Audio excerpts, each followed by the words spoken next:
Thank you, cat. Hello, everybody. Oh my gosh, it's so weird to see myself wearing red. I'll talk about that in a second. But hello, everybody. Oh no. Mistakes have been made. Okay. Twitch chat. I mean, not you. I'm not addressing you. I'm literally addressing the visual Twitch chat on the screen. Well, also on the stream. There you go. Okay. Well, why? So you need to be transformed too. Okay. I don't remember the number. Was it 250? Yeah, it was 250. Okay. Luckily, the problem was not too difficult to solve. Okay. But yeah, I fixed the Twitch chant. But now my camera is placed wrong. I did all this work on on the other screen, and it apparently completely messed up this screen. Oh, there we go. Okay. Glad the fixes were easy though. Technology. Yes. Wait, Kitty, were you unable to come in? Where'd you go, Kitty? Kitty.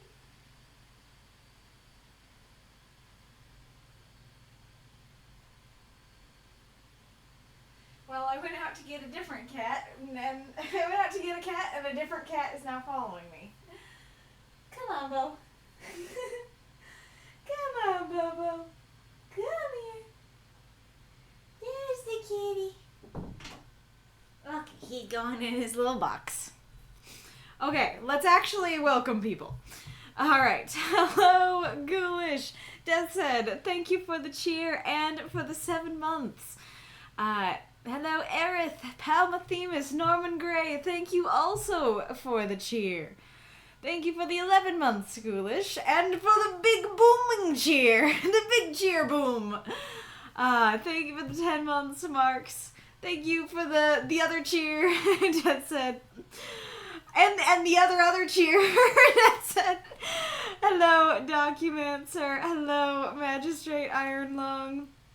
Hello, Eddie. Thank you for the cheer, Marks. Wow, we are starting this stream off with a bang. There's lots of folks around, and there's lots of cheers around, lots of bits being thrown around. Really appreciate it. Okay. I must see something. You've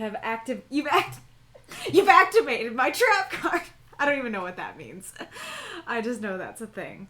Is that? Yeah. Okay. Ah. Yeah! There you are, you're tiny, but you're here. You're tiny, but you live. You need to be purple.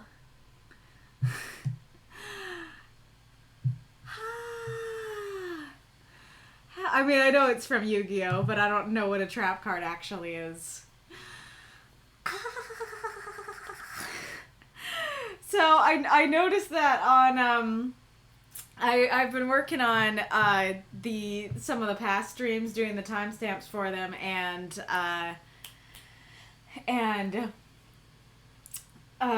messing with the the Christmas stream. I just like I did for the Halloween stream, I separated out the 4 stories into their own videos. Hype train success! There's a hype chest to open. There's so much going on today. This is apparently a kitty hype, but this is the one I talked about before that like kind of looks like a penguin. Kitty, you want out now? We'll pay the Toby tax. Well, wait. No, okay. Never mind. Okay. He'll pay the Tobin tax next time. We'll get him next time, boys. Choo-choo, yes. Yeah, I've never watched Yu-Gi-Oh! Would that be something you'd enjoy me reacting to? I could add it to the list of things to react to on the reaction channel. A trap card is exactly what it sounds like. It's not a monster card and it's not a spell card. It's a trap. yeah, I totally know what monster cards and spell cards are and what they do. But also I was gonna say, because I was looking at the chat, that Ghoulish drops this big cheer, and oh hey Foggy, I missed you. And Foggy's like, that's a big dono. And Ghoulish goes, no bigger than I do every week with a few exceptions. And I think you just meant it literally as just like, oh yeah, like, you know, this isn't really any bigger than I usually do. But it just sounds like, yeah, I'm a rich boy. No bigger than I do every week, you know? It reminds me of, let's hope there's a gift for it.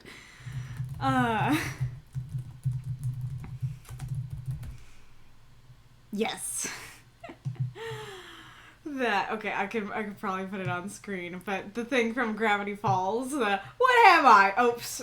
It's not on the screen. Okay, hold on. What am I?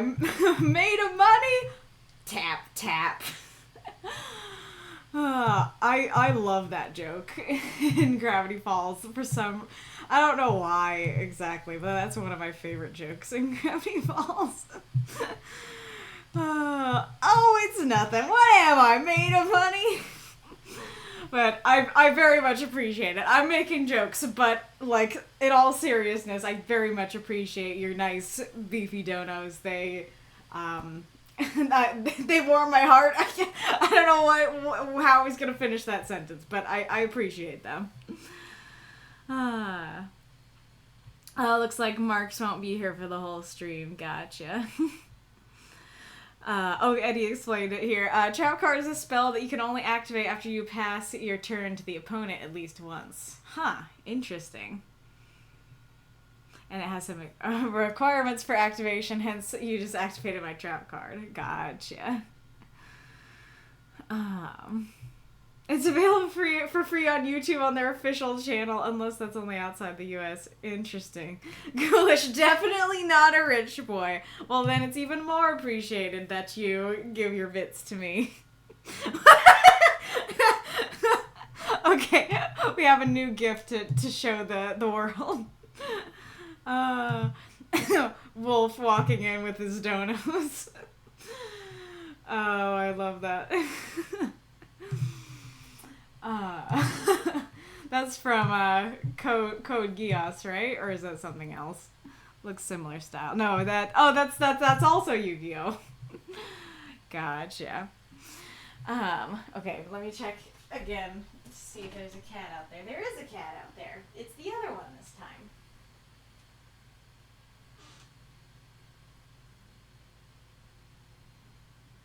It's the other one.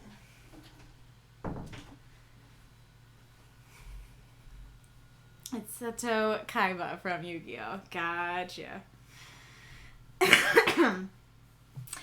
Alright, so, first of all, I'm wearing my Valentine's shirt, because yesterday was Valentine's Day, so happy Valentine's Day, everybody. You're getting a clash of colors today. I did not even consider how the red would clash with the purple. And now we have the yellow on the side over there, too.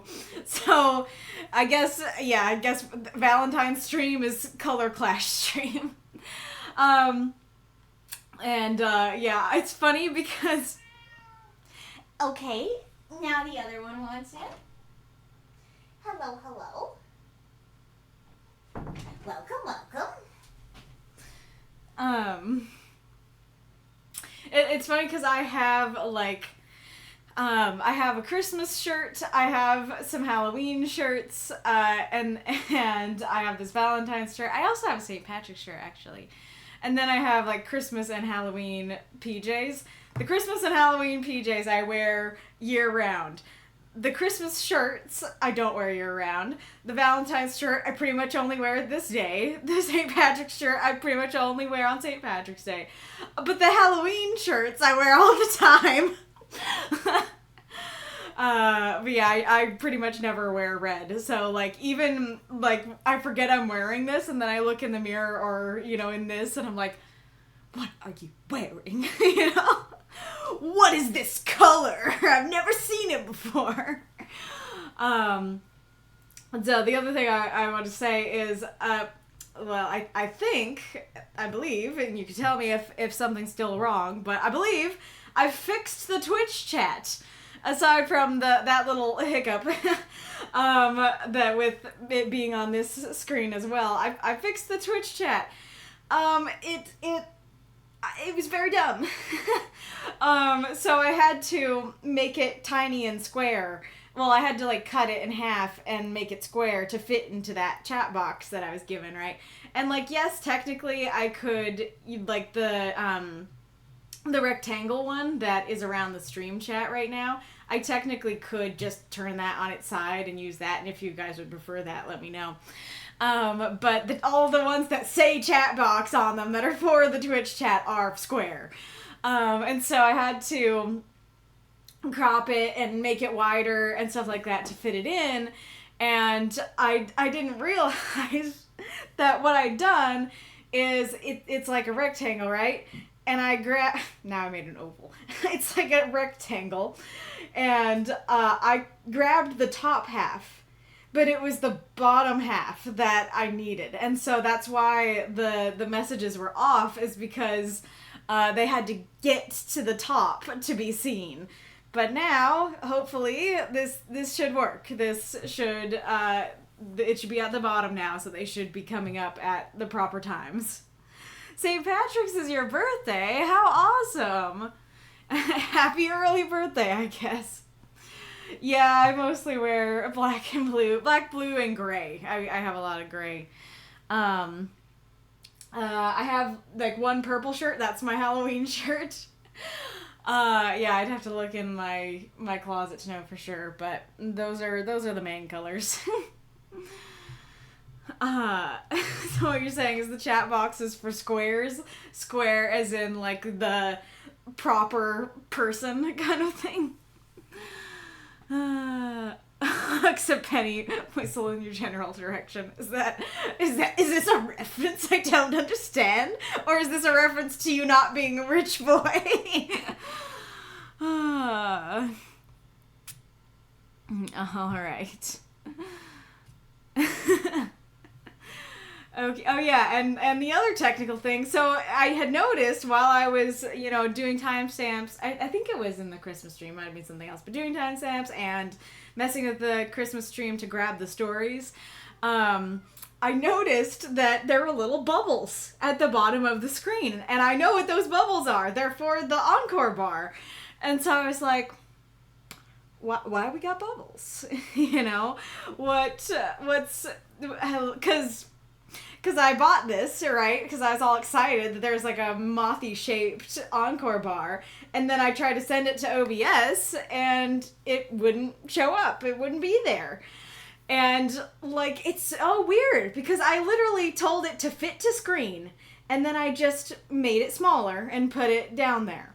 But it didn't show up at all.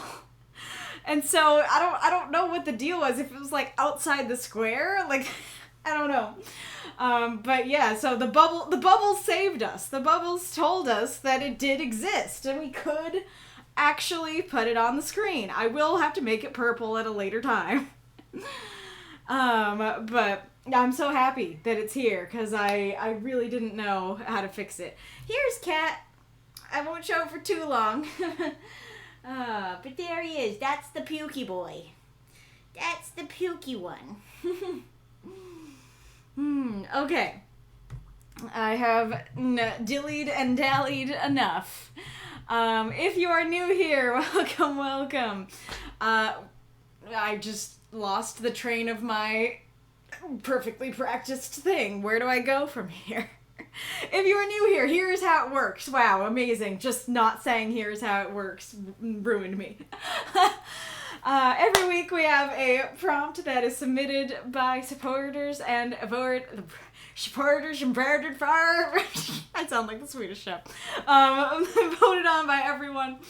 And then we write 350-word microfiction for said prompt and post it to the Discord. And then at the end of the week, 8 stories are selected to be read here on the stream. 4 of them are guaranteed. They will be read no matter what. And 4 of them are encores. They can be unlocked through cheering, which you guys have so wonderfully done so far. And I don't know if we have 1 or 2 unlocked, but I know we have at least 1 unlocked already. But yes, very appreciated when you do that. The people who get their stories read appreciate it, and I myself appreciate it. And then to be in the guaranteeds, you need to be a subscriber/supporter. So let me pull that up and get rid of my notification.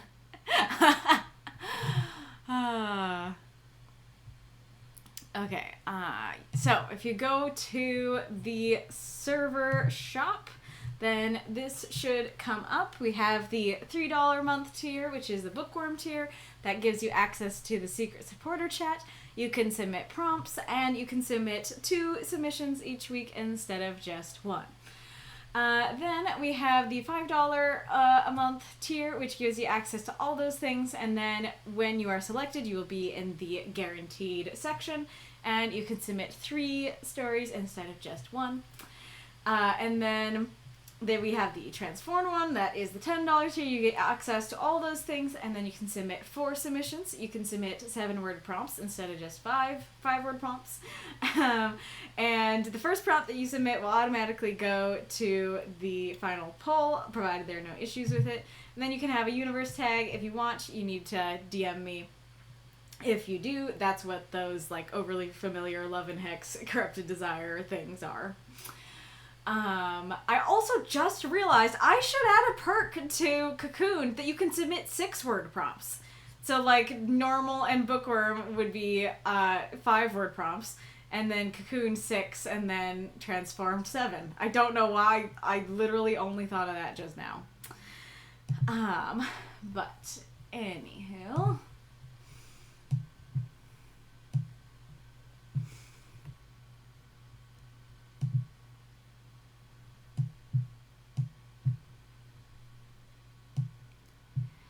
All right. As the bubbles foretold. I love that. Oh yeah, now you can't see the bubbles. Okay. Where are you, Mothy? There are the bubbles. It looks maybe no. Let's see. I know where I could put it that make it look okay. Just down here. There we go. That's better. Yeah, so there you go. There are the bubbles that foretold where the moth was. I was like a treasure hunter in the temple following the bubbles. All right, but I didn't write down the list.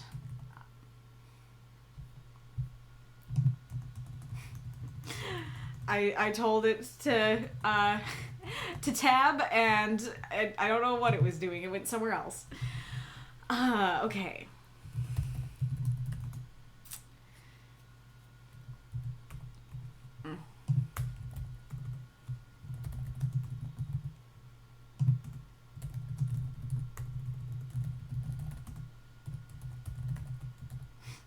I'll leave that.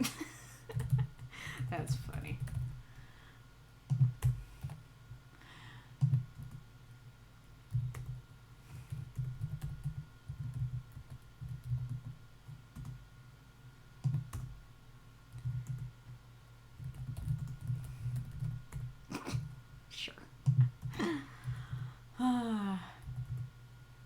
I don't think of myself as a generally funny person, but there are many things that I do because I'm just like, you know what, that's funny, let's do it. Like on my private Discord, so many of the channels just have wacky names. Like the name for the like shorts and short videos channel is "It's Enough Slices," and that meme, is that a meme? I don't know. That meme has gone far out of fashion, but that is still the name of that channel. The spam section is called Pumpkin Spice Spam. Okay, but here's your list. So for our guaranteeds, we have a Documancer, Lee Strangely, I prefer the term anti-hero, and Lilladyeva. Then for our Encores, then we have Foggy, Danny, Gilooley, Galler, and Sprinter. Yeah, kitty? I don't know. I don't know that you want out. I don't think so. Would you perhaps want to be on the table? The Azure Throne is taken. Your brother has taken the Azure Throne today. I love that cat. That is fantastic. So here, it's hard to get it all on one screen. My TTRPG group has turned me to the joys of typing into your search bar blurry cats. So go ahead and do that and enjoy the hilarity that follows. If you're having a bad day, just type blurry cats into your search bar. Oh yeah, as the bubbles foretold, sounds like a good prompt to build up the lore of the bag jellyfish that lives in our shared pantheon. Yes, totally. Oh yeah, so something I should say before I forget about the Universe channel, which yes, I do intend to make. So something that I should probably inform you just so you know ahead of time. I was actually going to say in the chat and then I forgot to. But what I'm planning to do is have it be that you need to have written a certain amount of stories for your universe to be allowed to post in that universe channel. Because I want it to be a channel so that newcomers can be like, hey, this person is clearly writing in a universe, but I'm new. I don't know what this is. How do I find out about this universe? And then it's like, well, here you go. Here's the universe channel. Here's where you find out. So it's not so much intended as a channel for anybody to just throw their universe into it and get feedback on it. It is specifically going to be for the writing group. I don't know exactly what the number is going to be, but I am leaning towards 10. Because I think that, like 10 stories, because I think that really shows, like, yes, this person is committed to writing in this universe. This is going to come up. So, hi, kitty. So they are worthy of posting in the universe channel. I could do something smaller, like 5, if you guys are like, please let us do it at 5. Let me know. Another thing I was thinking about is maybe, I don't know for sure if I'll do this, but there's a chance I could have it that, like, supporters can do less. So, like, generals would need to do 10, bookworms would need to do 9, cocooned 8, and, no, yes? Transformed 7, and then ascended 6. Oh, yeah, that's right. So, baby. So just an FYI, because I know people are excited about that, I just wanted to let you guys know ahead of time kind of what the plan is for that. And so hopefully I will, hopefully I'll make that next week. But if I don't, especially if you haven't written stories in that universe yet, and you're like, I really want to post for this universe, get writing, get posting, start posting your stories. And also, like, if you just want to share your universe and you want feedback on it, you can totally feel free to go ahead and post that to the workshop. Absolutely no issues with that. Like I said, this channel is just more gonna be about the writing group and just a resource for newcomers and anybody interested in your ongoing universes. Alrighty. Norman, I feel like 10 is good motivation to write more. Yeah, that definitely is the intention. Yeah, I guess I gotta start writing pieces for my universe. Yep. Pal, well, if it's 10, just gotta write 5 more. I'm happy that your responses aren't, no, that's too many, but rather, all right, time to write. Time to write more. That's how we know you're truly writers.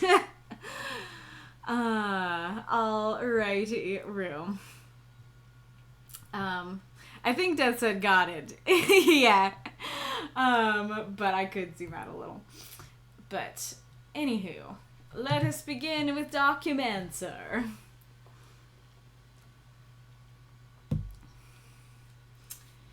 Phillip, by Documancer. 350 words. Phillip quavered in his grass-stained flannel pajamas, clinging his father. His father, who always smiled, scrutinized the door like a cop to a felon. He dabbled with a flashlight, then pat his 9-year-old. Phillip asked, "It ain't a robber?" His father said, "The house alarm didn't go off. You said it shakes your room?" Phillip nodded. The hallway should have smelled like Mother's Oat cookies, but the door stunk. His father said, "I'll be right here." Phillip shook his head. His father sighed. "This is something you gotta face alone. I was your age when I faced my monster." "Really?" "Really." He passed the flashlight. "Dad," Phillip asked, "how'd you stop being scared?" He cracked a smile. "I figured out what it wanted." "What did it want?" "Oat cookies." "That's it?" "That's it." "What kind of monster?" His father spoke quickly. "Phillip, don't stall." In his room, everything shook. The toys, bed, and the tall shelves. That acrid scent burned like charred wood, and he winced. Phillip turned around, ready to quit, but his father stood on the other side. Oat cookies.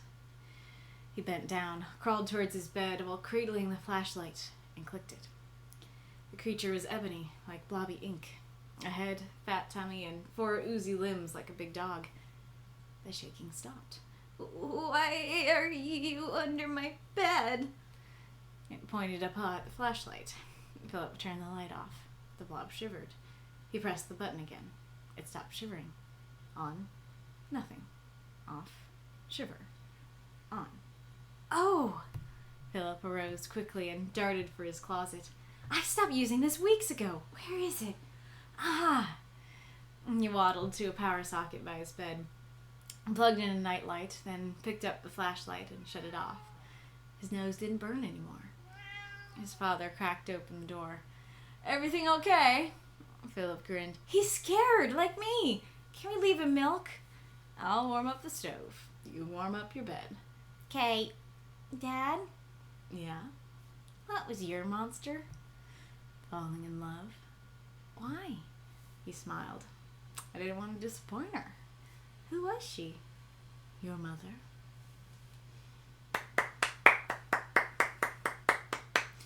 Throw up those moths and monsters. Monsters is very appropriate this time.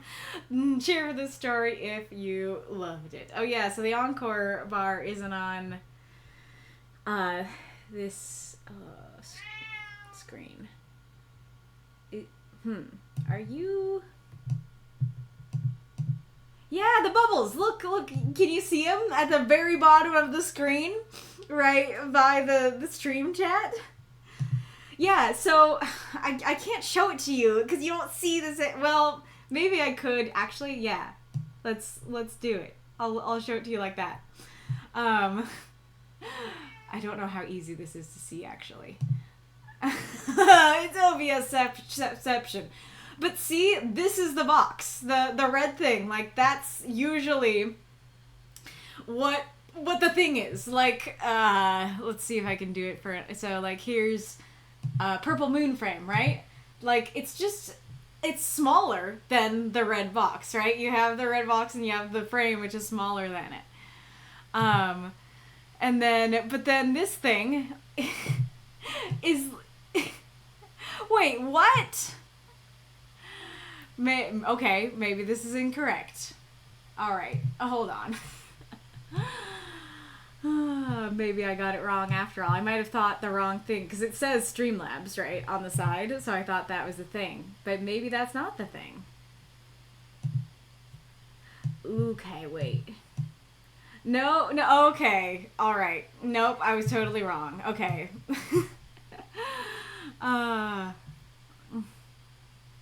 Kaylie's all the way down, yes.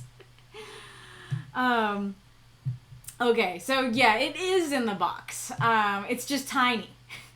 It's just tiny inside. Oops.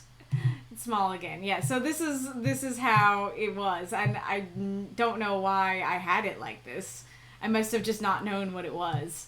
But yeah, it's just tiny and like in a weird placement. So, yeah. The multiverse door.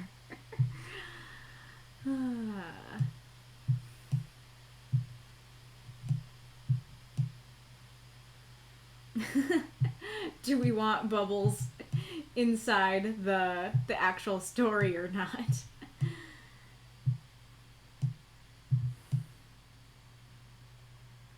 Well, it's tiny, but it gets the job done. All right. A moth in the multiverse of madness. A moth in the multiverse. What channel would that be? It's tiny. It's just a little guy. Amazing. Thank you for the cheer, Ghoulish. Strangely, I think I need to get around to completing Maddie's story. The poor girl needs a break. Very fair. Yeah, I can't remember if you answered in the chat how many Maddie stories are there. Mako, I am in support of the larger moth. Okay, how many of you are in support of the larger moth that bubbles into the stories? Yeah, you need like 4 of them in a row. One set to 2K, a second to 4K. Yeah, that's true. Because I could reset it, but it will reset the whole thing, so we won't know the full number. 14 stories, counting the Halloween event story. Oh yeah, that reminds me that that's probably another thing I'll do. I mean, I don't know, I'm kind of torn on it, but it's very possible that I will say, like, oh, if you've written an event story in this universe, because they're 10 times the size of the writing group stories, that you don't have to have as many writing group stories, so like maybe like 5 writing group stories and 1 event story. But part of the whole point of setting it as so many is to confirm, like, yes, you are committed to writing in this for the writing group. And just because you wrote an event story for it doesn't necessarily mean you're going to write about it for the writing group. So, I don't know, a little torn on that.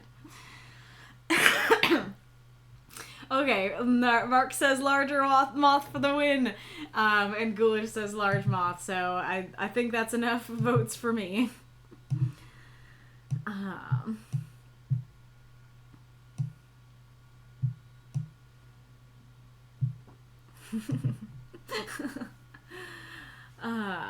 Could layer the oh yeah, you could layer the Microsoft Word window over the moth if you're worried about the bubbles showing up the words. Yes, I could. Well, I think I could. Yeah, I just have to move it farther down. Do you guys want me to do that? Do you guys like the bubbles in the story, or do you guys want the bubbles behind the story? Because, yeah, I think I can do that.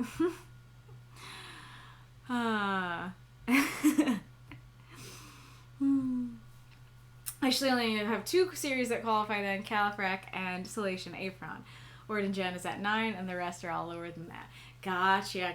Oh yeah, I didn't comment on it, but I did see your pie chart. That was really interesting. Foggy says bubbles are fine in front.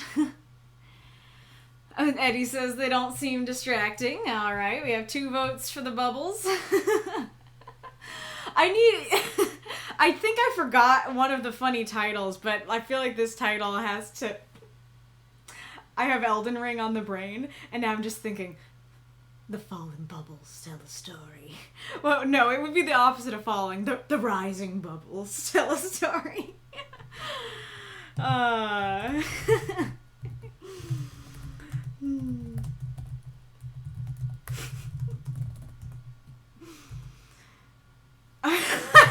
I am unbothered by the bubbles. Extra funny that you said babbles. I'm unbothered by the babbles. I am doing that too. That's for sure. Alright. Oh, that's a good point. Gilooley says, does recency factor in? Like, if I've written 10 stories for Universe for the writing group, but they were written a year or so ago.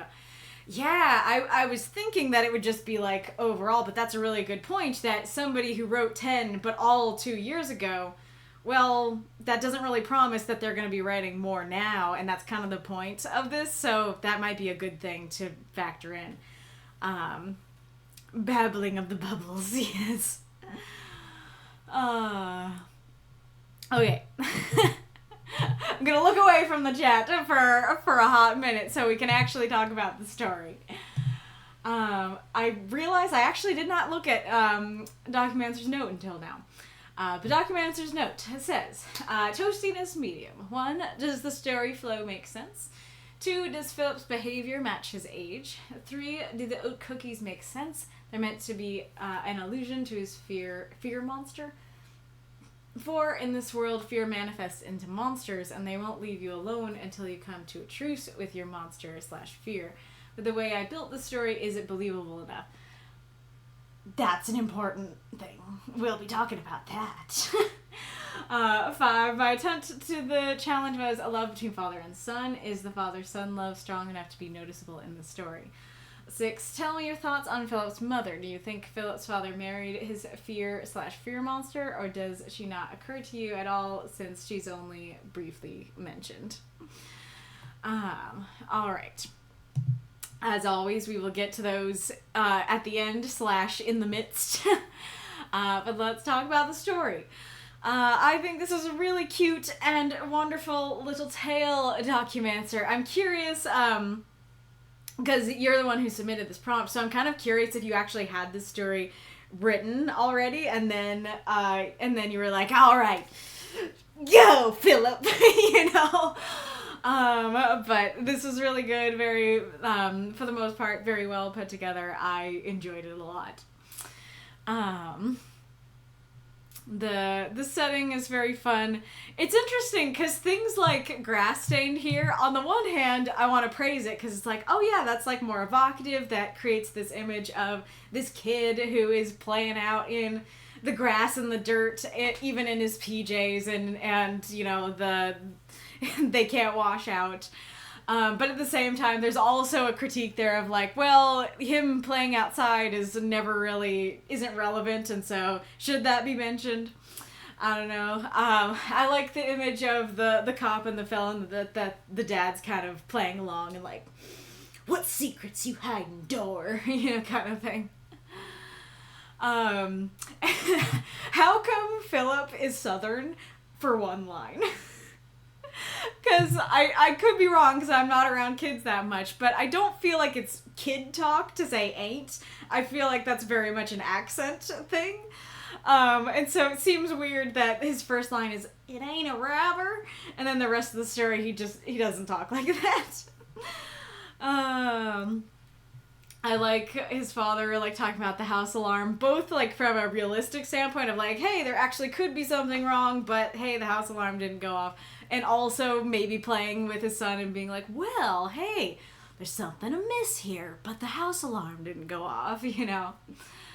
I like the mention of Mother's Oat cookies here for what's to come. I think that's a great little introduction of that. I do feel like this sentence would work better as the house should have smelled like Mother's Oat cookies, but his room stunk. Because as is, it just seems a little weird to go the hallway and the door. I mean, maybe hallway and room would work. It's just that door part that feels a little bit odd. And I like that his dad is kind of, you know, playing along, being like, I'll protect you. All right, son, face your fears. You know, feels like a dad thing to do. Like, okay, I got you, but you need to face this, you know, kind of thing. We'll come back to this one. I do really love the, so first of all, I love that his question is, how do you stop being scared? That it's not, his question isn't, how do you defeat your monster? It's how do you stop being scared? Like that's, I don't know, there's something deep there. There's something really cool there, that it's like, not necessarily the problem of the monster, the problem is the fear, you know. And I like the, okay, well, I figured out what it wanted. Like, you can't be, it's kind of the thing of you can't be scared of it if you understand it. And so it's like, I understood it, I realized what it wanted, and what it wants is just something really sweet and cute and silly. And I love that would be very comforting to a kid. And so that works very well. And the flow of this works well too. I like the scene in the room. It's well, I think I'll come back to this for the question.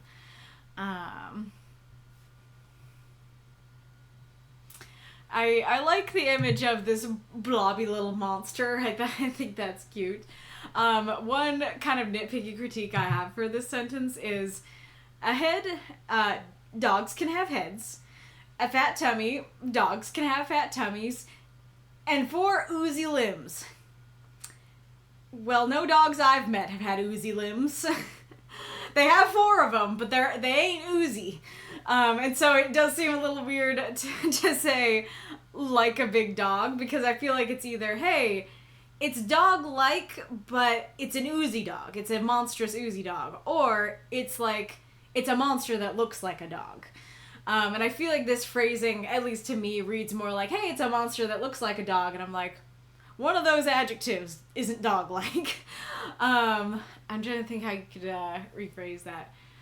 I guess you could just say it like I did, of, it looks something like a dog, with a fat tummy and 4 oozy limbs. I think that could work quite well. I really like the way you did him shaking. I don't know if it's him shaking or the room shaking that's making him chatter, or both. But the, like, repeating letters and stuff actually works quite well, to really convey this, like, why are you under my bed? I think that's great.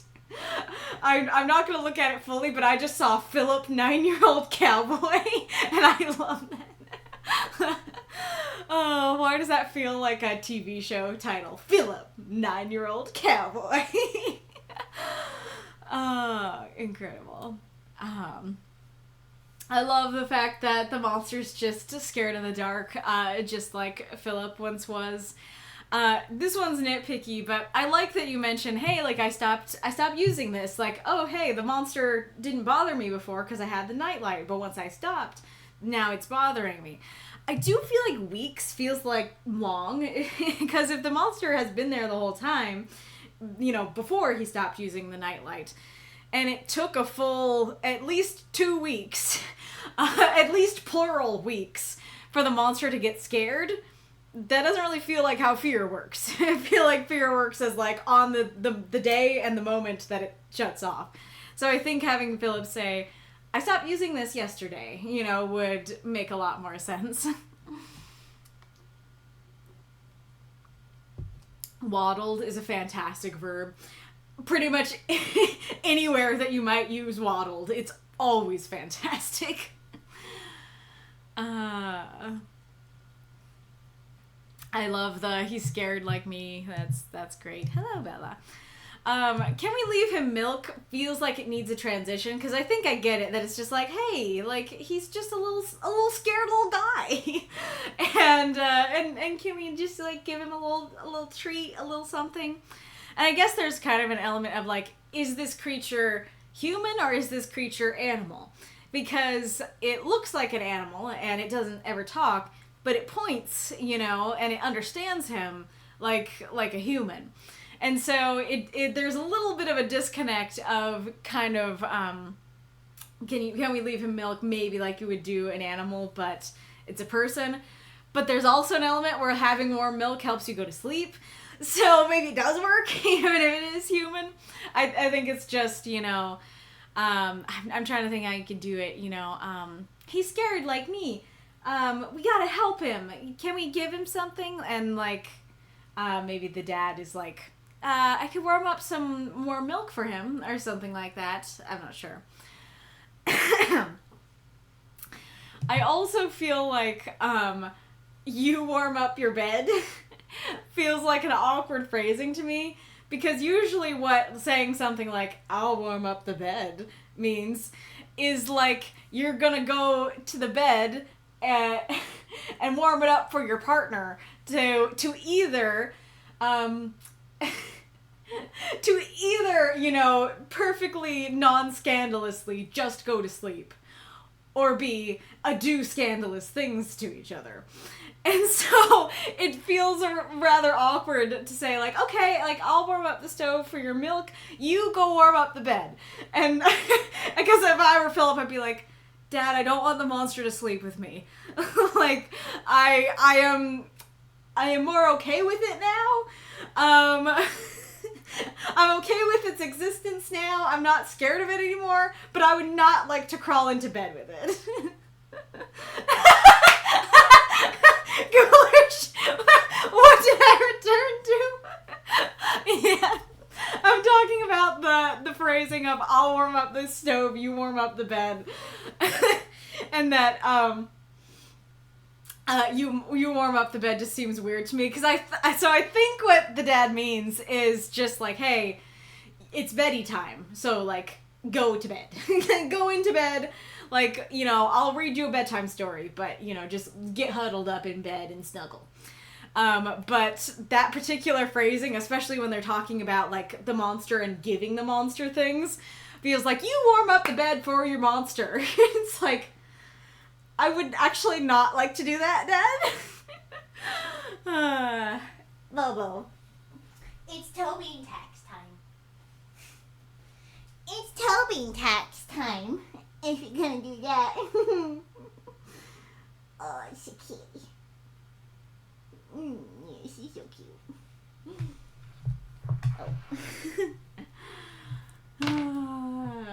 Alright. Yeah, I just saw your response. So warming up the bed means settle into bed in my head. The settle in would be perfectly fine. Like, I'll warm up the stove, you settle into bed. That would 100% work.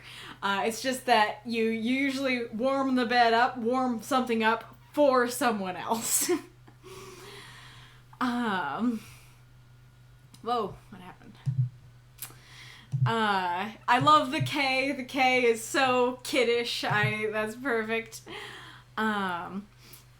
So, the ending. I have very mixed feelings about the ending, because when I read it the first time, I got to the ending and I was like, oh, that's so cute, it's so Valentine's-y, I love it. And then when I reread it and sunk my teeth into it, I was like, this really messes with things. After reading your note, it doesn't mess with things the way I thought it did, but there's still an issue to be addressed. Must you go out, kitty?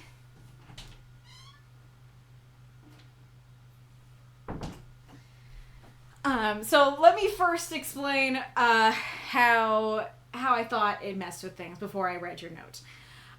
So Phillip has a literal monster under his bed. Well, actually, before we talk about that, so like there are stories where, you know, a kid is afraid of a monster under the bed, or, you know, maybe that's too specific, but there are stories of this type where there is no real, literal, physical monster. It's something more metaphorical. So in a story like that, you might have Phillip be afraid of the monster, and then he goes in and there's nothing there, and it's his own fear of the dark, like, you know, inside himself, not outside himself, that is like, you know, that his dad teaches him, that it's like, yeah, there's no monster. It's your fear that's the monster, or, you know, it's your fear of the dark that's the monster that you needed to face. And that would fit super well with the ending, that it's like, yeah, okay, we have metaphorical, you know, non-physical fear, non-physical monster, and then we have metaphorical non-physical monster. And so, but without that, you have the dad going like, yeah, I was your age when I faced my monster, it's gonna be okay, you go in. And so I'm sitting here thinking, yes, there was a literal monster under the bed, and dad dealt with it. And so he recognizes it's safe, I did this when I was your age, you just gotta do it, it's basically tradition. Yeah, there's an actual monster, I know that, I know you're safe, you know. And so in the end, for him to be like, yeah, my monster was falling in love, then I'm like, that is distinctly not a physical monster. That is a metaphorical one. So what do you mean? Like, how did you know this would be okay? A, how did you know there was a literal monster under his bed? B, how did you know he was safe and okay? If yours was just was something more metaphorical, those things don't fit together. What was the other thing? Oh yeah, and the other thing about it is that it also seemed weird that he said that he faced his monster. Let's see his exact phrasing. I was your age when I faced my monster. Well, if falling in love was his monster, and the problem was that he was afraid to disappoint her, well, then, why did I lose my train of thought?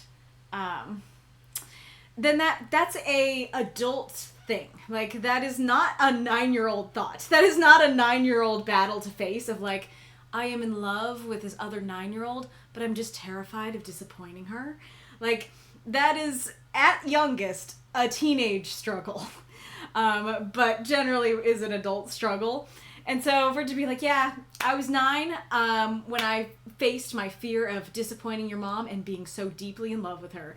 You know, it doesn't seem to really fit. And the other aspect of it is, I really like, and again, we'll talk about your notes. But I really liked the oat cookies thing, and I really liked the ending. But that was another thing that once I looked at it together, it felt odd together, because we have the hallway should have spelled like mother's oat cookies. Well, when you're talking about food and you say person's food, it means this is the person who made it, or this is the person who made the recipe. So if you're like, Shelly's cheese dip, it's not the cheese dip Shelly likes, it's the cheese dip Shelly makes. And so it seems odd that it's like, yeah, oat cookies is what your mom wanted, when rather it's actually something that the mom makes. And so having the dad make the cookies, saying smelled like dad's oat cookies, I think would work really well. That it's like, oh yeah, dad's really good at making these wonderful oat cookies, and like they bonded over this. That was part of their falling in love journey. Again, feels weird that would happen at 9, but you know, that would work very well. But as is, it feels like there's this disconnect, and there's kind of a second disconnect of he's kind of going, okay. And I think maybe what you were trying to do is there's, you know, so there's at the bottom, at the end, it says, you know, what was your monster? Falling in love. Why? I didn't want to disappoint her. And here, Phillip is asking, how'd you stop being scared? I figured out what it wanted, oat cookies. And at first I was thinking that, you know, wait a second, like, if the way that he learned to face it was, you know, facing his fear of disappointment, that feels different from figuring out what it wants, and it wants oat cookies. But I think, I'm looking at it again now, and I'm thinking that maybe they're just two different struggles. Two different questions, really. One question is, what's your monster? Love and disappointment. How'd you stop being scared? Oat cookies. You know, they're different. They're two different things. So I think that works better than I thought it did. And there's an ad coming, so it seems that we need to do that before I actually go back to your questions. Oh yeah, so there's also this element here of him going, who was she? I feel like a kid would go the opposite direction with that, especially if, like, they live with his mom, like, and she's still alive and everything like that. I feel like a kid would, you know, that the dad would be like, yeah, falling in love, I didn't want to disappoint her. And then the kid being like, you really love Mom, don't you? And then, and then the dad goes, no, I'm talking about Jenna in the 4th grade. You know, that the kid would assume it's Mom, and then the surprising answer would be it's not Mom. And so it's a little odd that the kid is like, wow, who was this person you fell in love with? It's like, she's in the kitchen baking. Like, who do you think it is? You know her. It's the person I'm clearly in love with that you see every day. You know, that kind of thing. So it feels slightly odd for him to ask that. Okay, Ed, where are you? It's coming up again. Where are you, Ed? Why can't I find you?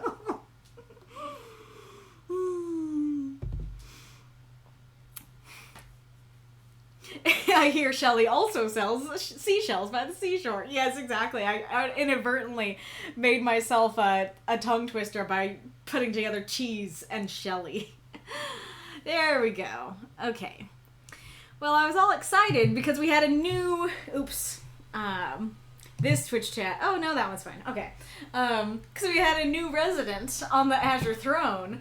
But no, he got off, and now it's this resident. I'll check if he's at the door. Kitty? Did I hear you?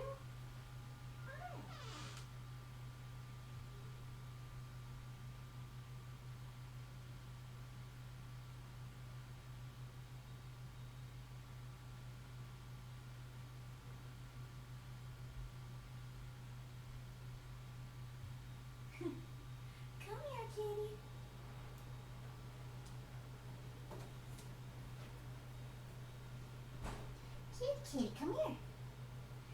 That's a good cat, yeah. There he goes. There he runs Into the box. That's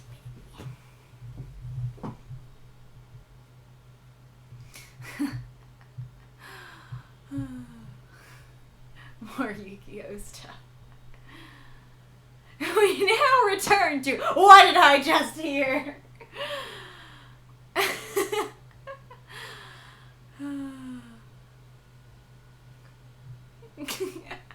Drago, scandalous things.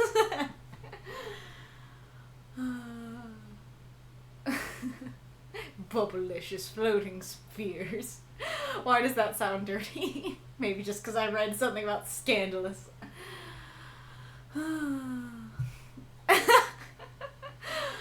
Oh, so much of this I can't read yet. I can't read yet, but it's funny.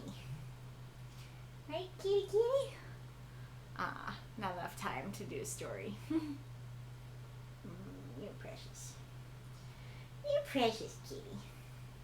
Yes, you are.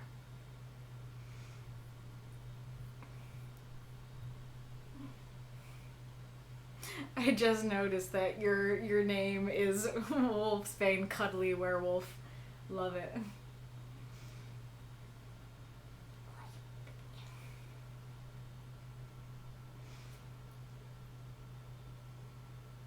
I really should get into creating a nickname for every week. I don't know why, it just, I just haven't. I remember, I think I was like stuck on the Coraline. Yeah, I had Adiyr with the button eyes as my nickname for a long time because I just forgot to change it every week. Kitty kitties.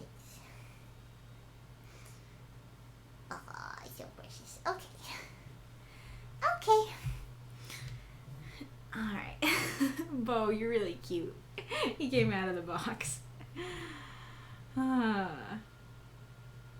That one? No. This one. This one. Kitty boo. Alright. Yeah, so talked about the who was she. Okay, so now we can go to your notes and actually answering them more directly. So I guess I'll start with that one. So in this world, fear manifests into monsters, and they won't leave you alone until you come to a truce with your monster/fear. But the way I built this story is believable enough.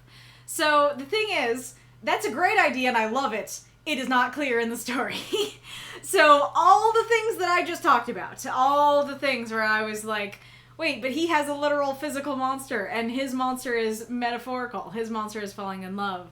Like, pretty much all those problems go away when I know, oh, the fear of falling in love manifests as an actual monster. And so that's why he knows that this is an actual monster and it's going to be fine, and he knows that you need to face it, because that's how these things work in this world.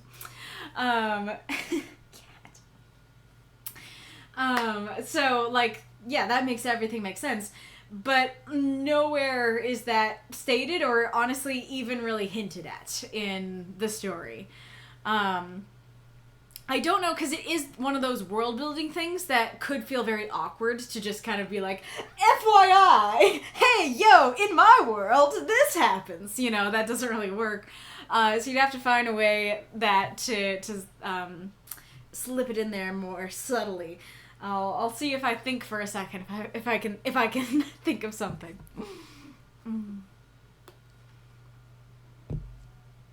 I guess, like, you might have to sacrifice something to do this, but I guess, like, the dad... I guess what you could sacrifice is maybe some of the on-off-ness. Well, that doesn't give you that many words. But, you know, having the dad say, after Phillip is done, like, yeah, that monster was your fear of the dark. You know, that it... I don't know how you'd phrase it, but basically, like... I guess, like, instead of talking about, like, the warm milk and warming up the bed and stuff like that, instead what they could talk about is, like, Phillip could be like, hey, he's scared, like me. And then the dad could be like, that's right. That's because it is your fear. That's how monsters work. They're your fear. I think that could, yeah, that could work very well, because then that would segue perfectly into the love thing. That he's like, he's scared like me, and then dad's like, well, that's kind of the point. Your monsters are your fear. And so then Phillip goes, what was your monster? Falling in love. Yeah, I think that would really work. But that's really cool. I really like that as a world building idea, and I absolutely think it's worth continuing to explore this universe idea, because I think that's awesome. It just wasn't clear. Like, I honestly don't think I would have even guessed that on my own without you telling me. Does the story's flow make sense? Yeah, the flow works quite well, that we just flow from, okay, there's a monster under my bed. Dad's like, alright, I'll protect you, son. But also you need to face this, you know, but you need to face this. He sends him in, he goes in, he figures out the problem, resolution. What was your monster? You know, falling in love. It all works. It flows quite well. I don't know if you need the space here, because, like, we're kind of immediately going from, hey, Phillip, don't stall, get in there, boy. That immediately after that he'd be in the room. So I don't know if you need the space, but the space also doesn't detract. So I think that's the only spacing thing that was I had a question about.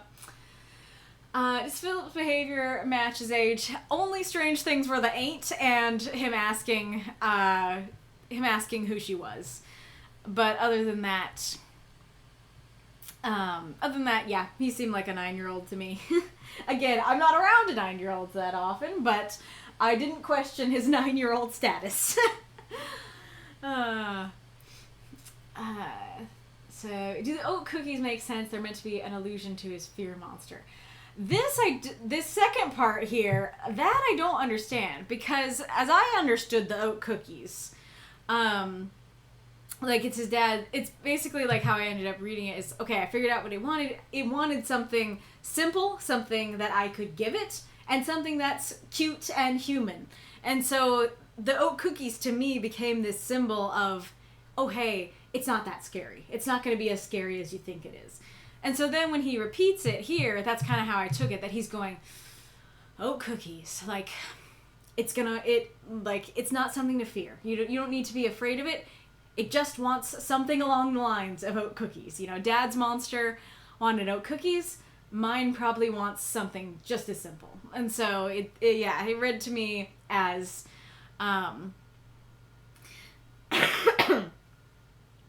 As this symbol that it's not that scary, So I don't know what you mean that they're an allusion to his fear monster. I especially don't know what you mean by illusion there, because an illusion would be like, I don't know, if you talked about angels, that would be an allusion to the Bible. Like, an allusion's a little bit like a reference. And so it's like, we don't need to allude to the monster. The monster is right there. The monster is the whole point of the story. So I don't know what you mean by an allusion to his fear monster. I don't really get it. We talked about that. 5, my attempt to the challenge was a love between father and son. Is the father-son love strong enough to be noticeable in the story? Okay, so first answer to that is, it was actually going to be one of my critiques for the ending, which is that the one thing that I did think when I first read it, because I was like, oh, it's so cute, adorable, Valentine's Day, I love it. The one thing that I did think is like, but that does feel like it's very much there for the challenge. That, it's cute, but we didn't need to go into that. And so it feels like it's there for the love challenge. And so because this sticks out so strongly as a love thing, I honestly didn't even consider, hey, the whole story is about a love between a father and a son. I didn't realize that was the intended use, but that the intended use works out perfectly. And it's really funny that the way that you phrase it here of like, was the father-son love strong enough to be noticeable in the story? The father-son love is the story. So yes, it's more than noticeable. It's the point. It's a whole thing. So yes, that worked perfectly well. Tell me your thoughts on Philip's mother. Do you think Philip's father married his fear monster, or does she not occur to you at all since she's only briefly mentioned? So, first thing to talk about is how I initially was thinking. So I was initially thinking, I either thought that she was dead or that she was in the other room and just wasn't, important to this story. Because it is a little odd that the son is having this, big step, and mom ain't here. Mom ain't here to talk, with the kid, with the dad. She's in her kitchen making cookies. But, and so there's kind of this question of like, well, like, is she not here? Because she's literally not here. She is dead. She's not around. And that would make more sense as to the ending of why the kid would ask, why Philip would ask, who was she? Because his mom is not in the other room. She is not around. And so that could put more of a question in his mind of who this was. I still think the line is awkward, even if she's dead, because I still feel like the kid would assume it's the dead mom. But it makes a little more sense. But especially rereading it and rereading the line of Mother's Oat cookies, I assumed she was in the kitchen making oat cookies. Because why would the house smell like Mother's Oat cookies if Mother isn't making oat cookies? Now, granted, the dad could have made Mother's Oat cookies. Like I said, it could be a recipe. And so it could be that he followed Mom's recipe and made the cookies.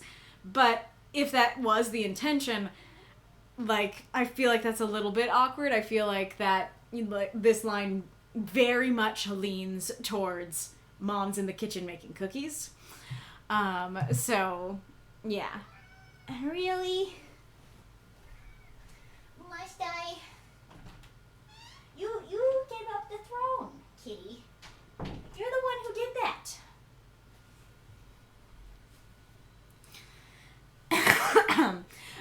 Regards to the mom being a monster, well, I didn't even know that that the falling in love stuff, it never occurred to me that was a real monster. And so that the idea of the mom being a monster was not in my brain in the slightest. I absolutely was like, this is a normal human person. Knowing now that knowing now that falling in love manifested as an actual monster, well, let's go back to something I said before. I'm still unsure why it showed up at 9. Why he's facing it at 9. Because again, yes, like, you can have a childhood crush, but, you know, having the maturity to face falling in love as your fear, your monster, and not wanting to disappoint this person, again, that's super mature. That doesn't feel like a fear that a 9-year-old would have. Dark feels like a fear a 9-year-old would have. Again, Phillip feels like a 9-year-old. And so it feels very odd that he is, okay, he has a fear of falling in love and disappointing his lover at 9, so much so that manifests and he has to face it. And so that, like, the fact that you're saying that makes me think that he did marry his fear monster, which is very interesting. That does make me very curious. But again, not something that crossed my mind at all, because there weren't enough clues. But also, like, if you're afraid of falling in love, and, like, well, let me look at it again.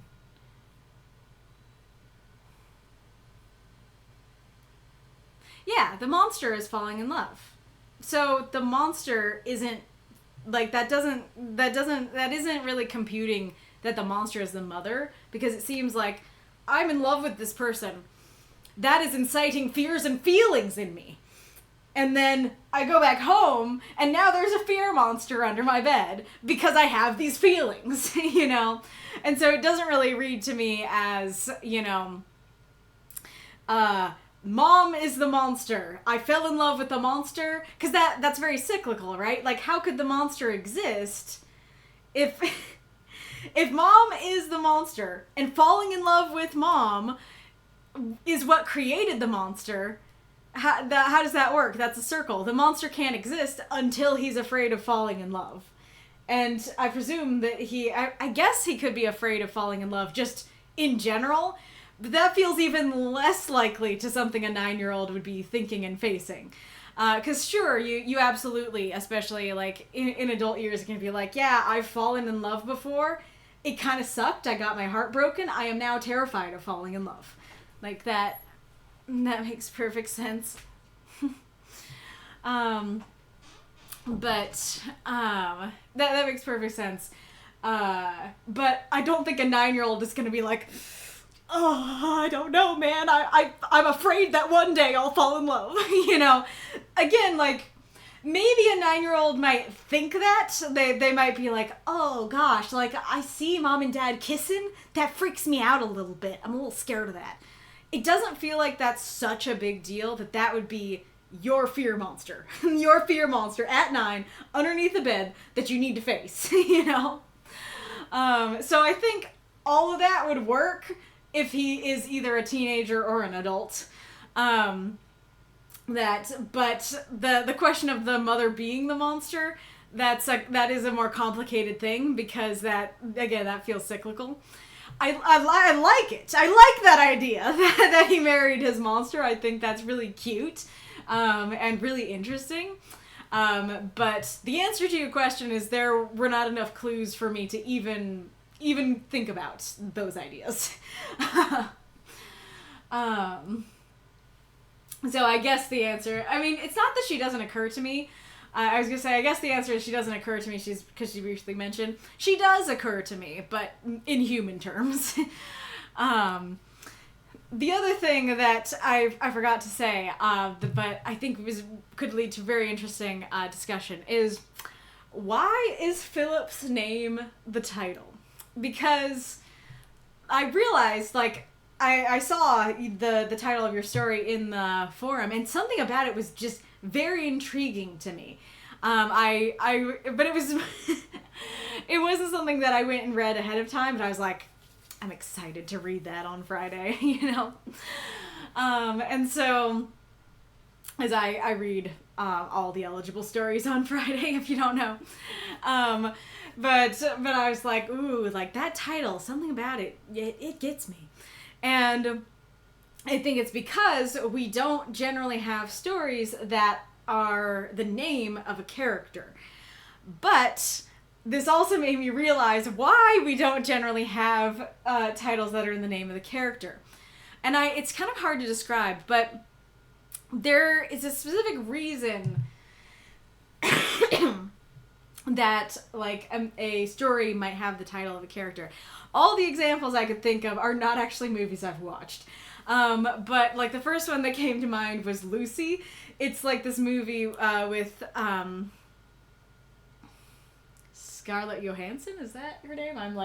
I'm wanting to call her Scarlett Romanoff because she's Black Widow. But her, where it's like the premise is about the whole, like, we only use 10% of our brain thing. But Lucy figures out, or maybe she gets, like, drugged or something, to use 100% of her brain. And so, despite not having watched it, like, I get why the movie is her name, is because it's like, she's amazing. Like, she used 100% of her brain. She is this mysterious, amazing lady. Like, you know, it makes sense. Or, like, John Wick. Like, as far as I know, John Wick is about this guy going out and murdering a bunch of guys for killing his dog. And so, like, you know, and I assume it's just him being a badass. And so that also makes sense to me, as, like, yeah, all the movies are about how badass he is and how many dudes he killed. And so that makes sense that the movies would be his name. But I don't really get that feeling here because there's nothing particularly special about Phillip. Phillip's just a little guy. Phillip's an ordinary kid dealing with ordinary kid struggles in this world. And so, like, you know, and granted, like, maybe there's something to it if he is the son of a monster, literally. But as is, it's just like, well, this is a story about a kid who has to deal with a monster under his bed. He's a cute kid. It's a fun story. I love it. But I don't know why he gets the honor of being the title. Like, honestly, the mom's name being the title, I feel like would make more sense. The mom's name isn't mentioned, so that's something you would need to add in. But that would make more sense as, like, ooh, yeah, like, she's kind of the twist. She's kind of where all this started, kind of thing. That could be interesting. But I do feel like a non-name title would work better with the story. But then again, you know, it did draw me in, so there is that. All right, but let's see what folks have been saying.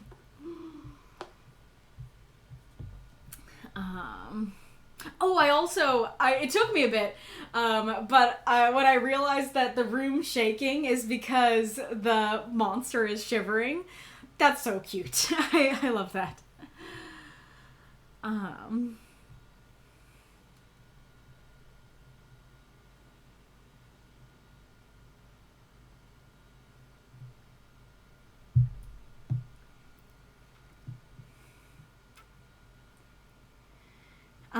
Documancer quotes me, "Did you have this story already?" I actually did not until I mentioned it on the last stream and went with it. Oh, nice. Ain't accent, accidental slip. I learned English in Texas and have been around ain't my whole life. Also, word economy. Interesting. Well, that's darn tootin' curious. So is English not your first language then? I'm so curious about your journeys through Texas now, as someone who lives in Texas.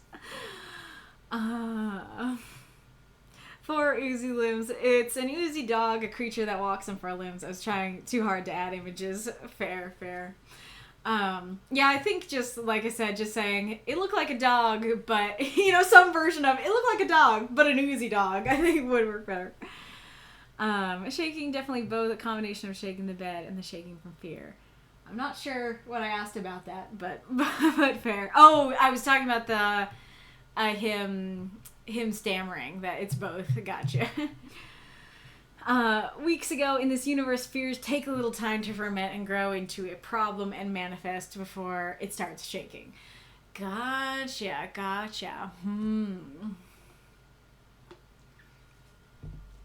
That does make sense. It's just going back to the thing of that needing to be clear, but that makes sense. Leaf and milk, the creatures can eat and drink just like manifested creatures, but they're also tethered to the part that creates it. Huh. Interesting. Yeah, it's not actually, I mean, I was talking about this, but it's not so much the milk itself, it's just the, he's scared like me. Can we leave him milk? I just felt like I wanted more of a transition there, but maybe that's nitpicky. Well, Dad did tell me I had to deal with it myself. Warm up the bed. I didn't think of it in that manner. Yeah, I've always heard warm up your pillows in the sense of get cozy with non-scandalous. It's Betty time. Yeah, I was trying to think like would I'll warm up the stove, you warm up your pillows. I was trying to think if that would be better. I don't think it would. I think I still would be like, why are we warming up the pillows for the monster? But yeah, settle in.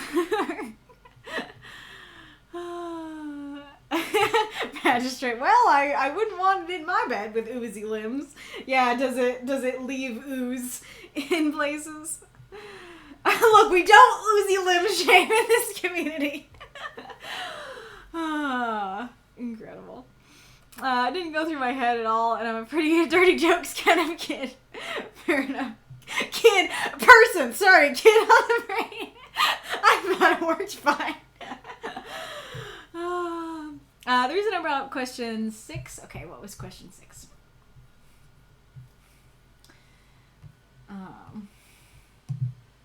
About the mom. It's because 2 people already inquired whether or not Philip's father married his fear monster, which is physical. Okay, so other people did get it. Now, if those people are in the chat, did you guys get from the story itself that, oh hey, this is a world where falling in love manifests as a physical monster? Or did you only get that because of Documancer's explanations and questions? It's a tradition, yeah. Mm-hmm. My monster was falling in love. His father's fear actually manifested into a monster. Each monster is attached to a type of fear. I've been afraid of disappointing people from a very young age. It's more of a culture thing. Now that would work.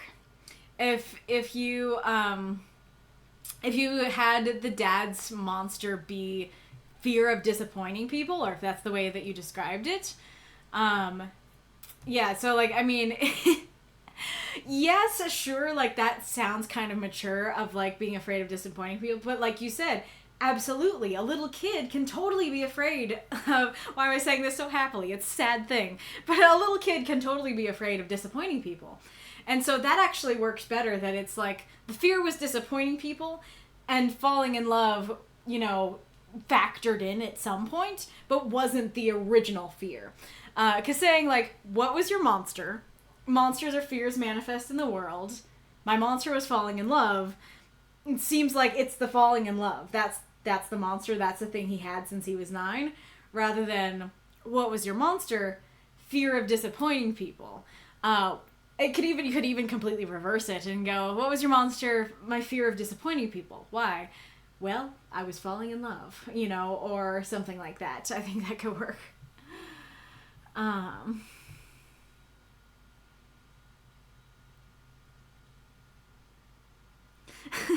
Mango, I mean, the brownies I make are the kind I like, but you are making them, right? Because it would be weird to say, like, to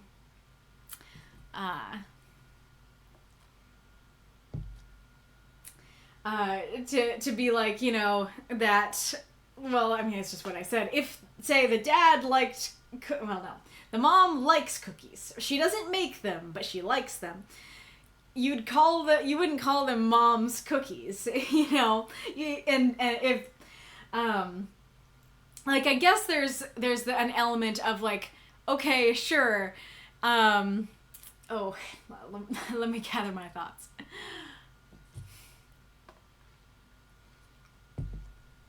Like, if mom goes every morning to go get a bear claw from the donut shop, sure, you'd probably call that mom's bear claw. It is just the way that it's used. So, like, yes, you can use, I am using that phrase too strongly. Yes, you can say mom's person's food for just something they like. It's just the context that mother's oat cookies inside a house, it's smelling like it. It's presumably smelling like it because somebody's baking it. That's the problem. The problem is the context of, it seems pretty clear that the reason the house would smell that way is because someone's baking it. And so if she's not the one that would be baking it, it shouldn't be named after her in this particular sentence, if that makes sense. The oat cookies. The creature wanted the cookies his mother makes as a symbolism of his father wanting to eat the mother's cookies too. Okay, so the the mother is not the monster. Dad did not marry the monster. That you are clarifying that here. So his mother makes So Dad's creature wanted the cookies that mother makes. It's a symbolism of his father wanting to eat the mother's cookies too. Okay, so Dad wants cookies because Mom makes cookies. And that manifests. I like that, but that's complicated. I like that, but that's a little too complicated for a 350-word story because, as I said, you just assume the thing wants this. My monster was Mom. Mom wanted this. Rather than, the thing wants this because I wanted the thing that Mom makes, you know? No, two different struggles. Yes, love and disappointment. He's too scared to accept his mother's cookies.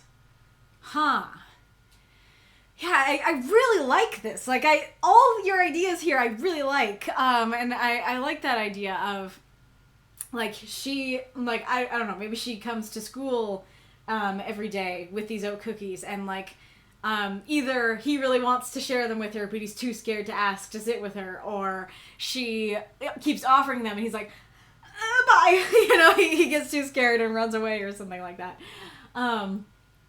Like, those are very cute. Either one really works. Yeah, it's just a backstory that is a little difficult to get across with the words in the story that you have. Who was she? I kind of have mixed feelings on this one because on the one hand, fair, but also I was trying to add a childish ending. Also, I really wanted it to end the story with your mother. That's very fair. That's a good point. It would be difficult to end that way with a different question.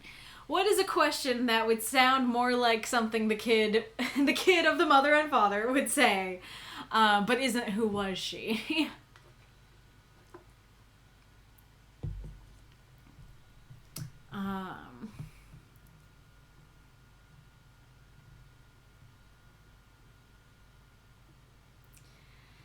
I don't know if this might have the same problem. I don't know if saying, like, who were you in love with, especially because he said it was at 9, that might work to say, oh, like, who were you in, I mean, I don't know, who were you in love with at my age? I don't know if that's too, like, long and more mature of a phrasing, but, you know, who were you in love with, or who were you in love with at my age? That is a little surprising that it was his mom, and so saying your mother, then maybe that would work better. But there's still the problem of the phrasing, so it's not a perfect fix. Because, like, you could say, was it Mom? Yes. But I definitely understand that that's not as dramatic as ending on your mother.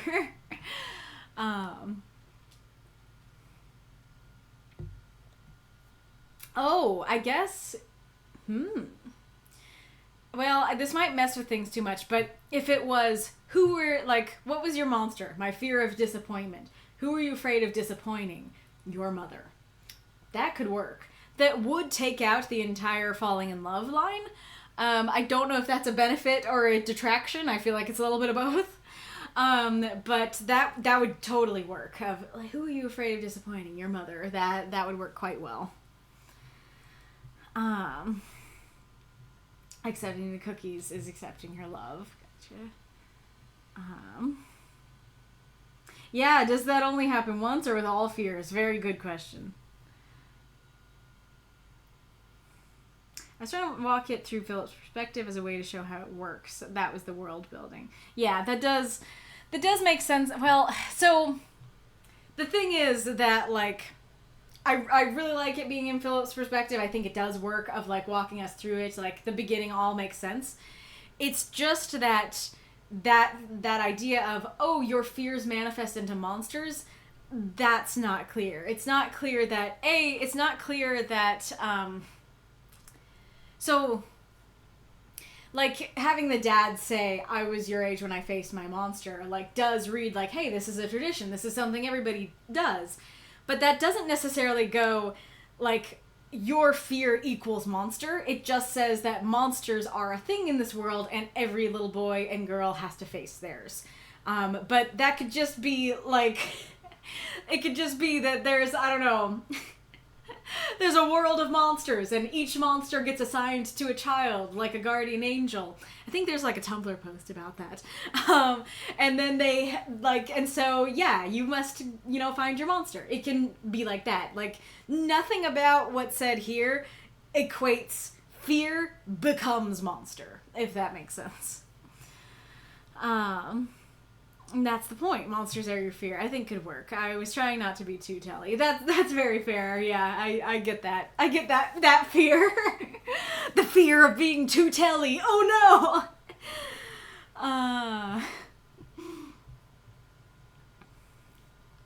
Yeah, I mean, like, I always seem to, I've spent an hour on the story, haven't I? That always seems to happen with your stories, Documancer. I don't know if that's a good thing or a bad thing. But I don't know if I should go into it, but it's been a while since I talked about it, that, like, I believe that there are no hard, well, maybe I shouldn't say no, but there are at least very little, if not no, hard and fast rules in writing. Now, there's a reason that the rules that English teachers and stuff tell you, like, don't use adverbs, there's a reason that they come up, but most of them are an oversimplification. So, like, it's easier to tell kids, don't use adverbs, than to tell them, hey, adverbs might be an issue, or might, you know, make your writing read in this way, and so, like, here are the contexts that you might want to use them, because that kid in 4th grade is not going to be able to quite parse the right context to use it in. And so people will say, you know, those hard and fast rules. So show, don't tell, like, there's absolutely a reason that is said, but it is not a rule that you have to do in every circumstance always. Like, there are times and reasons why you can and should tell something. And like, in this case, I think that would work very, very well, because it's like, yeah, this is a dad telling a kid about how the world works. So that's exactly the time for telling. Now, of course, the complicated thing about it is that, yes, there are other stories where you might be like, I'll do my exposition by a dad talking to his kid. And then it, like, doesn't work. then it's just like, all right, Exposition Jones. So I totally get the fear and the complication. But, yeah, you don't have to avoid telling at any and all costs. Yeah. Yeah, the Documancer looks to have replied, those are the points I struggle with as I've asked what parts are what I need to tell. But the consensus is that it depends. Exactly. Mako says, I had no idea how old he was supposed to be. That might have just been a casualty of you reading too fast, which, granted, I actually had the same casualty multiple times, but it does say 9-year-old here. Yeah, I didn't notice that, so yeah, exactly. Pal says, actually, now that I think about it, if the dad's monster is physical, why would the kid be scared of the doggy monster if he was already exposed to the monster as his dad and perhaps his mom befriended? Good point. Because it does sound like, you know, they survive. Because there's an option where the monster just disappears, like, once you face it. But it's not sounding like that from your notes. And so that's a good point. If the monsters stick around, wouldn't Philip have seen them? Documancer says, because it's still going to challenge your fear, that's what made him stop from leaving. So it's like, yes, he has been around the monsters, but it's still like, this is my fear, and so of course I'm scared of it. Yeah, I mean, that makes sense in the sense that, yes, of course, like, that makes sense that he would be... so it makes sense that he would still be scared of it, because that's literally the point of them. But the thing is, why would he think it's a robber if he knows that monsters exist? You know, why would these things be a question if he's just like, oh yeah, like, there are monsters, they exist, this is obviously mine. Like, I'm afraid of it, sure, but I know what it is. You know, that kind of thing. Funnily, that is the funny thing that that like a lot of kids will be like, there's a monster under my bed, and then the parents will be like, no, there's no monster, you're just scared of the dark. But so this story actually would have benefited from that. Would have benefited from the classic, there's a monster under my bed, you know, but maybe less, I don't know. But yeah, it's like, yeah, we know, those exist. That's the world we live in, son. I don't know that works, but that is a hilarious response in my mind. Daddy, there's a monster under my bed. Yeah, that's the world we live in, son. You know, that actually genuinely could be a good prompt. That's the world we live in. I don't think you need to add son there, but that's the world we live in.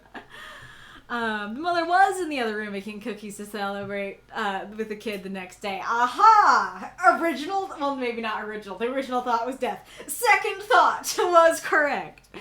The mother was letting her son bond with his father. That works. That's fair. Yeah. Nice. Val says, I guess that's fair. He was more afraid of what the monster could look like, but I feel after seeing the monster, he wasn't that scared of it since he was brave enough to give him the nightlight. Kind of like fearing the unknown until it's known. That kind of feels like it's fitting to what's going on. That it's like, okay, I don't know what it's going to look like. I don't know what my monster is. I'm scared. And then he sees it and he's like, oh yeah, this is like Mom and Dad's. You know, I know this.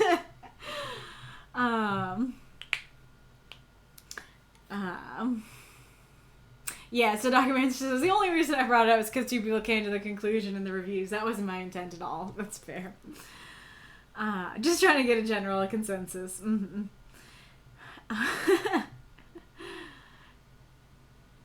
Now that I think about it, there's lots of shows and media that depicts kids befriending monsters all the time. Whether they're treated like humans or pets depends on the story. Seems to be a well-liked trope.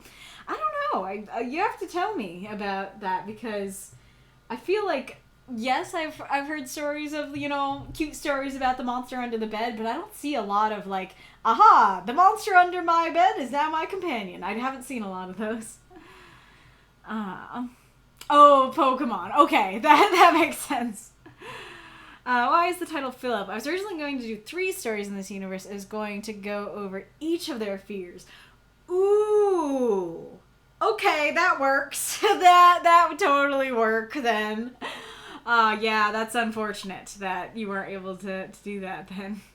Yes, and I to be clear, Gilooley says Lucy is bad science. We always use 100% of our brains. Yes, to be clear, I do not believe that we use 10% of our brain. I believe we use 100%. That's just what the premise of the movie was. Oh, Foggy said Lucy was an amazing movie. Interesting. Document says I'm in the belief that our emotions, including our fears, are what make us. So that's kind of why Phillip is the title. Well, wouldn't it then be his fear? You know, it's kind of hard to figure out how you title it based on his fear. But that's still about the fear, not Phillip, right? Or I guess what you're saying is this is Phillip becoming Phillip. This is him becoming who he will be. Interesting. I like that. It's not something that was conveyed to me. That it's not something I would have gotten without you telling me that. So I have mixed feelings on it. It doesn't remove my critique, but it does make me reconsider it.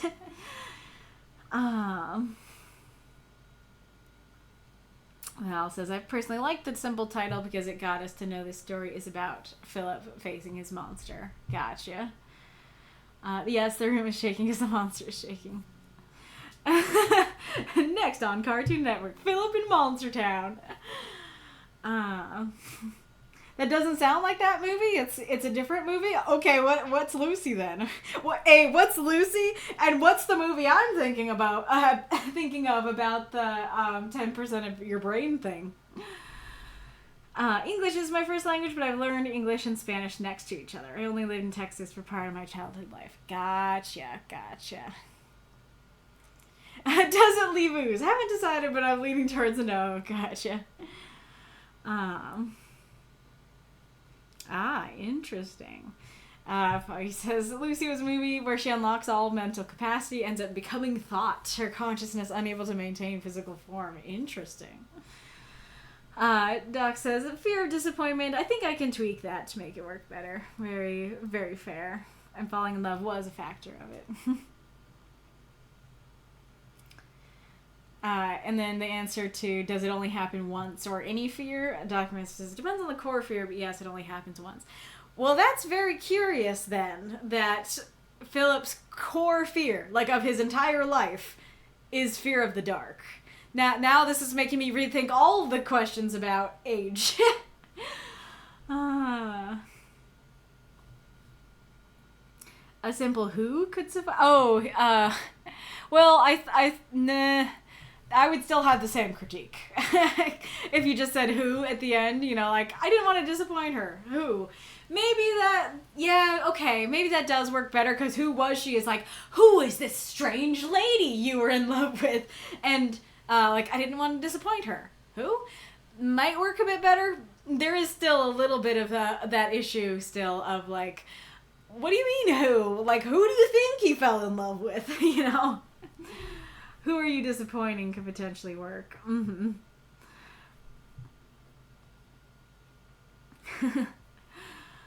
Not using adverbs is an easy way to boost your word count. Oh, incredible. I love the idea of just, like, English teachers teaching their kids through this method of only writing 350-word stories and being like, why don't you use adverbs? Because you need words. They're more like guidelines. Exactly. Exposition Jones and the Raiders of the Lost background info. A+ joke. No, S tier joke. Hello, Bitzer. Welcome. Why would he ask if these were robbers? I think I leaned too hard on the fourth walling the reader because I was worried that someone would logic, well, why isn't Dad going to check it himself? Well, I think you conveyed that pretty well, that the dad is like, well, you need to face this alone, son. It's kind of like the riding the bike thing where, like, at some point the dad needs to let go. And so it definitely felt like that, and that was pretty clear. So, yeah, I think you clarified that well. Oh, yeah, there's also that it's actually the kid under the bed twist. Mm-hmm. Good night, Bitzer. Yeah, you explain enough without... you explain that well enough without bringing up the robbers. Mm-hmm. This is Phillip becoming Phillip, yes. Your Phillip has evolved into a Phillip. Which one is the evolved version? Phillip or Phil? Your Phil has evolved into Phillip. It's like somebody find the... what is it? Is it Safely Endangered? It's some comic artist that's like, the evolution of the name Bob, and it's something along the lines of like, you either die a Bob or you live long enough to see yourself become a Robert, or something like that. Eric says, yeah, I remember Lucy being the 10% of your brain thing. Because the synopsis doesn't mention brain power at all. That's wild. Yeah, I think, because Eddie said, like, who are you afraid of hurting might work better than disappointing, and Documancer says, again, I think it's a cultural thing.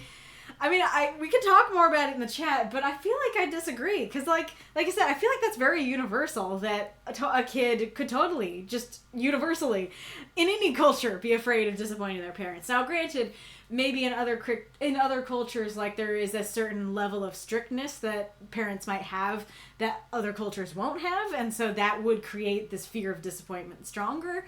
But I feel like any kid could easily just be like, I don't want to disappoint mom, you know? So, yeah. I use exposition dad to reply to one of my reviews. Nice. Phil evolves to Phillip and then into Philippus. Amazing.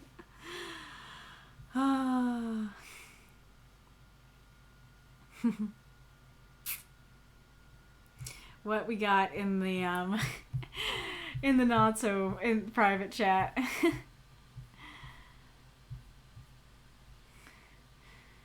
There ain't enough cookies for the two of us, pal. Philip, the 9-year-old cowboy. Have you met my cute pet? It has fluffy fur, a waggy tail, and eldritch tentacles from the realm of Kaflar. Fido terrorizes the mailman's dreams, eagerly awaiting the before Soul's return. He only accepts commands in the tongue of the old ones. Oh, that's incredible. I love the idea of just a dog, instead of just barking at the mailman and thinking the mailman's out to get them, like, tormenting the mailman's dreams.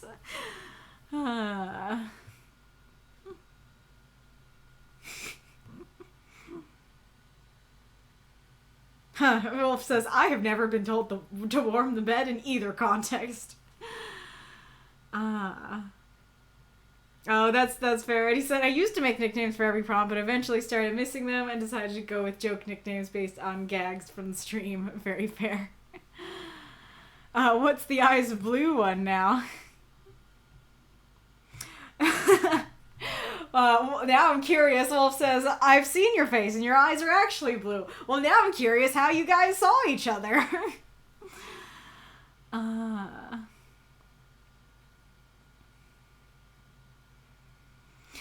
Awkward world building story bits is such a mood. Every time I have to explain, hey, dragon and human together.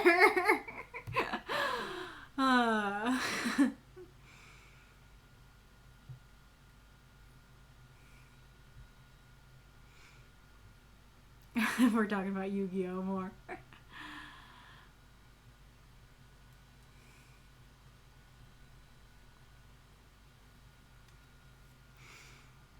Oh, I guess maybe it's a Yu-Gi-Oh! Thing that's why Eddie's name is that.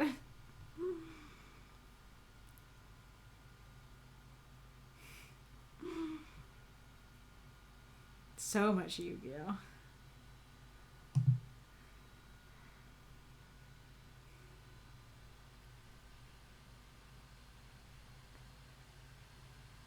Yeah, so Mako posted the summary. The summary is, when a boyfriend tricks Lucy, Scarlett Johansson, into delivering a briefcase to a supposed business contact, the once carefree student is abducted by thugs who intend to turn her into a drug mule. She's surgically implanted with a package containing a powerful chemical, but it leaks into her system, giving her superhuman abilities, including telekinesis and telepathy. With their former captors in pursuit, Lucy seeks out a neurologist, Morgan Freeman, who she hopes will be able to help her. The telepathy and the telekinesis are due to her using more of her brain. Yeah, it doesn't mention it, but that is... And maybe that's wise, because that's been totally debunked now, and so the summary makers were like, people aren't gonna like this if we mention the 10% of your brain thing, so let's leave that out. But yeah, that's... The drug makes it so she can use more of her brain, and so that gives her telepathy and stuff.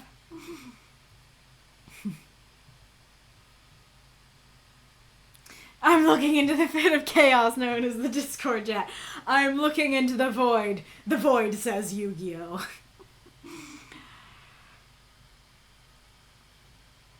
Oh, interesting. Lucy in the movie met the Lucy Australopithecus, and she merged with the universe.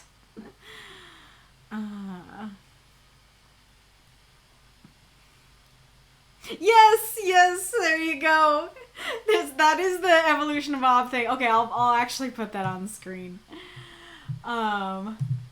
But yeah, the life stages of Robert's Robbie, the Bobby kid, Robbie the teen, Rob, a little older than teen, Robert is as an adult, Bob as an old man. Yeah, so the response to that I must have seen is you either die a Bobby or you live long enough to see yourself become a Bob.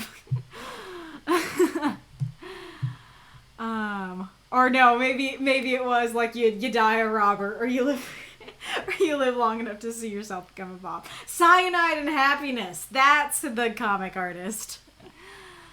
I've seen a few people's faces on the server. Not gonna name them. Fair. Eyes of Blue is a gag in Yu-Gi-Oh. Gotcha.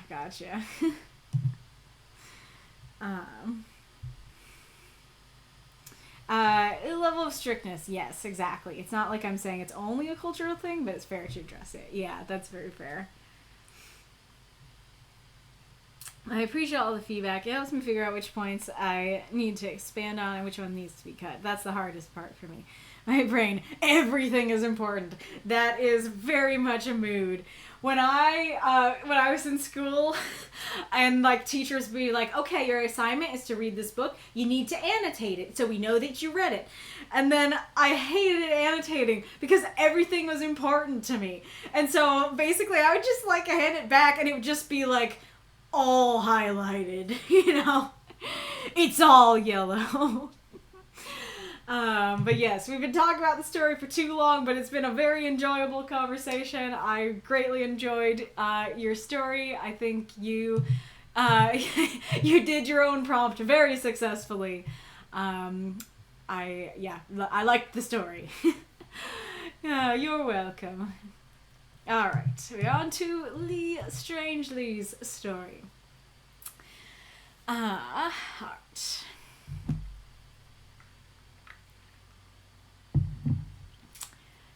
Shivaree. I Lee Strangely. 350 words. Only glints of stray sunshine were grazing her as she came to. The bitter taste of ash made her tongue recoil. My head, she groaned, knocking more dust and debris loose with each movement. Sweetie? She wasn't certain, but it sounded like something moving amongst the wood scraps. Sweetie, is that you? She called out. Oh, give me a moment. I need to collect my thoughts. Crunching wood followed her hand as it blindly sifted through the heaps. There wasn't much to see from under all the debris. She had only the feeling of charred lumber crumbling in her hands. Come on, she muttered. Come to Mama. Her hands soon felt something soft, thin, like a bundle of fine thread. Gotcha! She yanked it hard. The ash and wreckage fell away, letting the light flood her borrowed eyes, and the smell of lingering smoke flowed through her second-hand nose. Dangling there, she was greeted by her deathly pale puzzle of a body, or most of it at least. The bottom half looked to still be buried, but at least one of her arms survived. She went straight to work, lying back to line her head up with the neck it so missed. Pinned in place with any burnt nails she could scrounge up, she fished her needle and thread from her dress and began resewing herself. Quite the wild wedding, wasn't it, sweetie? She chatted. Oh, what a riot. I wish the villagers would have been a little more courteous and waited to burn the building down after the honeymoon. A voice mumbled through the blackened air. Sweetie, I can't understand you, she replied. Just hold on. With the final stitch tightened, her hand delved back into the rubble. Her fingers eventually entwined themselves in a ratty mess of hair. She tugged it, pulling out another head with loving puppy eyes and a mouth sewn shut. He mumbled again. I have no regrets. She smiled happily. I'd happily do it again. Aw, I love you too. Throughout those moths and monsters cheer for the story, but not necessarily my reading of it because I seriously messed up. I have no regrets, she smiled. I'd happily do it all over again. I don't know why I messed up so bad. And on the earlier part, too. And yes, we have art from Lee of the piece. Lee, I think you kind of gave me a go ahead in perpetuity last time, but I still want to check. Would you be okay with me using this art as the thumbnail for the stream? Also need to check for the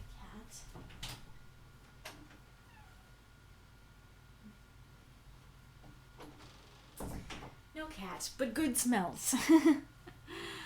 It's just strange. It says, "Go right ahead. Thank you very much." And FYI, anybody feel free to do this. I can't guarantee I'll always do it, but I enjoy when you make art for your stories, because then instead of just having a more generic thumbnail that is for every stream, now there's something actually unique to this stream. Ad incoming. Yes.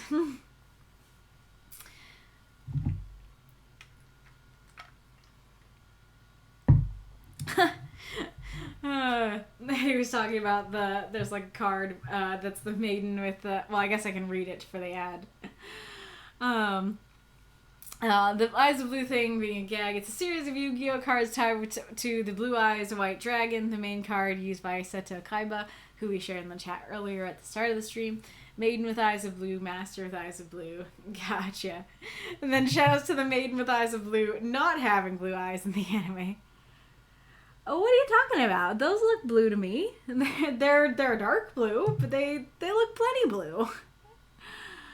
Alright, wait. Camera. Kitty.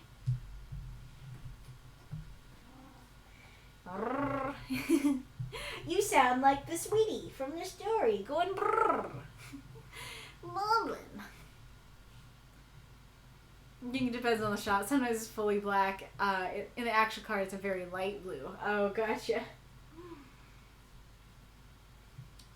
Yes, baby. Were there notes on this story, Lee? I assume that I would have copied them over if there were, but sometimes they slip through the cracks. Kitty. Yeah.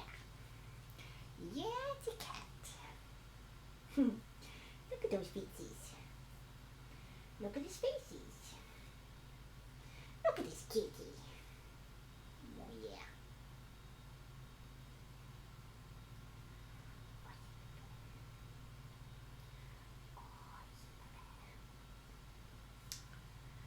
Oh, now I keep forgetting to do the story until late.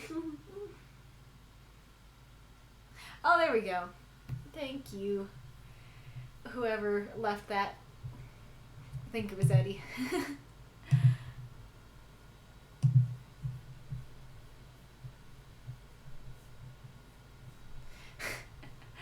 It's seeing my hand there. Unsettling.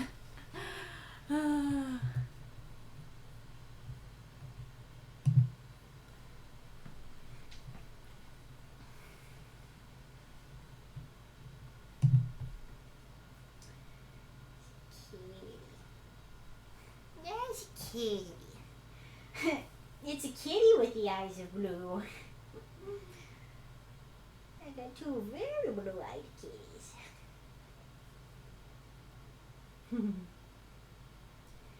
That's a purr baby. That's a purr baby. I wish you purred loud enough for the people to hear you. You're just a little quiet purr. Yeah, you are. Yeah, you are.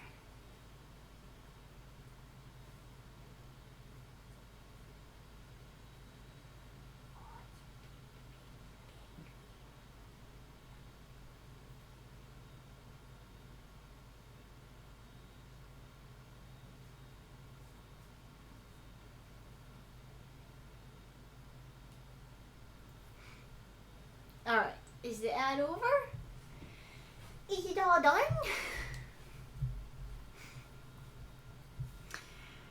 It's funny because it doesn't really feel that long to me with the ads.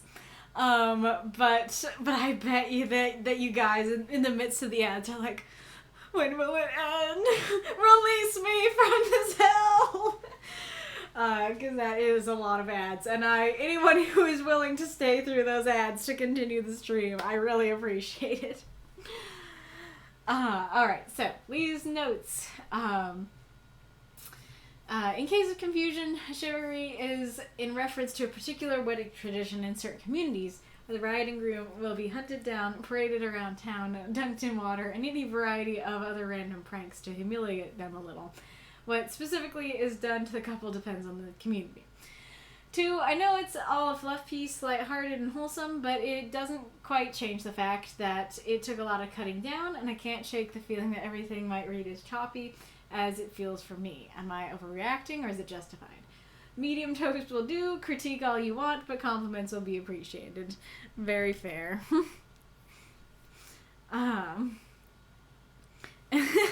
Just thinking what effects a kitty with eyes a blue card would have. Amazing. All 6 of them. Oh, 6 ads. Oh, thank you for enduring that for me.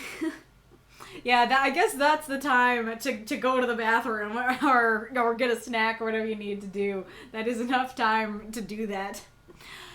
That is the... Why does this wedding tradition sound like dunking Gatorade on the, what is it, the coach or the star player at the end of the football game? But yeah, that totally makes sense as what you'd use, because it is that is kind of a twist on, what's happening here, or what's happening here is a twist on that. As a subscriber, I like the ad time because it's time to sow chaos in chat and not feel guilty about it. Very fair. So, kind of regarding that second question, but also just in general. I'm very curious what you guys in the chat thought of this piece. Because myself discussing it with the council, we had some very different reactions. There were a couple things that confused me about this piece, and we'll go into them. But overall, I felt like I understood what was generally happening. But I felt like a lot of folks in the council didn't understand just the basics of what was happening. So I want to know in the chat which side has more people in it. Were you completely confused on what was even happening, or were you like, yeah, I get the story, there's just a couple details I'm unclear about. But let's go into it. I really like the opening line, especially the bitter taste of ash made her tongue recoil. I can taste that on my tongue and how gross that is. Recoil is a great verb for that. And then this is a great way to just very quickly set the setting for the story. How do we have unlocked? We have at least 2 unlocked, right? One of the Encores that we presumably will get to talk about. I'll talk about the setting and stuff like that. This is a good reference to come back to at that point. That it's so simple just to say she's tasting ash and she's not knocking dust and debris loose, but it really does give you a really good setting context of, hey, something burned down. We don't know what it is yet, but something burned. And so that works super well. So I guess I'll just start with this, that it starts with her asking for her sweetie, and it makes sense having read the story. It's she just got married, she's trying to make sure her sweetie is okay, or that she can find him. But especially the first time you read it, I think this might have contributed to a lot of the confusion, and it did contribute to some of mine as well, that she's calling out for her sweetie, but she's putting herself together. And I'm not sure exactly how you could do that better. I don't know if maybe you could just have her say sweetie once and then put herself together and then be like, okay, I'm ready, where are you? Rather than, sweetie, sweetie, sweetie, and stuff like that. It's especially the part where she's like, sweetie, is that you? And then she grabs something. Kind of seems like she's gonna grab him, but that's not what she grabs. I'm curious. So there's a thing here, and I think this might have been a victim of the word count or of stuff getting cut. So she is, blindly sifting through the heaps. She's under the debris, like she can only feel charred lumber. And so then she finds something, and she finds thread, and she yanks it, and then suddenly she can see. So how does that work exactly? That yanking the thread allows her to be able to see. Because even if it was like she yanks her head out, that's not what she yanks out. She yanks her body out. So it's like she is the head and she yanks the body out. So I don't know what it is. The one explanation that I thought of that you might have intended, I like this, but I think it's too complicated to get across. When she says, "Give me a moment to collect my thoughts," she means it literally. That, like, this thread that she grabs, like, those are her thoughts. And so once she grabs them and, like, gets them back in her head, then she's able to think, she's able to see and stuff like that. I absolutely love that. That's super cute if that's what you intended. It's just a little too complicated or not quite explained enough for that to get across. This is rather nitpicky, but you do have a couple of phrasings in here that are a little awkward. So this is one that crunching wood followed her hands. Kind of reads not as she's like running her hand over the wood. She's like, all I find is crunching wood. Rather, it reads like she was moving her hand and the wood is following her. So I think saying, her hands found crunching wood, or her hands crunched along the wood, or something like that would be clearer. Somewhat similar, but I think this one works better. Of dangling there, she was greeted by her deathly pale puzzle of a body. I think, something like her deathly pale puzzle of a body dangled in her hand, I think would be a bit clearer. But like I said, that's nitpicky. I do think that your phrasings and your word choice is always very evocative. Like, even just that image of her body dangling there and, like, the puzzle word and stuff like that, I do really like.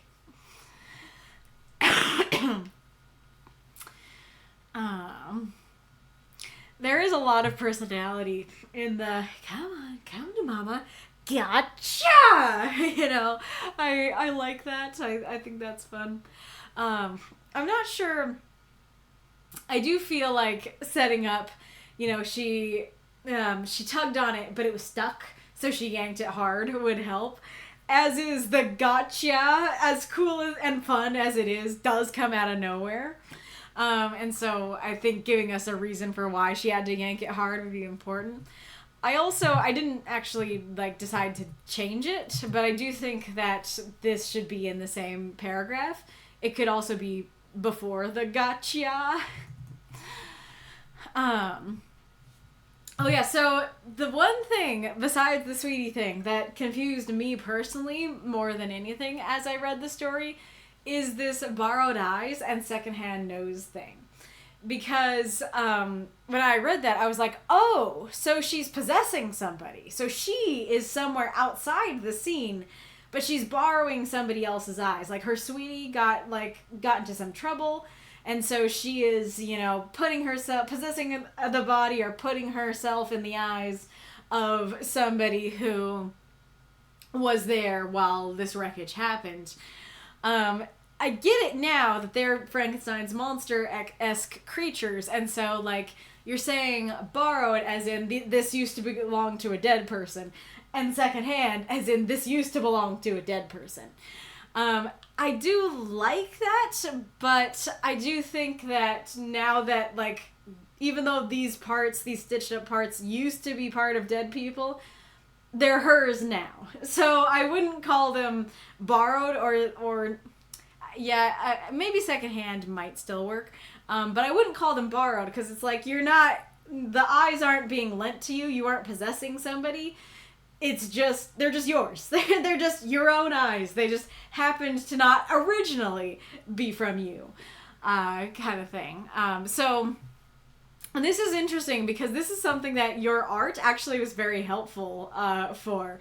Because like I said, I saw that and I was like, okay, so she's like possessing somebody. And I kept reading it and I was like, is she? Like, I'm not sure. But then seeing it and seeing her look, stitched up, I was like, okay, I don't think that she's possessing somebody else. She is a Frankenstein's monster-esque creature. I like her, lining up her neck and then finding some burnt nails and stuff like that.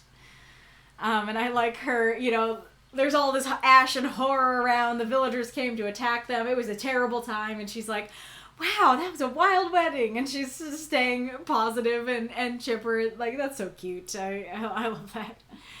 And I love I wish the villagers would have been more courteous. Again, like, really, really adorable. Something that's neat and interesting about this, so something we might be discussing throughout some other stories, is that there's kind of a question with this prompt, which is, does non-human equal monster? And I feel like both answers could be valid. Like, both answers of, yes, like, just something not being human, yes, that can equal a monster. I also feel like it could be valid to say, no, a monster is something more than just a non-human. Like, there's got to be something more to it than that. And so I think this story does a great job of, because potentially, if it could seem like, well, are they monsters? Because they just seem like people. They're stitched up people, but they're not mean. They're not, they're just sitting. And so having a reaction, even a reaction off screen of other characters being like, they clearly thought they were monsters enough to burn the building down. As sweet and cute as they are, the villagers clearly thought ill of them. I think was a great way, like, great part of the story that just makes the story more dramatic and everything. Well, I mean, it's the setting. It's the setting from before anything began. So it's important, but like also to establish, yes, they are viewed as monsters. I think that is very simple, but works very well. So this is the third thing that confused me as I was reading it. That he's going and I don't understand that either, right? And so when she says, "I can't understand you," I'm thinking that we have the same misunderstanding. And so then when he continues to mumble, and yet she understands him, then I'm kind of going, wait, what? Like, why did you not understand him before? I get the joke that the joke is like him mumbling and stuff, and then her being like, sweetie, I don't understand you, speak clearly. And he mumbles in a different way, and it's like, ah, yes, perfect. It's like Kristoff and Sven in Frozen, when Sven is like super mad and he's like, you need to, I mean, now I'm talking for him, but he's basically trying to say like, you need to go back to Anna. But he is talking differently than he has the rest of the movie. And so Kristoff is like, I can't understand you when you talk like that. But all he's doing is grunting and making reindeer noises. It's like that it's like, I can't understand you when you talk like that, but she does understand mumble, So I like that idea. I think it's cute, but I don't think that it was clear here, because like I said, I think the reader is just going to assume, yes, I also can't understand them. We must have the same misunderstanding, but that's not the case, and it also. I also am not quite sure what allowed her to understand him. What was different about the first mumble from the other mumbles? Why, like, actually seeing him would change the nature of the mumbles to make them understandable. There also is a question here that it makes me wonder who sewed his mouth shut. Because if it was her, that adds some nefariousness to the story.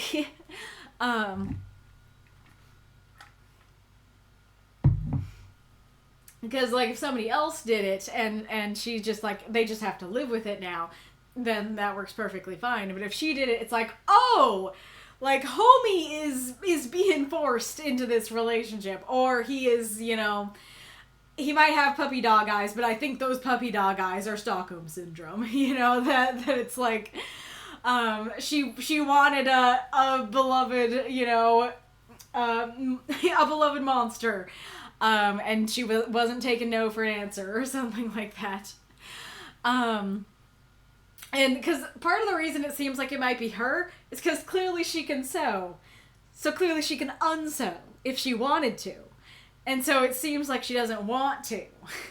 But, like, otherwise the story's super cute, and so that makes me think that the intention was not nefariousness. The intention was just, no, like, she didn't do it. She's not forcing him into this relationship or anything like that. But I don't know. I do, the ending is super cute. I do love the, you know, because I'm guessing, like, this question was just meant to be like, oh, like, do you regret it? And her being like, no, I don't regret it. I'd happily do it again, even though they burned the house down. And I love how you have the 3 there, so I can that a little bit, like, I love you, you know, kind of thing. I think that's great. So I do think that there were some, I don't know, some casualties of the word count or some issues because you did have to cut it down, unfortunately. But for me, I did still understand, like, yes, this is the tale of 2 Frankenstein's monster stitched up creatures who are in love. They just got married and their wedding was crashed, quite literally. Oh, that does remind me of another question, which is, if the house just burned, why are they in pieces? Was it burned with a burning ball from a trebuchet? Because I feel like that's the that's the main thing I think of for why it would be both burned, but also they're blown apart. You know, either that or the villagers tore them apart, which is kind of a worse image to my mind, but possible. Anyway, so I like the story. I think it's super cute. Like, I feel like I'm having a lot of critiques today, but, like, both of these stories I really enjoyed. I thought both were super cute and really great for the prompt. I really enjoyed them. I'll put the art on the screen. Okay. Yeah, the joke is she does speak mumble, he's just buried. So, is that the intention, that when he's buried, it makes his mumbles worse? I don't know exactly how you do that, because I was going to say, like, maybe add more M's, but I don't know that would have changed anything. Oh, actually, you could say it, I wonder if this would have worked. If you said, you know, instead of a voice mumbled through the blackened air, you could say, like, mumbled are like, what was it? I was thinking something along the lines of, like, she couldn't understand him when he was buried under rubble, or like mumbled a voice buried under rubble. But yeah, if you said something along the lines of she couldn't understand him buried under all that rubble, and then she pulls him out and he continues to mumble, that might have done the joke the way that you wanted to.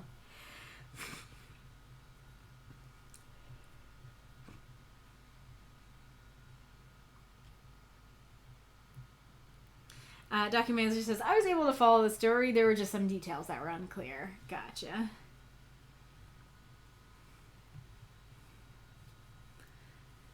The Yu-Gi-Oh talk. It's invaded the public chat now. From what I understand, while she's putting herself together, it's like an Iron Giant situation where all the limbs are crawling to her.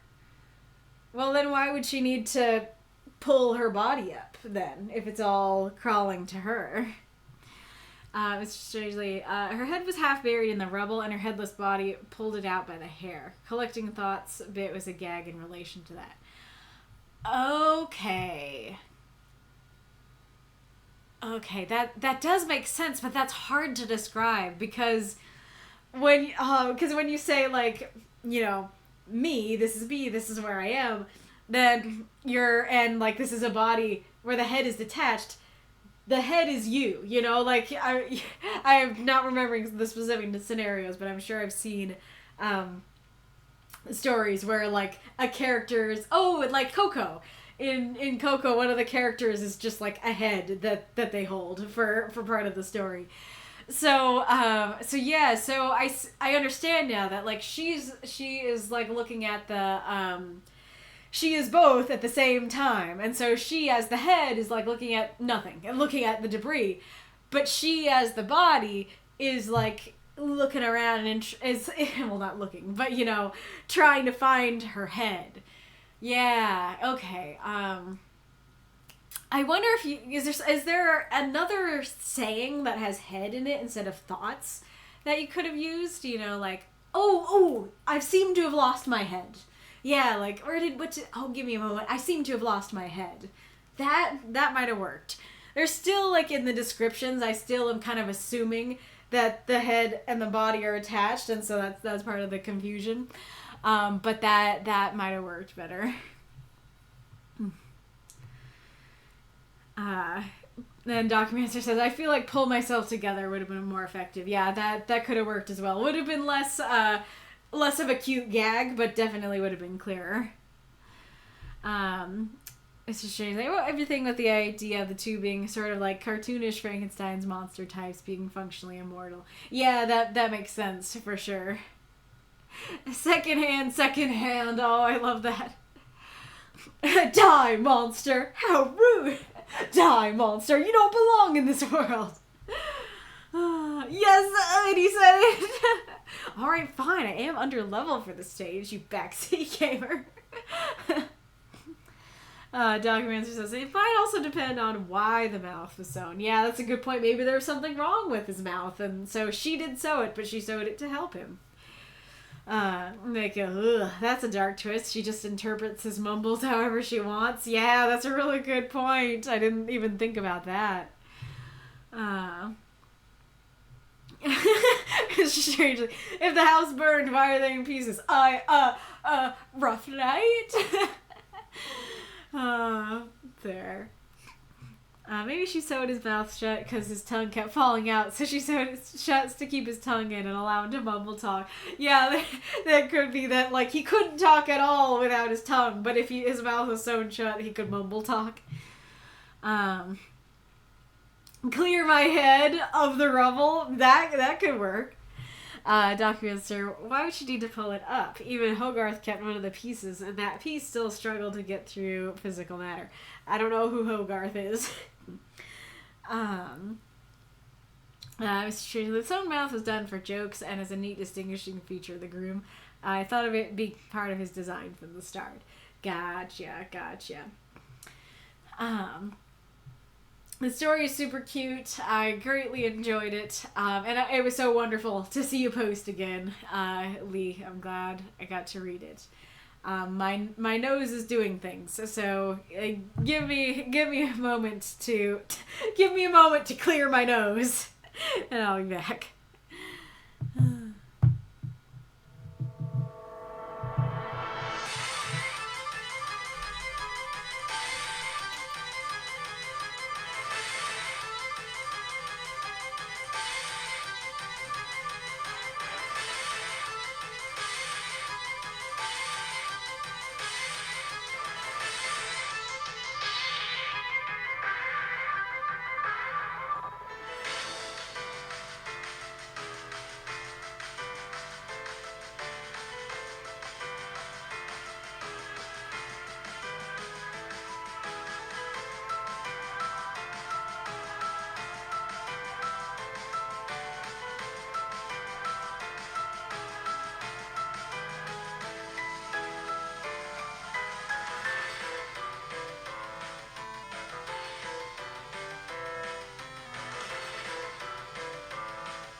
there's quite a bit left on the song, so I apologize for any of my fellow OCDers in the chat. You can hear the rest at the midstream question.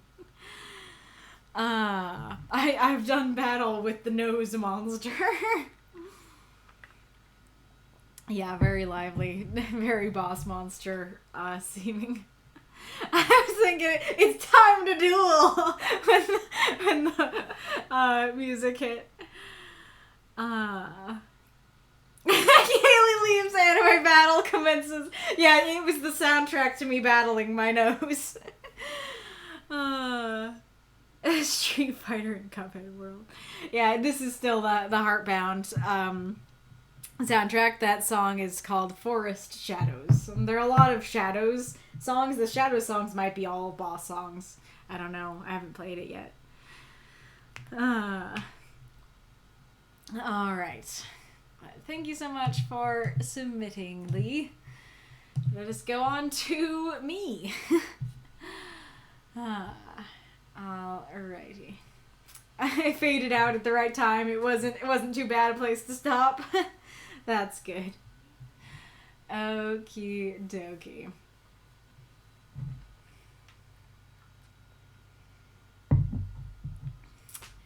Graveyard meetings.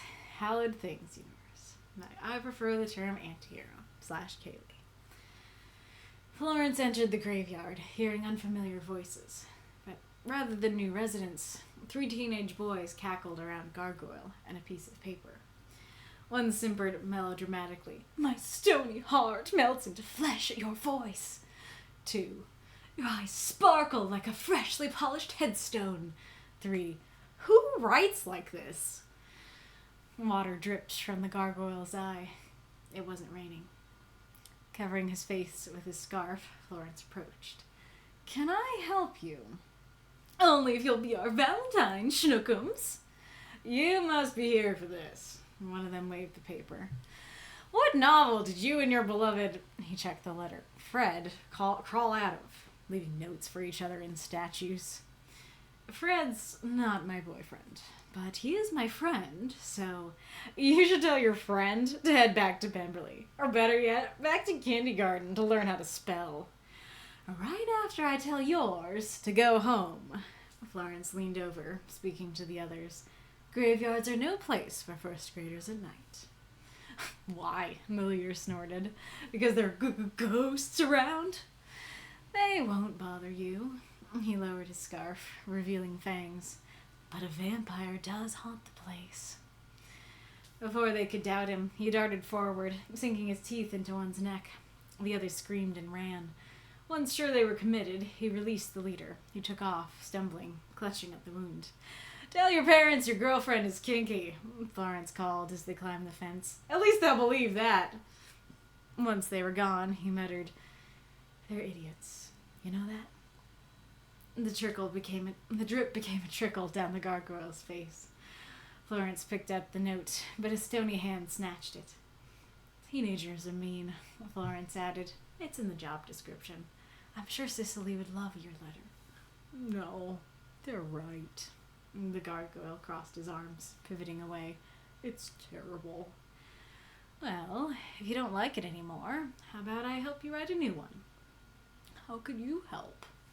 Florence snorted. "Yeah, what would I know? Getting married and having a kid teaches you nothing about love." Fred sniffled. "Well, I guess we can try." Drop those moths and monsters. Cheer for the story if you loved it. First of all, I'm Fred. What is that? What is that in reference to? Like if you reply, what novel did you and your beloved Fred crawl out of? First of all, I'm Fred. Aw, thanks for the cheer, Ghoulish. Hugs for the gargoyle. Yes. Called the gargoyle, Ghoulish said. Oh, interesting. He must have not been around for the Halloween stream. But yeah, if you don't know, this is the same universe that my Halloween story takes place in. The Halloween story is called Hallowed Things. I probably should come up with, like, a better name for the universe as a whole rather than just the title of the first story. So if you have ideas for what the universe title could be, let me know. But here are my questions. Once again, I just had time to copy down my questions and not write anything else down on mine. Question 1, anything confusing? Question 2, if you have not read anything in this universe, A, did you understand what a water drip from the gargoyle's eye, it wasn't raining, meant, or were you surprised when the gargoyle was alive? B, were you surprised that Florence was a vampire? Anything else surprise you? 3, did you get that new residence, right there, would mean new ghosts or other undead? 4, was the opening confusing, or did you understand that they were mocking whatever was written on the paper? 5, originally it was, my stony heart becomes honey at your voice. I wanted Fred's writing to feel indeed weird and off and overly sappy, but also cute, especially once you realize Fred wrote it. I like the flesh line because it kind of hints at the idea that Fred might want to try and figure out how to become human so he can be with Cicely. But it almost sounds too normal. Would the honey line fit the vibe I'm going for better? Bonus question for people who read a lot of my stories. If I went with the storyline that Fred wants to become human to be with Cicely, and whatever shenanigans and difficulties came with that, would you enjoy that? Or would you feel like, ugh, Kaylie, you've done this storyline before. I'm bored. Find a new plot line. If you would feel the latter, would it work if he could only look human temporarily and or Cicely was into him as a gargoyle rather than a permanent change? 6, did I have Fred cry too easily? Should I have kept him stony until the end? I'm unsure if lore-wise I will keep the idea that Fred can cry. I kind of like the idea that came up in the Halloween story that only the rain can allow him to cry. But I didn't think the teens would be there in the rain. 7, didn't make sense that the boys thought Florence was there for the note. I forgot how many questions I had on this one. I think I might copy the questions to put them in the chat because this is a lot to keep in your head to reply to. What? How can you be so... Oh, it's because of... Oh, darn, I can't do it. So if one of you want to do it or, like, forward the notes from the story, go ahead. Didn't make sense the boys thought Florence was there for the note. 8, did the boys actually sound like teenagers? Was there anything that felt like not something a teen would say? 9, did it seem weird a teen boy would know about Pemberley? That is the place, that is Darcy's place in Pride and Prejudice. I've not got to that part in the book yet, but I think it's been mentioned a few times and I do know about it. But anyways, I was thinking either Pride and Prejudice was required reading in one of the classes or this kid secretly likes romances. 10, I wasn't sure if I should say kindergarten and imply he was talking in a mocking voice or if that would seem weird when the rest of his lines are written normal. Which do you prefer? And then maybe I should be like actually going over the story as I ask these. For graveyards are no place for first graders at night. Originally it was graveyards are no place for children at night, but I kind of like the idea of him being like, oh, you're not in kindergarten, but you're one layer above that, you know, your first graders. Did that burn work or not? 12 is, they won't bother you. He lowered his scarf, revealing fangs, but a vampire does haunt the place as badass as I think it is, or only badass to me. Also, would you prefer a vampire does frequent the place? I wasn't sure if the wordplay added or detracted. 13, at first I was just gonna have the boys run when they saw his fangs, but then I was like, no, they're teens. They'd be skeptical and make fun of him. Probably ask if he got them from a costume store. So I thought I'd continue with the badassery, hopefully, and have him just prove it immediately. Did that work or feel rushed and intense? Also, I wanted to convey the idea that he just got a little taste, not enough to be a problem. Was that conveyed? At least not a problem unless I want to create a storyline around it. I'll admit there is something cute and funny about the idea that Florence accidentally made him a vampire. The kid shows up like, what the heck is this? And Florence is like, ah, shit. I didn't mean to do that. was the girlfriend line. This one. Was that funny or weird and awkward? The intention with that line is that like that would be a horrifying thing to tell your parents that you have like this mark on your neck because your girlfriend is kinky. But like Florence is going, oh yeah, that horrifying thing would be less horrifying than telling your parents that you were bitten by a vampire, because they will not believe that you were bitten by a vampire. Also, is there a word that could go in that sentence that would work for both boyfriend and girlfriend? I don't feel like tell your parents your significant other is kinky would work. It ruins the flow. 15, did the transition from dealing with the teens to trying to comfort Fred work? So it went very fast from tell your parents your girlfriend is kinky to they're idiots. So I wasn't sure if that was a problem. Does the ending work? Is it cute? I might change that title. Any better ideas? And then favorite lines and other comments.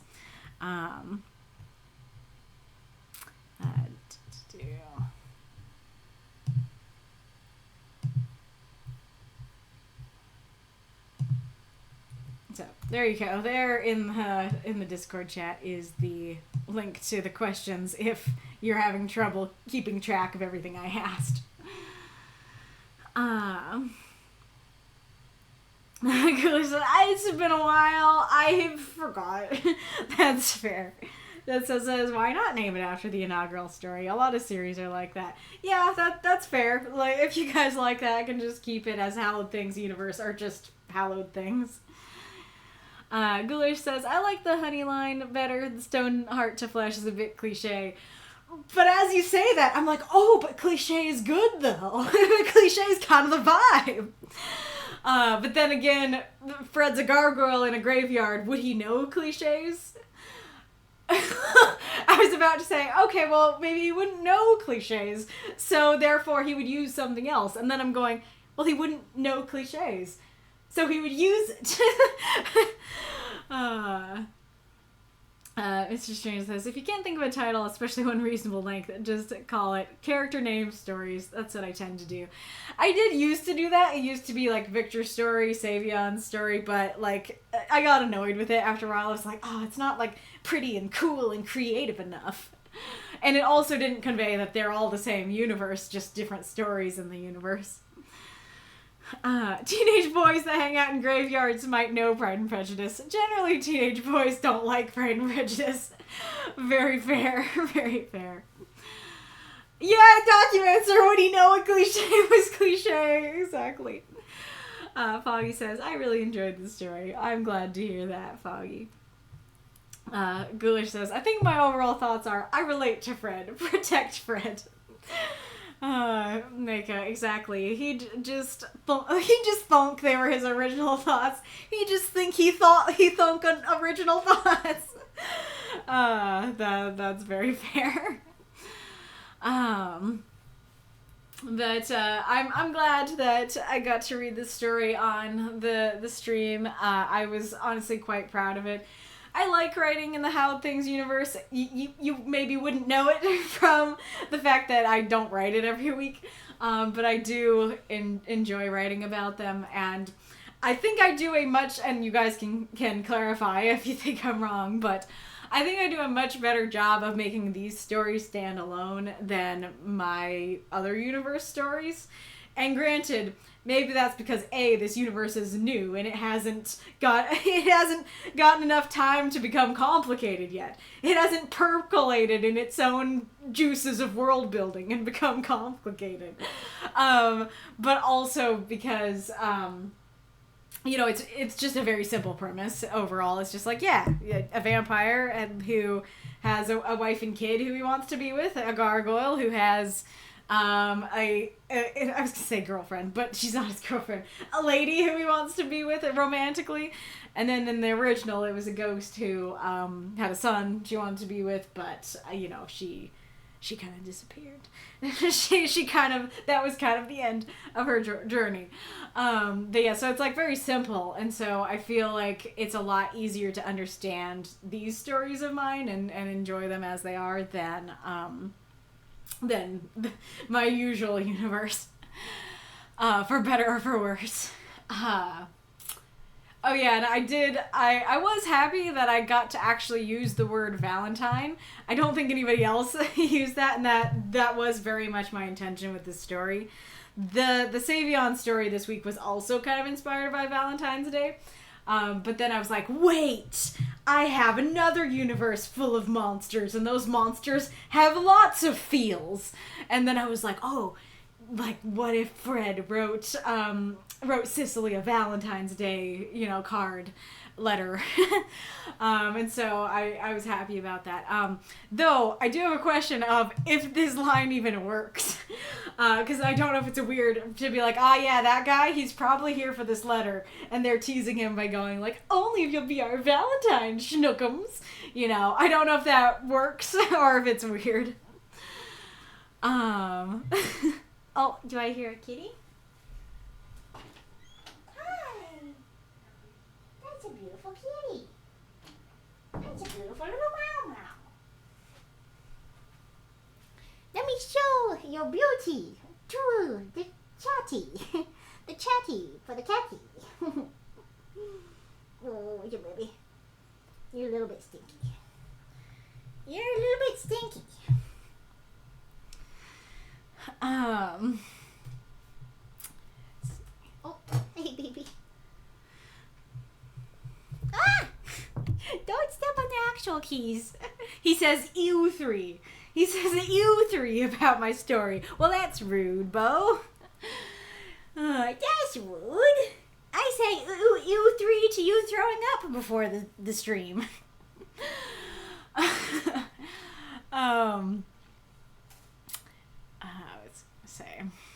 Oh yeah, so I was talking about the Valentine's thing.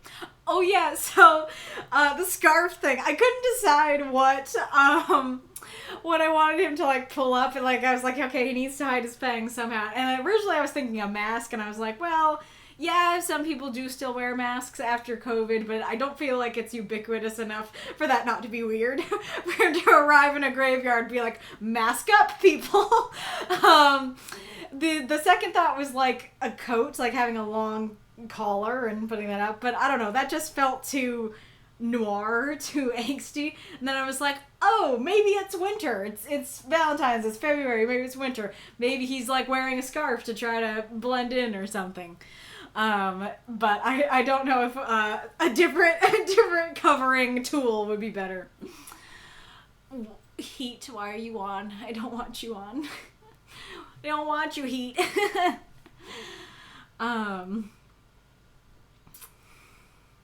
Oh yeah, so me reading it probably helped, but, I mean, hopefully helped.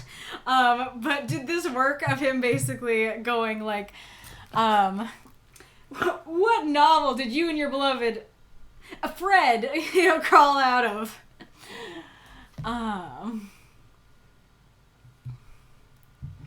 Yeah, kitty.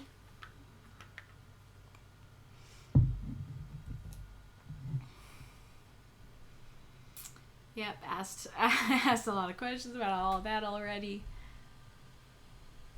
I also don't know if it felt... I liked this line if it's in the job description, but I don't know if it was weird to just say teenagers are mean, because I feel like it's in the job description. I'm sure other people would like it. I feel like that works as a comforting thing, but just being like, oh, I was hurt by things these people said, and it's just like, yeah, teenagers are mean, kind of is like, yeah, life sucks, kind of vibe, which is not the vibe I was going for, and repetitive after they're idiots, so, I don't know. Well, I guess not every teenager is an idiot, but that's kind of what he's saying, of like, teenagers are idiots and mean, that's their job description.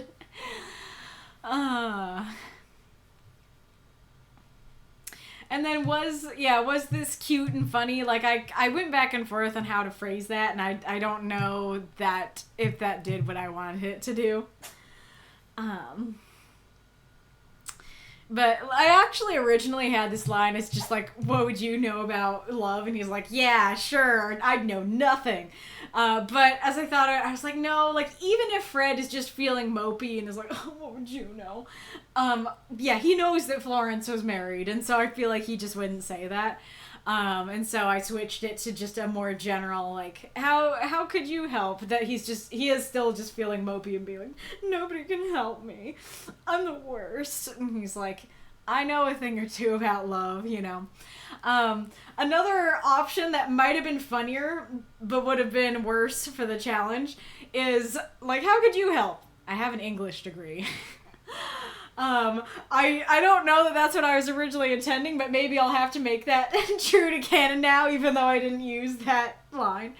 I feel like that would have been funnier, but I went for the love idea because that was the challenge. Because what was I gonna say? Oh yeah, just because of Valentine's Day, and because mentioning that Florence has his own loves, or at least had. I feel like it works better for that. I am also curious if what you guys thought of the prompt use, because there's obviously like that I feel like gargoyles and vampires are just in general kind of considered monsters or monstrous characters, and so or beings, and so. That's the simplest use, but it's just that we have this gargoyle who might seem like a monster, but no, actually he has feelings. I wasn't even intending this, but I guess it could also be his writing is monstrous, but he has feelings, like they're being like, oh, like this sucks, this is grotesque writing, it's like a hideous monster, but he has feelings. But there's also meant to be a little bit of Florence in there too, that he's this vampire who's nomming on people, but also he has feelings in the sense that he cares about his friend and wants to help him, and that he loved people in the past, when he was human and stuff like that. I mean, he still loves them, as you can tell from my, till death do us part? Was that the prompt? Something about that kind of prompt. If he showed you the Hunchback musical song about how Quasimodo hardens his heart to the world, you have not. I'll have to listen to that. Hello, the engineer. Welcome.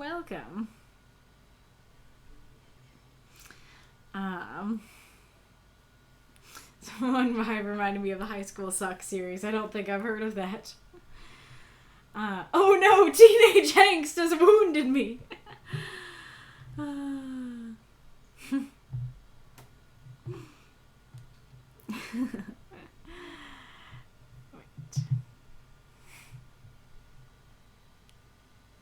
Oh, that's great. Foggy posted a gargoyle gif. That's fun to say. Where I don't know what it's from, but them saying, if they think we're beasts and monsters, we better live up to the name. That's great. Yes, thank you all for chatting with me about my story, letting me read it to you. I'm glad you enjoyed it. If you have any other praise or critiques or questions, you can feel free to still say them or say them on the actual story. Kitty, I don't really want to let you out. You're just cute, and you're just gonna want back in. But you also might meow throughout the story if I don't. Oh no! Oh no, that's bad.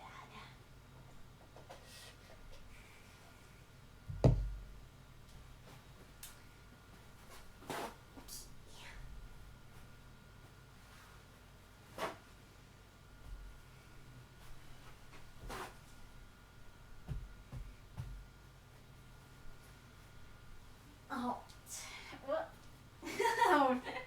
Right as I was like, alright, okay, I'll let you out, I think is when he turned to go in his box. We basically said, alright, I'll give in to your demands at the same time.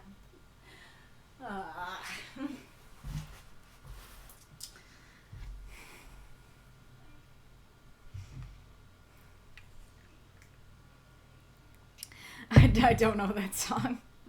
Oh, that makes sense. The GIF is from Gargoyles. All right, now it's time for, it's time for me turning the air on, so hold on.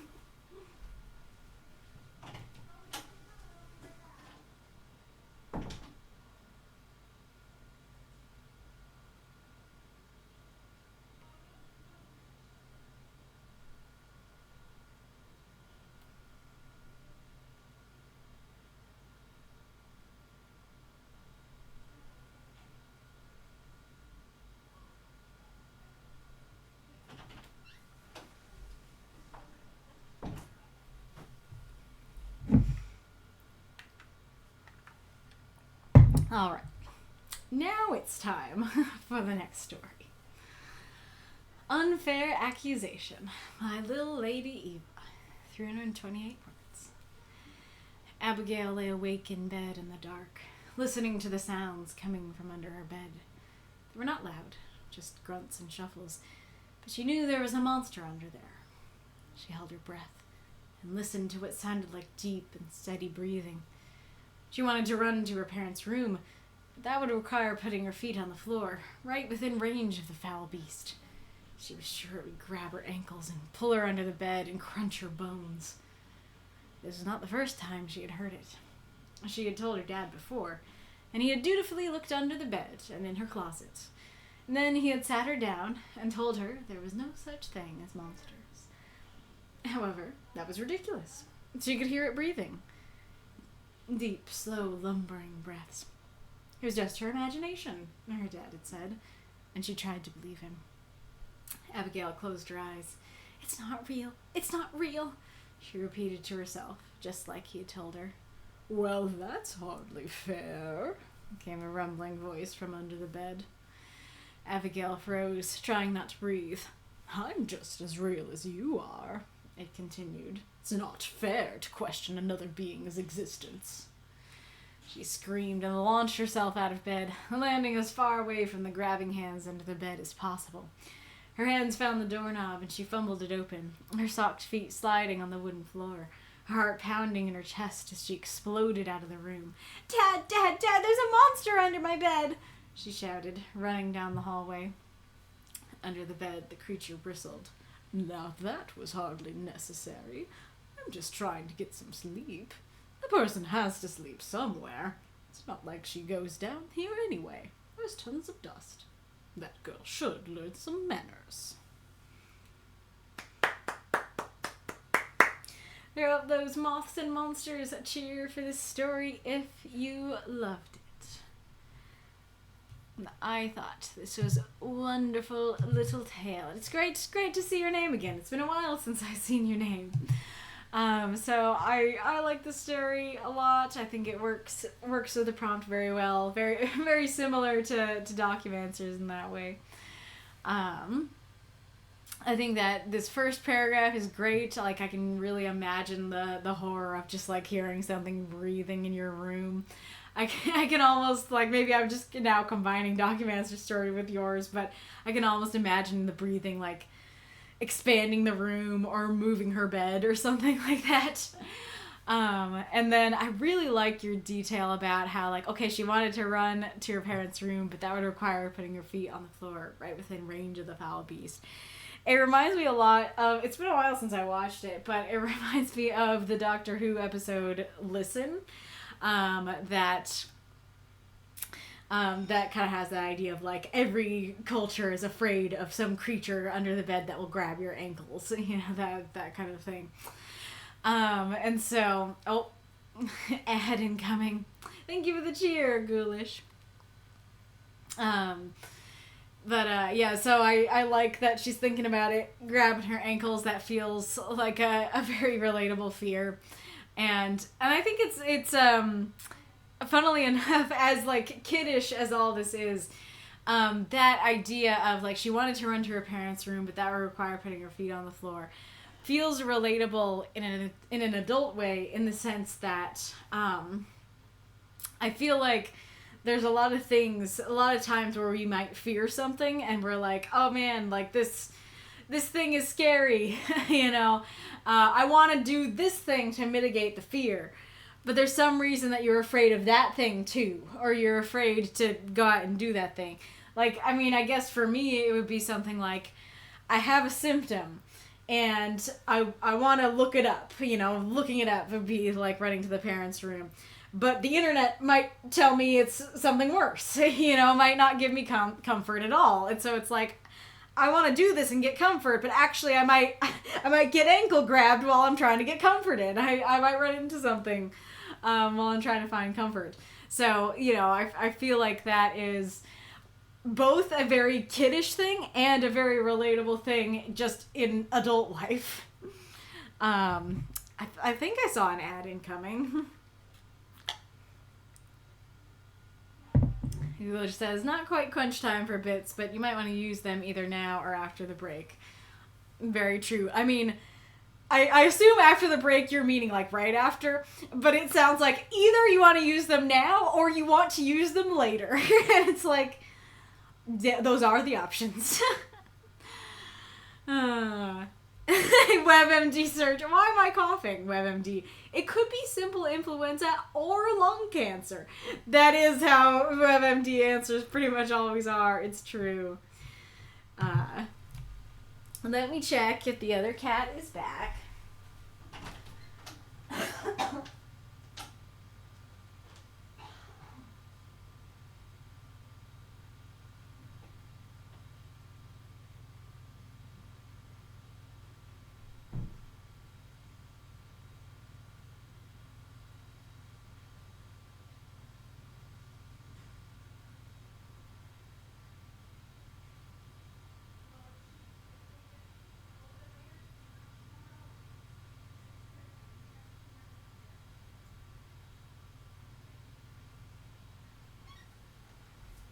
Well, I'm unsure, but I might have figured out what that little monster wants. He likes to, their crates are in my closet, and he likes to sleep in them sometimes. But I have like a big, I don't know, black thing that goes on my window while I sleep that goes in the closet, and sometimes I end up covering the entrance to the crates. So I think he might have just wanted me to remove that so that he could go in there and sleep.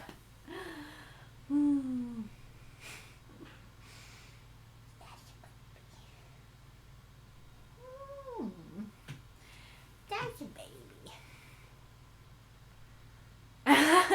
Do my eyes deceive me, or do I spot a white kitty on a chair of blue? This is going with the Yu-Gi-Oh stuff.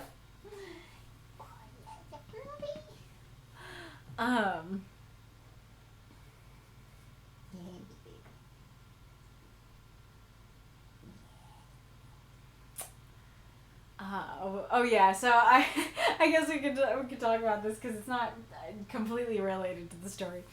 Wolf says, WebMD after being told any symptoms. It's cancer, I'm certain. Sometime. I mean, the thing is that's always the joke that, like, you're like, like you said, I'm coughing. WebMD, it's cancer. But the thing is, as someone with OCD who has looked up these things before, like, that's always an option in the list, but usually these things it'll be like, hey, like 90% of the options are something harmless. But like there is that 10 what did I say, 90%? Yeah, there is that 10% option that maybe it's cancer. Which honestly does kind of feel like how like real doctors have to think about things, that they're like, okay, like it's probably these 10 completely harmless, one of these 10 completely harmless reasons. But there's also a chance that it's the 11th reason, cancer. We can't rule it out just yet. Oh.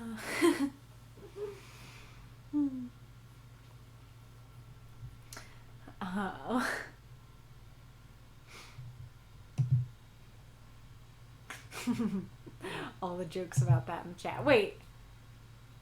Is the ad gone? Has it already been 3 minutes? That did not feel like 3 minutes. Did the ad never come? Was I entirely mistaken about the ad and I just showed the cat for nothing? It just ended. Okay. Gotcha. Also, I'm annoyed because, so on the last stream, on this screen, I had the border that's around my face, I had it flipped the other way, and I was really annoyed because this little constellation was getting in my face. And then on this one, I just went with the white background, but I was like, I don't like it. It's boring. It doesn't look like the other stuff. I like this one better. I think it's more fitting to the purple of the other two. But I don't like this moon is constantly on my head. So I still need to try out the other ones. I've still not landed on the right border for my face, I think. And, like, I could just use the constellation border another time, but it's like, it's already on here twice, so it's gonna be a repeat of either the big one or the small one. So I don't know. Not when the moon hits your eye, when the moon's on your head. Let's land on the moon. Alright. Oh, yeah, so I was saying I really like that first paragraph. I like, the grabby hands, you know, and I also relate to how bad the fear is, that it's not just like it's gonna grab my hands, it's like it's going to pull me under, it's gonna crunch my bones, that's what's gonna happen. That is what fear feels like. It's like you're reading this and you're going, well, like, I don't know about, you're sure it's gonna crunch your bones. Like, you don't have any evidence of that. All you have is it's breathing. So where's the bone crunching evidence? That's another stream title idea. Where's the bone crunching evidence? But that's exactly how anxiety works. That it's like, all right, I hear something breathing. Brain, what do we do with this information? A bone crunching. It will crunch our bones.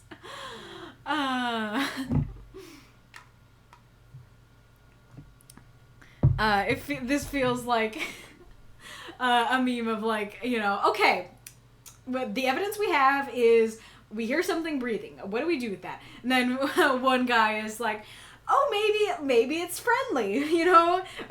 Yeah, maybe it's friendly. Let's try to make friends with it. The next guy's like, oh, maybe it just needed a place to sleep. Jeff over here, it's gonna crunch our bones. I like the way you think, Jeff. You know? Is what brain does.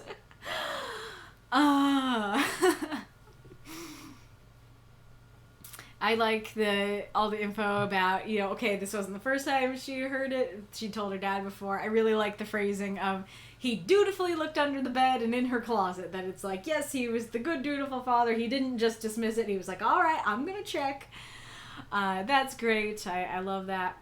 So I really don't have much to critique for this story, so my critiques are going to be a bit nitpicky. However, that was ridiculous that she could hear it breathing. Deep, slow, lumbering breaths. It was just her imagination, her dad had said. She tried to believe him.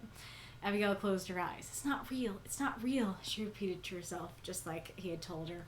So I do think that ultimately this all makes sense, but for me there is a little bit of a disconnect from the definitive statement of that was ridiculous and her believing her dad and being like, okay, I'm gonna listen to him. Ultimately, it does make sense because, like, yes, a kid absolutely can think and do that and be like, oh, that's ridiculous. I can hear it breathing. And then she's like, oh, but I really don't want it to be real, so please don't be real. You know, kind of thing.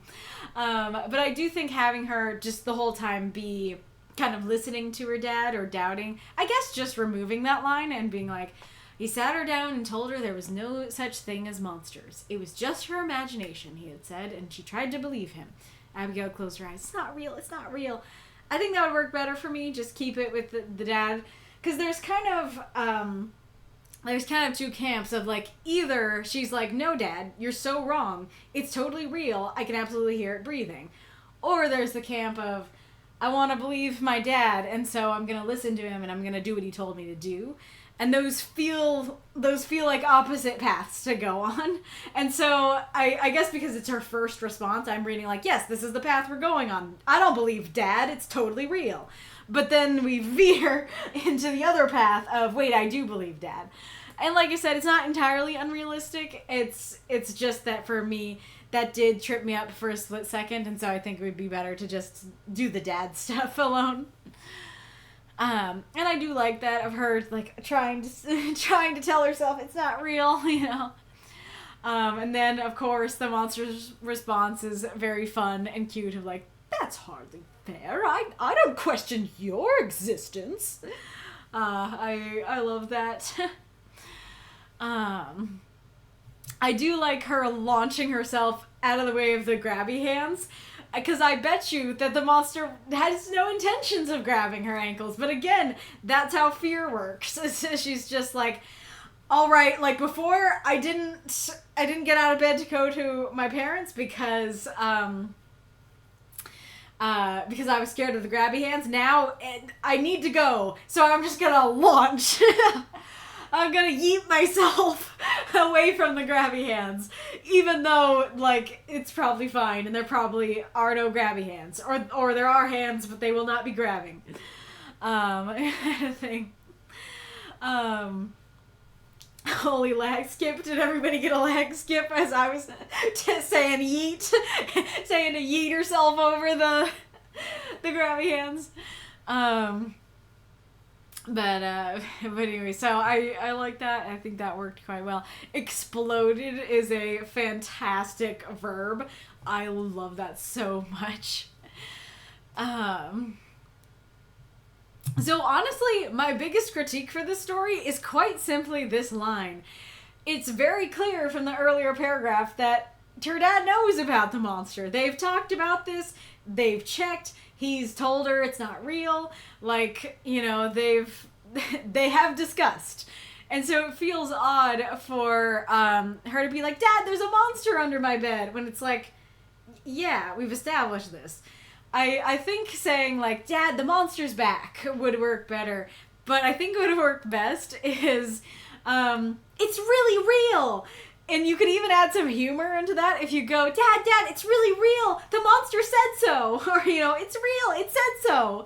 That could be very cute and fun. So yeah, so there's that. And then the ending's very cute. The monster being like, you know, hey, she should learn some manners. I'm just sleeping down here. Very cute. So I'm not sure how I feel about the fact that the point of view switches at the end. Because on the one hand, I think it kind of works because you can kind of imagine this as just like a short, just like a short thing that you're watching, and like it's on the perspective, the camera's on the kid for most of it, and then as the kid runs down the hallway, then the camera like goes back to like you're kind of looking through the doorway and looking at the monster, and the monster's talking directly to the audience. That's kind of how I read the ending, and that is cute. I do rather like that. But also I think that, you know, I think that maybe the story could have felt a bit more dynamic or feel like it had more of an arc if, like Phillip, Abigail talked to the monster. That, you know, she, instead of just getting scared, and it's understandable, she's a little kid and she's getting scared, but if instead of screaming and just kind of repeating the cycle and going, once again, hello, Dad, there's a monster. Instead, when he's like, hey, I'm just as real as you are, then have her, like, you know, I don't know exactly what she'd ask, but try to talk and be like, well, what do you mean? It's like, well, that was very rude of you, you know? Like, you don't see me questioning if you're real. I don't know how the conversation would go, but, like, just having a conversation and realizing, oh, wait, hey, the monster might not be as scary as I think. Again, like Phillip's arc, I think that might have worked better, because I like what you have. I think what you have totally works, but just in the vein of trying to improve it even further, that I think as is, there is a cyclical nature to it, and then we have this dramatic POV switch at the end, and both things would not exist if she just talked to it and, like, recognized, oh wait, hey, maybe it's not as evil as I think it is. Also, when you say person, yes, like, person is a term that can refer to non-human people. But when you say person, it makes me think, are you just a guy? Because actually, that makes you seem more monstrous. Because if this is like an actual monster, you know, like a, I don't know, a weird, like from the comic that was in the writing group chat, this is like a weird spider monster. And he's like, yeah, like, weird spider monster gotta sleep somewhere. You know, I'm fine with that. That works. But if it's like Jeff, it's Jeff from the other story. It's Jeff, he's come home from work after proposing his terrible ideas to his boss. And he's sleeping under a little girl's bed. Yeah, I don't like that. That's not cool, buddy. So I think saying a monster has to sleep somewhere, that would be super cute, that would be super funny, and it wouldn't have the problem that I was saying. And also, so it's not like she goes down here anyway. I get this in the sense of, like, especially if there's kind of maybe this element that it's bigger on the inside. There's, like, a whole apartment down there he's hanging out in. It's like, she doesn't come down here. That's cute. I like that. I do like that idea of, you know, she doesn't come down here. But she did, though. Her dad checked. And, like, granted, yeah, I'm sure that was during the day. And, well, maybe I'm not sure about that. That could have been during the day, and it's like, well, I need to sleep here, so I'm not here during the day. I'm at work with my giving terrible ideas to my boss during the day. I just sleep here. But, you know, he did go down there. He went down there to check. And so it does feel slightly odd to say, like, she never goes... It's not like she goes down here. I think saying something like... It's not like she's using it. It's not like she's using this space, you know. Or like, it's not like she sleeps down here. I think that that would work a little bit better. But yeah, so like overall, super cute. I enjoy this a lot. Let's see what folks have been saying. Thank you for the cheer, Ghoulish. Oh, I might have already thanked you for that.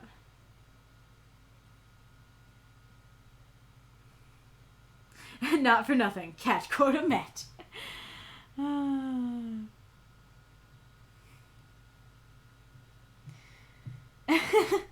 Monster under the bed will grab your ankles, then tell you are stinky.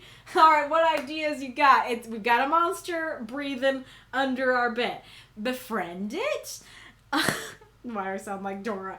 What was the other thought? Oh yeah, maybe it just needs a place to sleep. It will drag you under and call you a stinky butt. It will drag you under and crush you. Okay, Aerith didn't get a lag skip. Thank you for the cheer, Death said. Second encore unlocked. Lovely, lovely. Monster. No one will believe you about this. Yeah, it's like in my story with the kinky thing. It's like, I'm real, but no one will believe you if you tell them I am. Isn't there a spider monster in Billy and Mandy called Jeff? What's Billy and Mandy? Is that like another comic? It's creepy if Dad finds Jeff under the bed. Then Dad has to go get the broom and poke Jeff and get him to leave again. Oh, I love that. That would be quite the twist on this story, that it's just a guy. It's just Jeff. And so Dad comes and pokes him with a broom.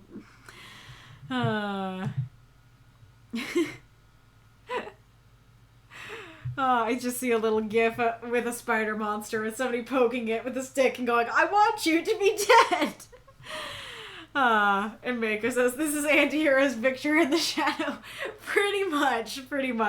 Also Victor and himself, for his story at least. Jeff under the bed from accounting! The God Guy! Yes, I love that. Jeff, what exactly was the joke? That it's just like Jeff being like, I am a god, you dull creature, but he's just from accounting. And then he goes home and sleeps in a little girl's room Super creepy statement.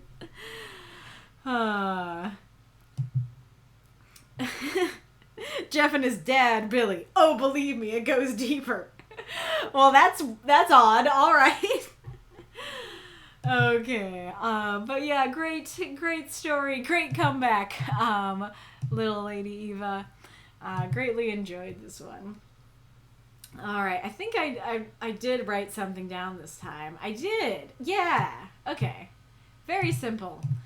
Oh yeah, I'll have to make it bigger. Well, I don't.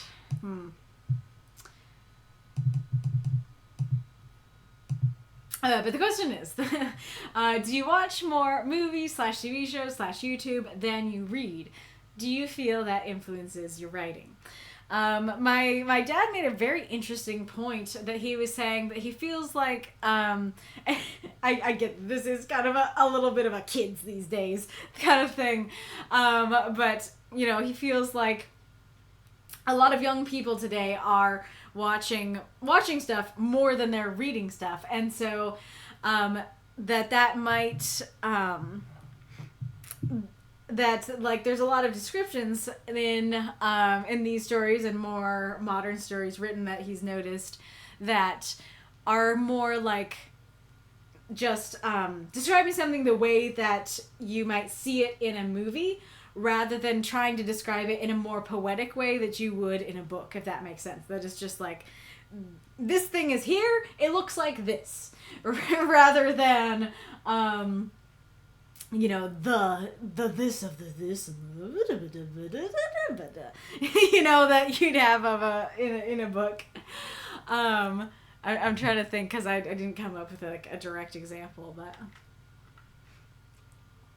I don't know, like describing this I was gonna say mug. It's not a mug. It's not a cup either. What would you call this? Why am I blanking on what to call this? But yeah, like saying like, you know, I don't know. There was a cup. It was red. It had flowers and birds on it. Versus like, you know, flowers bloomed on the plastic of the cup and the birds twittered soundlessly, sparkling in the fluorescent lights. You know, something like that. That like if you just like saw this in like a video, then you might just be like, yeah, there's a red cup. But if you read stuff and you know how to write based on what you've read, then you might describe it more of that second way of like going for something more poetic and dynamic. So I don't know if any of that is true, but I thought it was a very interesting idea that he brought up, and so I wanted to bring it up to you guys and see what you guys think. Do you feel like you watch more movies and TV, and do you feel like that affects your writing in the way that I said, of like it making you want to state things a little more directly, of just like, here's what it looks like, or does it affect you in other ways? But yeah, I really want to put the standby on, but the moth is not on the standby. So let's see if I can quickly get the moth on the standby. Is it this? It is that. Sure is, buddy boo. Now it's too small. Can we crop? Well, I know we can crop, but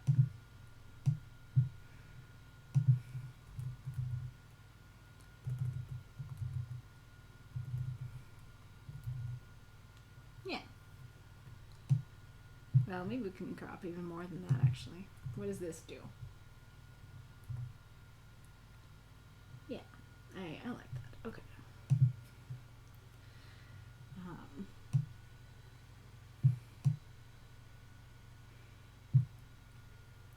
All right, and then we put there. Offline. Wait, I've mixed them up. That should be the burb. That should be the BRB. No, that one also says offline. Did I... What? Why do they all say offline? Well, I guess that's what you're getting. I guess you're getting offline rather than BRB until I figure that out. Well, I don't know how easy that would be to fix. All right, what frame do we want on this one?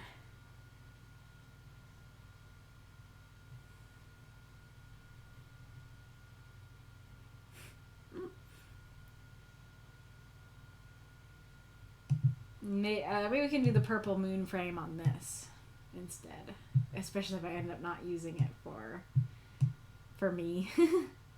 Then this could be a good place to use it. Yeah, I kind of like that. That's cute.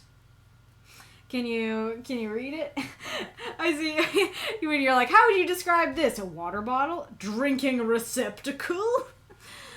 Let me real quick see how easy it would be to grab.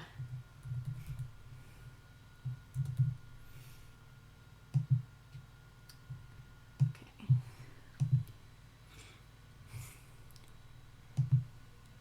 Nope, not that.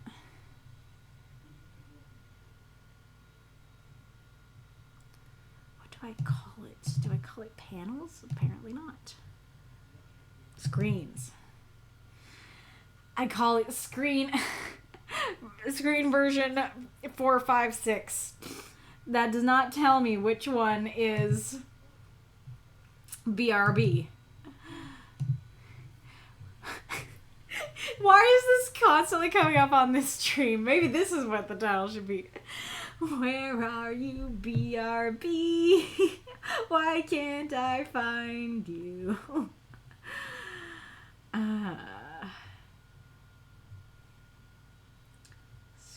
Screens. Where are you, screens? There's screens. Whoa. Stream ending? Okay. Oh my gosh. Mothception. Stream starting. Okay, we got that one. Offline. We definitely have that one. There's BRB. Okay. I'm gonna rename that.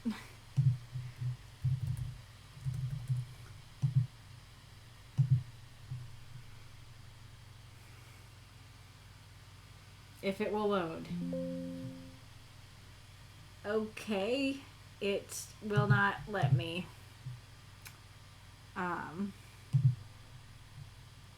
Okay, so you're that. Okay.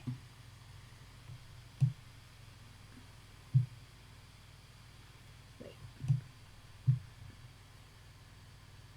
Nope, that's still what? It's literally what? I don't understand. It's literally the one I just named BRB that I clicked on. Why does it say offline? I don't understand.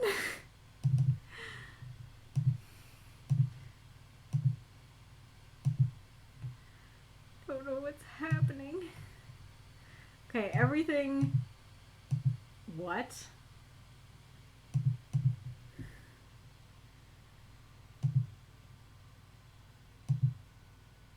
That's really weird. I don't even know what I did. I just like clicked the eyes and then unclicked them. No, now it's offline again. Oh, wait a second. I think I might know. I think I know the problem. Okay.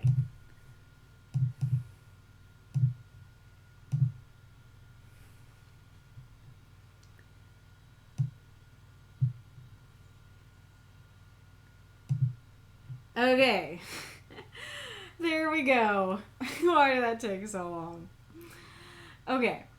Now we can finally resume our song and do our midstream break.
Good gosh, there are some good songs at the back end of the soundtrack. No, this one. That one was called Throne of Frost. Throne of Fire, Throne of Frost, and before that, Office Dad. I don't know. Okay, so Forest Shadows is what we were on. So the songs we went through are Forest Shadows. We finished Tree Spirits, Fungal Sprites, Baron's Heart, Office Dad, Throne of Fire, and Throne of Frost. Kitty, now you want out?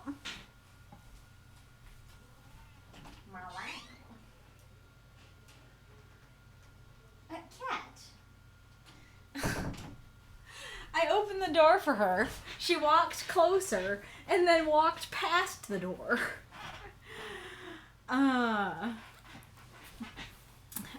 So a quick question. I assume I asked this early and you said no, but I want to ask again because I kind of changed how I use my microphone. Can you guys hear my conversations with my parents downstairs?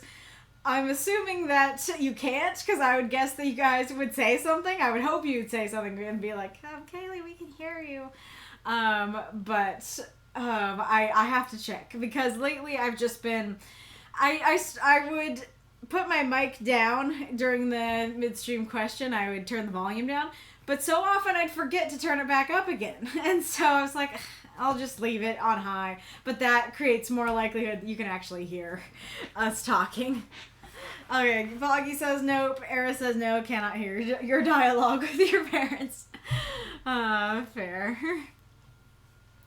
I just see some very short replies in the public chat. Mako, I mean, I haven't finished an actual book in a very long time.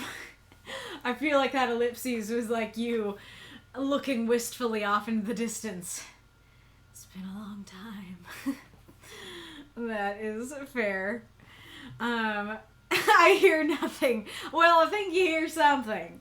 I hope you hear music. Documancer says, I finished a book last month. I'm working on reading 2 books a month as a goal. Yeah, that's a great goal. Love that. Yeah, it's... That goes along with my goals for my upcoming channels. That, I mean, I guess I should say this. I think I talked about this before, but I've been talking so much about the reaction channels and stuff that I do want to reiterate that I'm creating multiple channels, but I'm also creating a channel for my book reading. Because the thing is that... Yes, I've read, classical literature on streams, but then once it heads to YouTube as a VOD, then that's not very interesting to watch when you're like, that's a 3-hour video, and there's a bunch of her talking to the chat and stuff like that.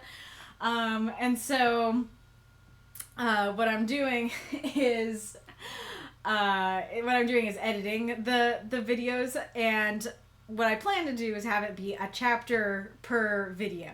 And so they're edited, so I'm taking out, some of me just talking to the chat about random stuff and just keeping it on topic, adding in memes and jokes if I have them, and stuff like that. So then they should, it'll depend on the chapter and how much I had to say about it, but they'll probably end up being 20-minute videos. So that actually, I was planning to start doing the reaction stuff first, but I took a break and I edited the first Pride and Prejudice chapter. It was way easier. It went by way faster.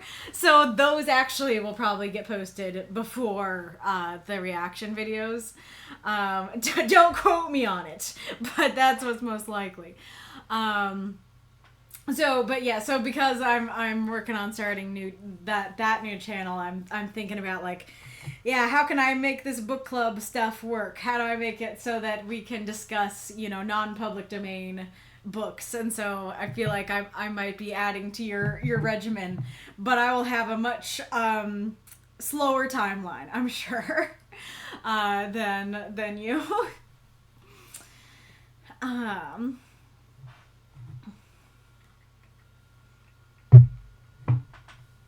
Not incorrect about looking off to the distance. Corian says, I go in waves of watching and or reading, but yeah, I think they all influence my writing, whether I notice it or not. This year so far, I read 2 novels and a novella, but haven't been watching much lately. Interesting.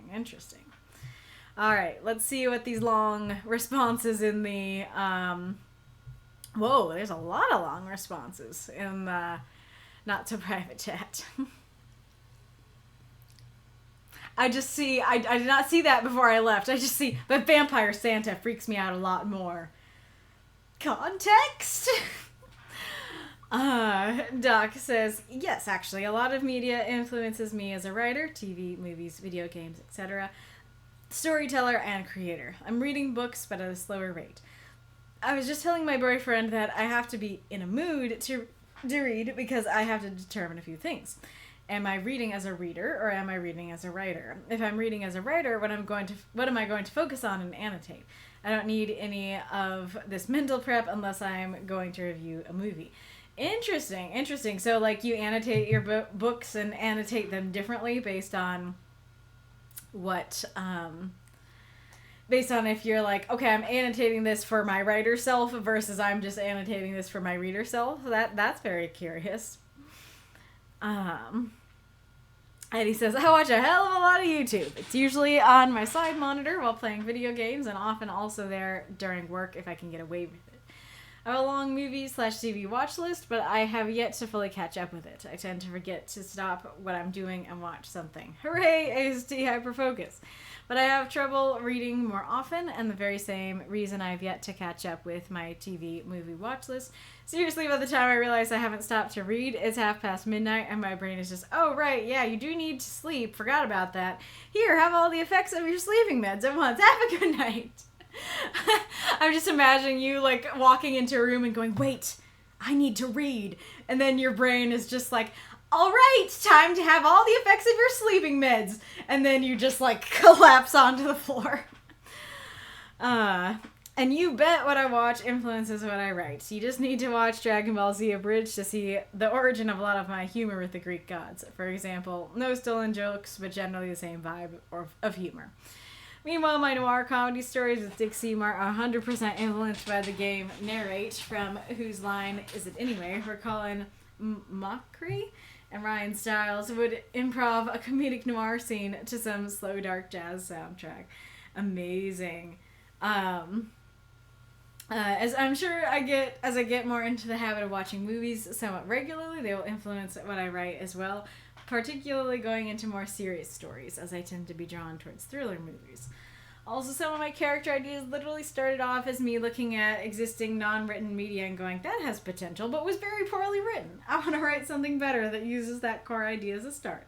And that's how we got Adrian Veidt, the priest possessed by a demon, for example. It was a response to how Abel Nightroll was very poorly executed in Trinity Blood, or at least the anime version of it. Interesting. What was I going to say? Oh, yeah. Well, one thing I was going to say is, like, you were like, yep, I struggle to sit down and watch movies. And then you're like, once I get into the habit of watching more movies. Bro, I don't think that's going to magically happen. I think you'll have to change something if you want to get into that habit. But yeah, that's very fair. I mean, I guess this is one where I should talk about my answer to better reply to your answers. Which is that, so this is making me realize that this has, this also ties in with that idea of, do writers have to read? And on the r/writing subreddit, like, as far as I can tell, I think that they get that question a ton. Like, do you have to read to be a good writer? And they're sick of it, and they're always like, yes, you do have to read, for sure and for certain, most definitely. And my opinion on that, and, like, I'm open to a discussion and to changing my mind, but my thoughts on that are that yes, like, reading is the best, and you should read as a writer, but that's what you need is to experience stories. And so you can experience stories through TV and movies and stuff like that, and that can inspire your writing. And like this question and what my dad said is honestly making me think about that in a way I haven't before. Because, yeah, I'm realizing that is potentially why those people are always like, yes, you have to read, is because, yes, you do have to experience stories, but there is potentially this element of, well, if you're experiencing stories in a visual medium, that is different from a written medium and might affect how you write for better or for worse. And so... So I think that's a really interesting aspect to think about. But like absolutely, like for me, what I'm watching I watch more than I read. That's actually part of why I am wanting to read stuff on this channel and create this library channel for books and stuff, because I want to read more.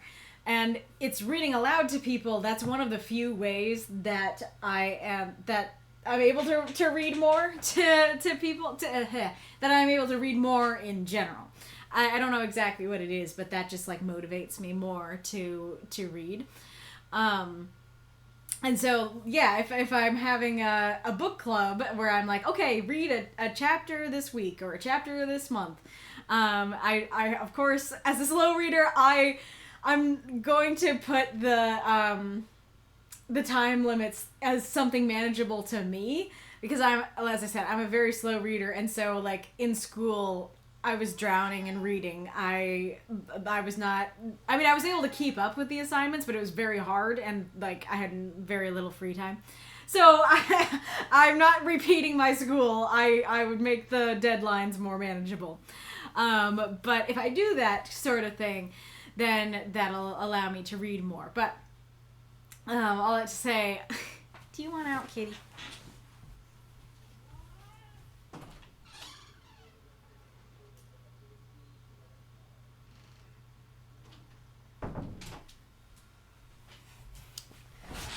But because I struggle to read even though I like reading, that means that what I experience more is very much visual media, and that totally affects and infects what I write. You'll even like see it, because like I actually, if I'm really into something, I will sometimes title stories off of it.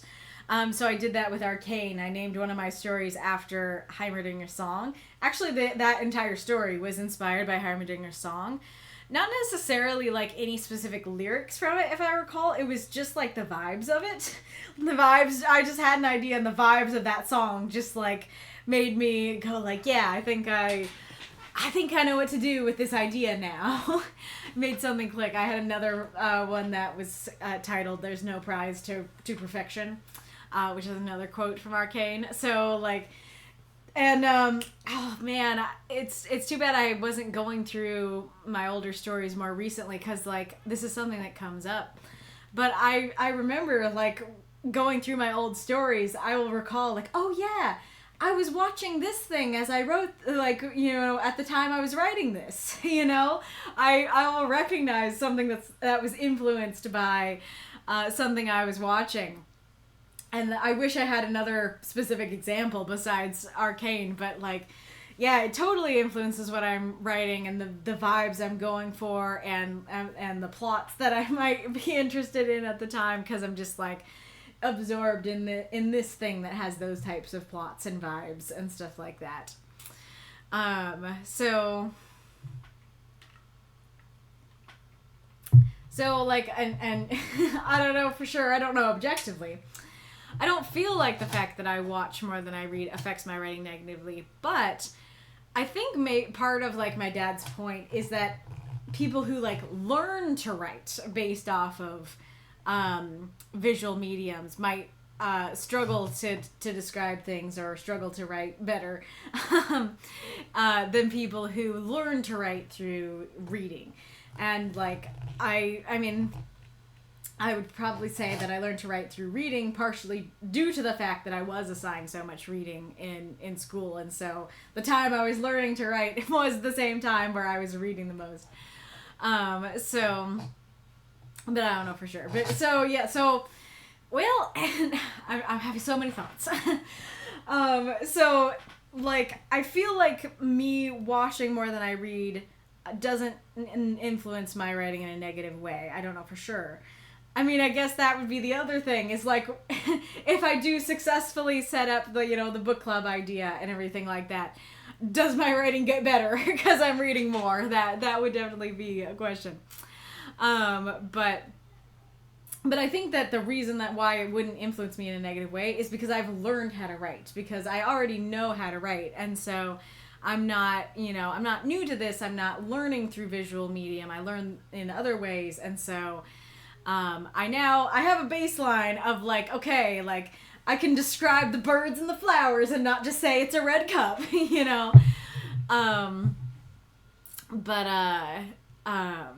and so then the things that I watch just influence me in terms of what are the vibes I'm going for today, what am I feeling like?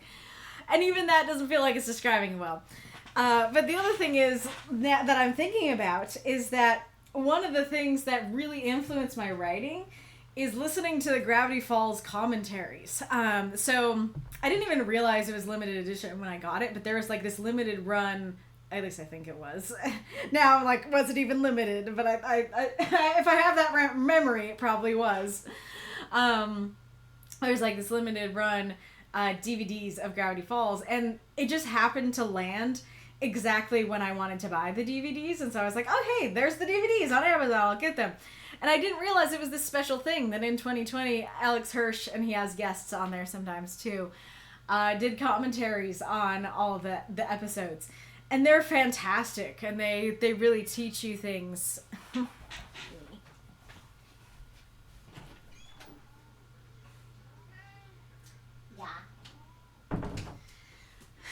They really teach you about how to write and stuff like that. But they're teaching you how to write through a visual medium. that is a TV show, not a book. But it's still teaching writing lessons. So, I don't know, many mixed feelings about my own question. I don't know what Mako's laughing about there. All right. Anyways, back to your answers.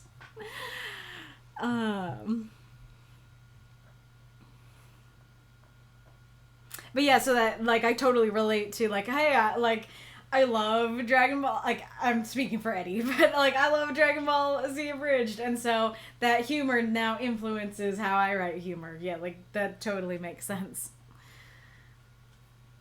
And then, yeah, the humor of whose line is it anyway? Like, yeah, totally get you. And that can be a great way to get ideas, is going like, this is a great idea, but I think it's executed poorly. Like, what could I do with this idea? Era says, I feel like I actually don't do a lot of reading outside of reading stories here on A Moth in the Archive. But at the same time, I either watch Let's Plays of video games, if I want something relaxing, or video essays like Jacob Geller, Philosophy Tube, etc. For example, my most recent Shadows of the Stellar Age story was very much inspired by watching several video essays about a video game, Signalis, which features certain themes. I kind of want to snooze it, but that's my last snooze.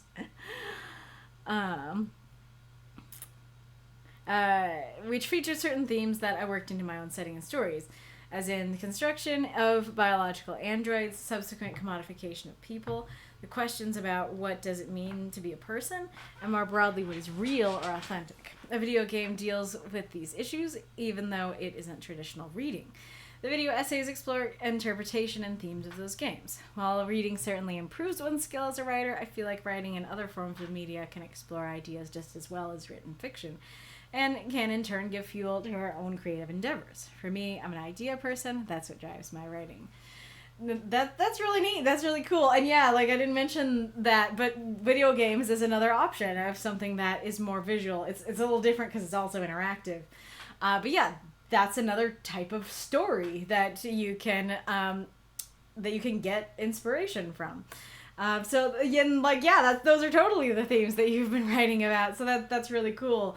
And it's really interesting because, like, essays are kind of like nonfiction, but diving into fiction. And so like I could see that influencing your writing in a very unique way of like, like let's think about the philosophy of this. And so then you take that and you use that to think about that philosophy of that inside of fiction. So that's really interesting and cool. And yeah, like analyzing writing, analyzing stories could help you figure out like what you want to do with your own stories and what things you want to implement in your stories and stuff like that. That makes sense. I know the ad is coming.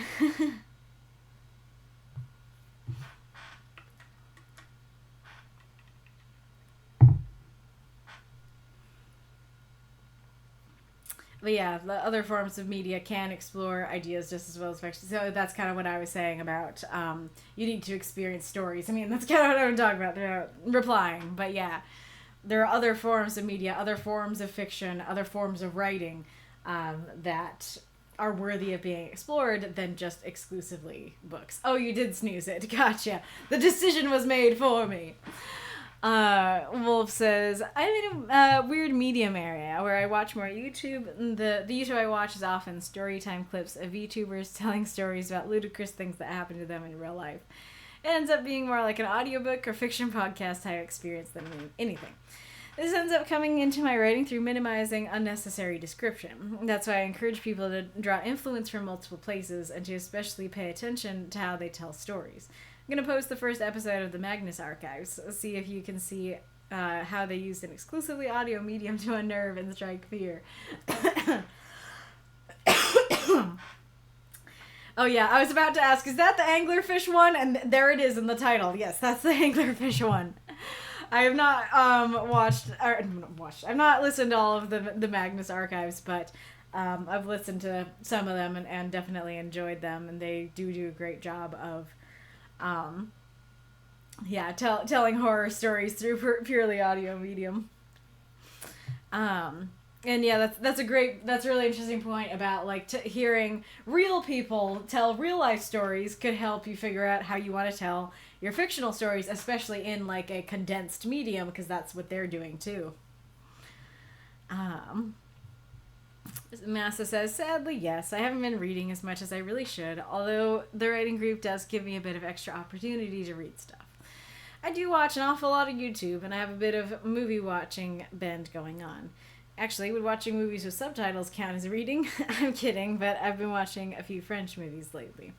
As for how it affects my writing, I'm not always certain. There is a bit of my watching YouTube in the background. It gives me a decent mindset to try writing. Depends on how much of a distraction it provides. The more I tune it out, I just have it as something to listen to instead of something to focus on, the more writing I can get done. Yeah, that's always an intriguing thing, because, like, granted, it's not really something I've tried, but I almost had to teach myself to be okay with listening to music while I write, music with lyrics. But now, like, I need it. Now I, like, have to have it. But I don't think I could do that. I don't think I could actually play YouTube videos where people are just talking and stuff. But I also know that they're oh yeah, I forgot. I forgot that the ad comes back so quickly. Yeah, so I don't think I can do that, but I also now have like heard, I think, 3 people that I know say that really helps them, or that's what they do. So that's just very interesting what folks do. This is like, instead of it being inspiration, it's like literally being there in the background.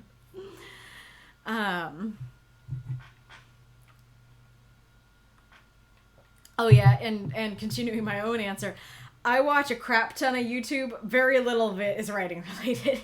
It is mostly video games and I don't know. I don't even know how to describe it. Like, I'll have to.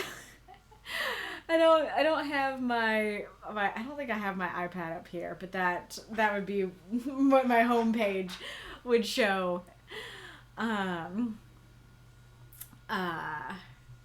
Kitty. Baby? Oh, cat. Oh, cat. Did you snooze it again, or did you not? Kitty. If it is unsnoozed, then I will be picking you up. Baby cat. It's really be happening. You didn't. Okay. It's coming. Brace yourselves!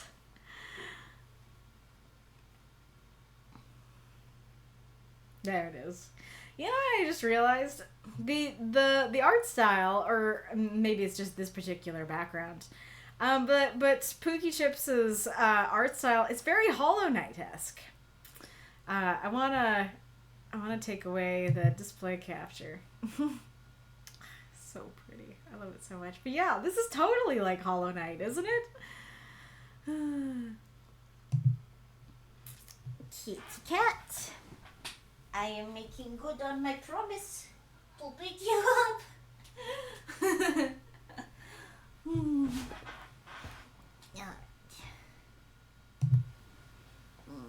Yes, dog, okay.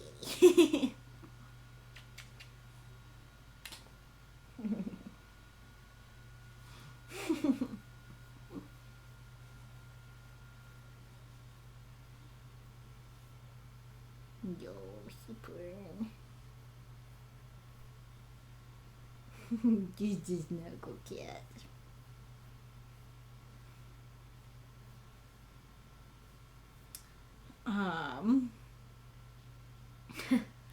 You want to tell a story? Let's start with monsters. Right, cat?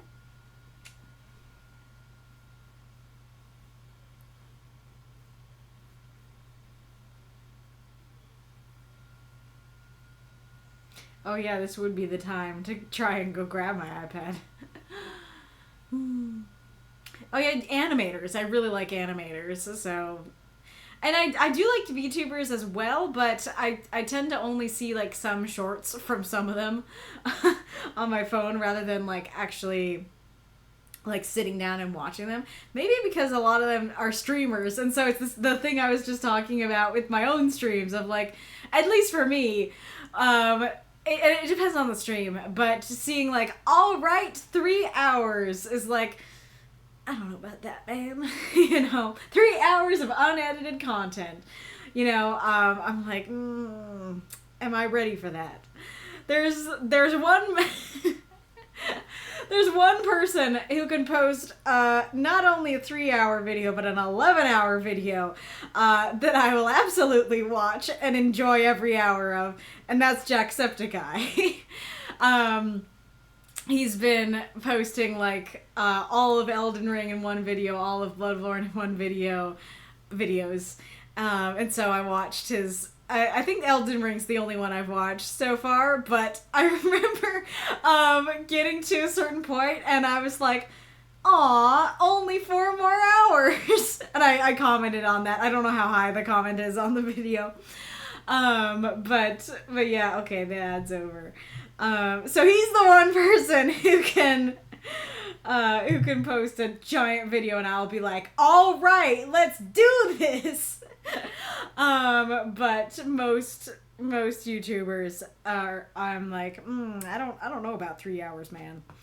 And so I like VTubers a lot, but I don't watch them religiously. I carry. Okay, going back to your answers. Foggy says, going to TV shows, movies that are fantasy or sci-fi like Dragon Ball or Naruto, along Miyazaki's films, I'd say they'd be influential to what made me love general storycraft. I do love to read, even if I listen to fewer books than watching shows. The way I used to read and critique a lot of fan fiction too. I think you meant along with lengthy book series.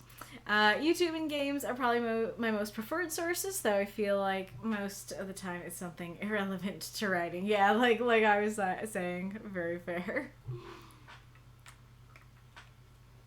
And that's a really interesting point, that like watching these things is what made me want to write. And so, like, of course, like, I'm going to keep on this track. I'm going to keep watching those things because they were why I wanted to write in the first place. Like, that's a really great point. Wolf says, I think we just have to be conscious of, hey, this is a written medium, not a visual one. We should minimize descriptions unless we're trying to use a visual to further a story. Oh, and that was you liking the track. Yeah, I can't tell you which one it was. There was a bunch.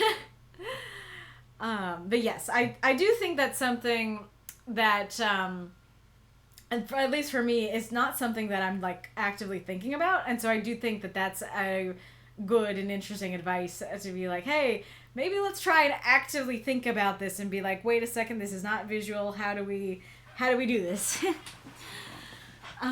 Lee says, yeah, this is exactly me. This writing group represents the bulk of, if not all, my recreational reading. I'm primarily powered on movies and TV. Put some movies and TV in the tank. Power me. I do watch way more YouTube though, but it doesn't contribute nearly as much to inspiration. It's probably the reason I largely oppose using any direct narration and tend to write in a very, you're in a room full of people, there's stuff, people are talking, good luck, visual sort of way. Movies and their soundtrack scores are probably my biggest inspirations. For example, Maddie and Her World was made around the time I was getting into Sam Raimi movies. I also tended to listen to a lot of Danny Elfman's scores while writing them. Ah, very interesting. Yeah, we didn't talk about the music, but that's very interesting. And a great point. You're in a room full of people. There's stuff. People are talking. Good luck. Why does that feel like the start to a video game, or like a TTRPG? Oh my gosh, just the vaguest TTRPG. The DM never describes things in detail. They're just like, okay, where are we? Are we in a tavern? You're in a building. Okay, like what's around? People. Oh, what kinds of people? People. You know. And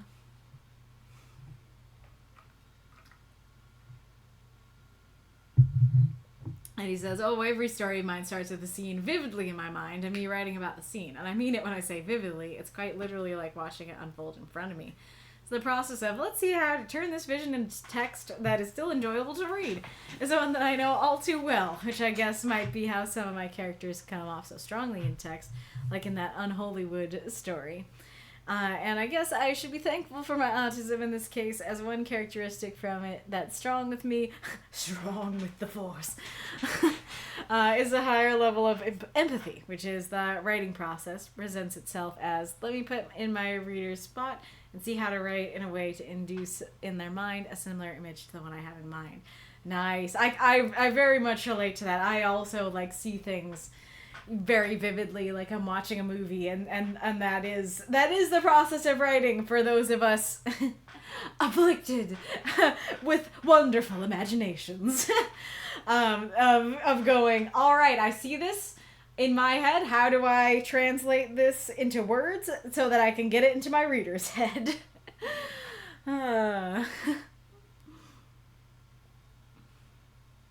If your mic is picking up on those conversations, the music is way louder and I can't hear a thing from the background. Fair.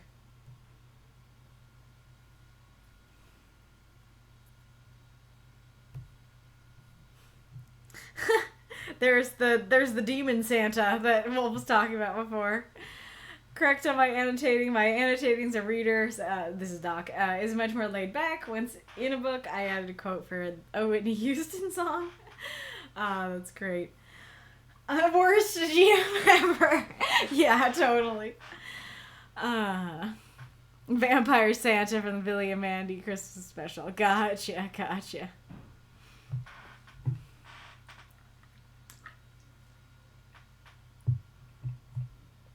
Oh, this is an answer to what I was saying.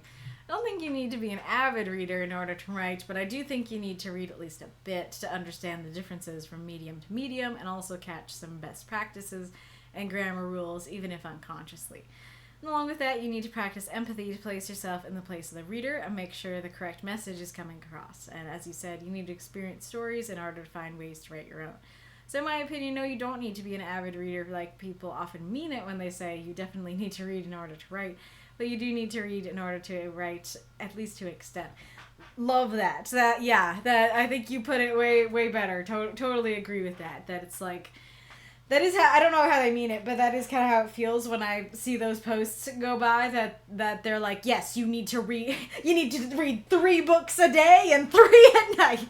You know, you need to read a whole bunch. But I agree with that it's like, you don't need to read a whole bunch to be a writer. But you probably should read at least some to remind yourself, you know, the differences between reading and writing and that kind of thing. I only annotate from reading a nonfiction book. Interesting. I just thought of something. What if chocolate was poisonous to werewolves? Amazing side note. I mean, chocolate is poison to many non-humans. Hey, Timmy, don't forget your daily dose of reading. Remember what the doctor said. I love that. Reddit, I prescribe to you, read. Amazing.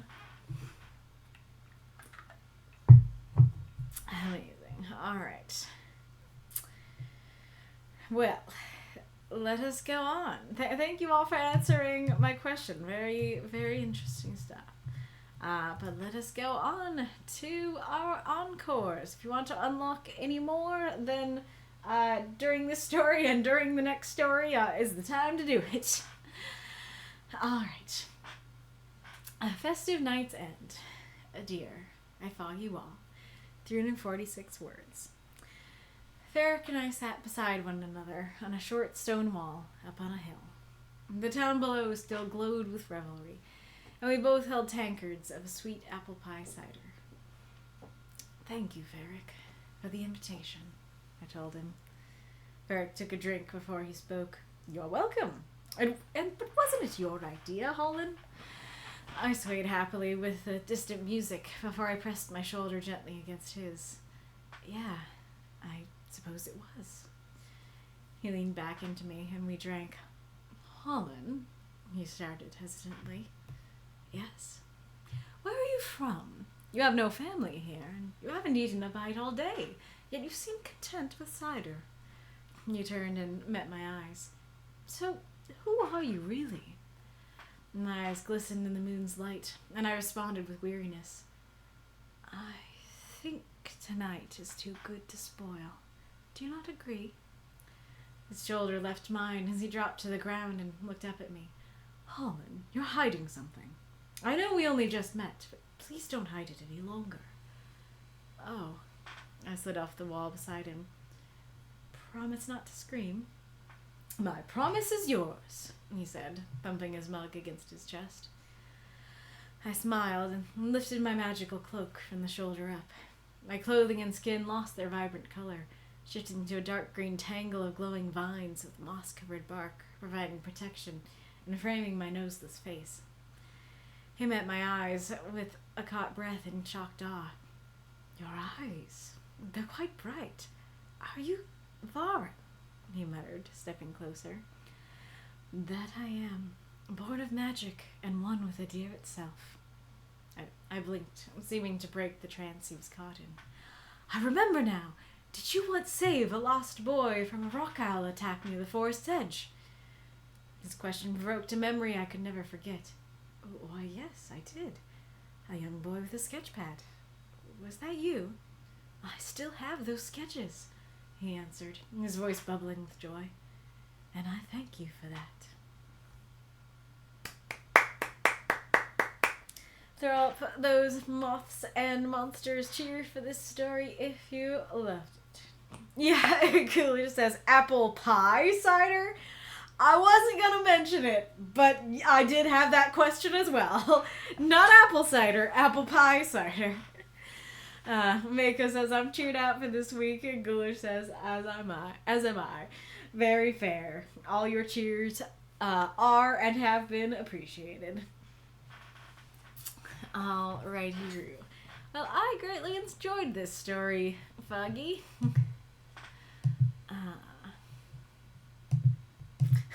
Foggy said, warning for alcoholic consumption. I should have put that as in the content warning. If toasted, burn it, please. Haven't any questions, Vaughn. How do you feel, and what do you think of these two? Would you like more from them? Thank you for reading. Lovely. Lovely stuff. Alrighty, Roo. I really love the vibes and the image that you have here. I can totally imagine them up above the world and, you know, toasting to each other and stuff like that as the day is winding down. Kind of makes me think of like Echo and Powder sitting on the roof, like those kind of vibes. I like that a lot. And I like, you know, the way that you're using the prompt in the sense of like you're hiding something and revealing his true self. I think that's just a fun dynamic and scene. So I guess something I'll say now. So there's a lot of intimacy in the earlier part. Like they're leaning against each other. Where's the other so like they sit beside each other and then press my shoulder gently against his. He leaned back into me. Like that seems so intimate that it reads kind of romantic. Yet we hear that they've only just met. And so, like, granted, I don't know if this is meant to be kind of a, like, drinking buddies sort of thing where they're just, like, having a good time. It's a good festive night, and they're like, you know, kind of thing. But it just kind of reads as, like, resting your shoulder against your boyfriend and, like, sighing as you look into the sunset kind of vibes. But now that I know that they only just met, either I don't think those are the vibes you were going for, or I think those vibes are off. A kind of small critique for the beginning. So there is kind of an oddness in saying, you know, you haven't eaten a bite all day, you seem content with cider. Because the first question is, where are you from? So where are you from? You have no family here. Those two things connect perfectly well. So where are you from? You haven't eaten a bite all day. Whether homeboy is hungry has nothing to do with where he's from. And whether homeboy likes cider, I mean, I guess like maybe cider would have to do with location, but, and then same thing with who are you really? The two questions are where are you from and who are you? And whether homeboy has eaten anything doesn't connect. Now, I think I get what you're going for, is that this is a creature that doesn't need to eat, or this is a creature that like he's like a plant creature, and so he just drinks. And so I get that you're going for like, hey, I noticed that you haven't eaten, and that's a little sus. But the way that it's brought up is like, where are you from? You have not eaten. Who are you? You know, it's kind of like, how is, whether or not he has eaten, what does that have to do with anything? You know, it seems a little awkward, and so I feel like either just not saying that or having more of a transition would work better for me.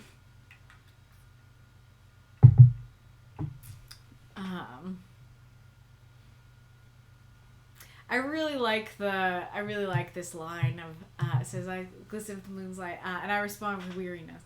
I think tonight is too good to spoil. Do you not agree? That's a really neat response of like, hey, like we've had this awesome time at this festival, and I just like, I don't want to spoil it by potentially freaking you out and then me being sad that you're freaked out about me. You know, like I don't want to spoil this night. I love that response. There's some awkwardness to the phrasing here. I'm not quite sure. I think it mostly comes from that dropped to the ground thing. Because drop to the ground generally means like drop to your knees. I think what you're trying to say is they're like on something and then he like drops down to the ground. Like they're on a fence type thing. You know, or I don't know what to call it, but you know. They're sitting on something and that's a little raised up and then they drop down.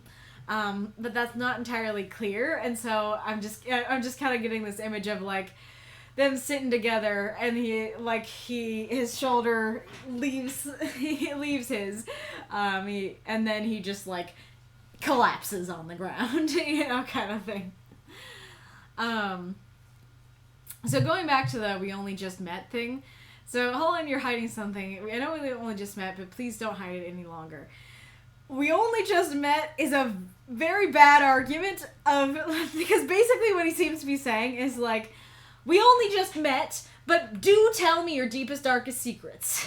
That he's like, hey, where are you from? Who are you? Tell me your secrets. And he's like, I'd rather not tonight. And he's like, we only just met, but please do. And he's like, you know what, I will. And I do not understand what convinced him about that line, because that line feels actively unconvincing to me. I feel like just removing the I know we only just met would release me from a lot of my confusion. Thinking that they do have a more intimate relationship, and he's just like, hey, I know you're hiding something, please tell me. I think would work quite well. But I don't understand if they only just met today, ? Why they would have this kind of intimate, like, oh, resting on my shoulder, relationship, and why he would be convinced to tell him. And similarly, I'm not sure how I should voice this oh. I don't know if it's like a oh, or like a oh, or oh. There's a lot of different ways you could say that. I don't know how it's intended. I also don't know, like, I don't know where the wall came from. I don't know. I really like the setting that you have at the beginning. Okay, so we have the short stone wall. Oh yeah, that was the image I had. Yeah, that we're on a short stone wall, and so he's like dropping down from the wall.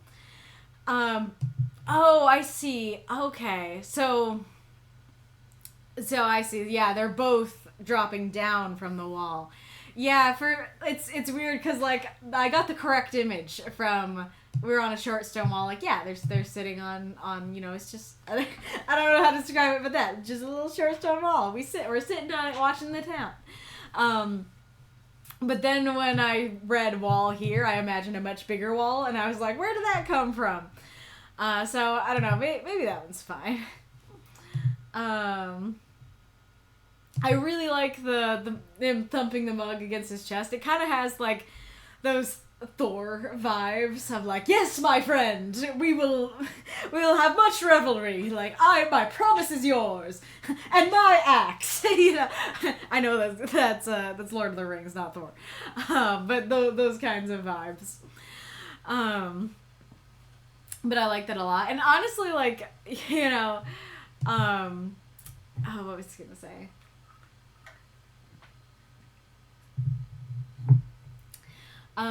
So promise not to scream. My promise is yours. Without this, it would also seem rather like intimate and romantic. As like, promise not to scream.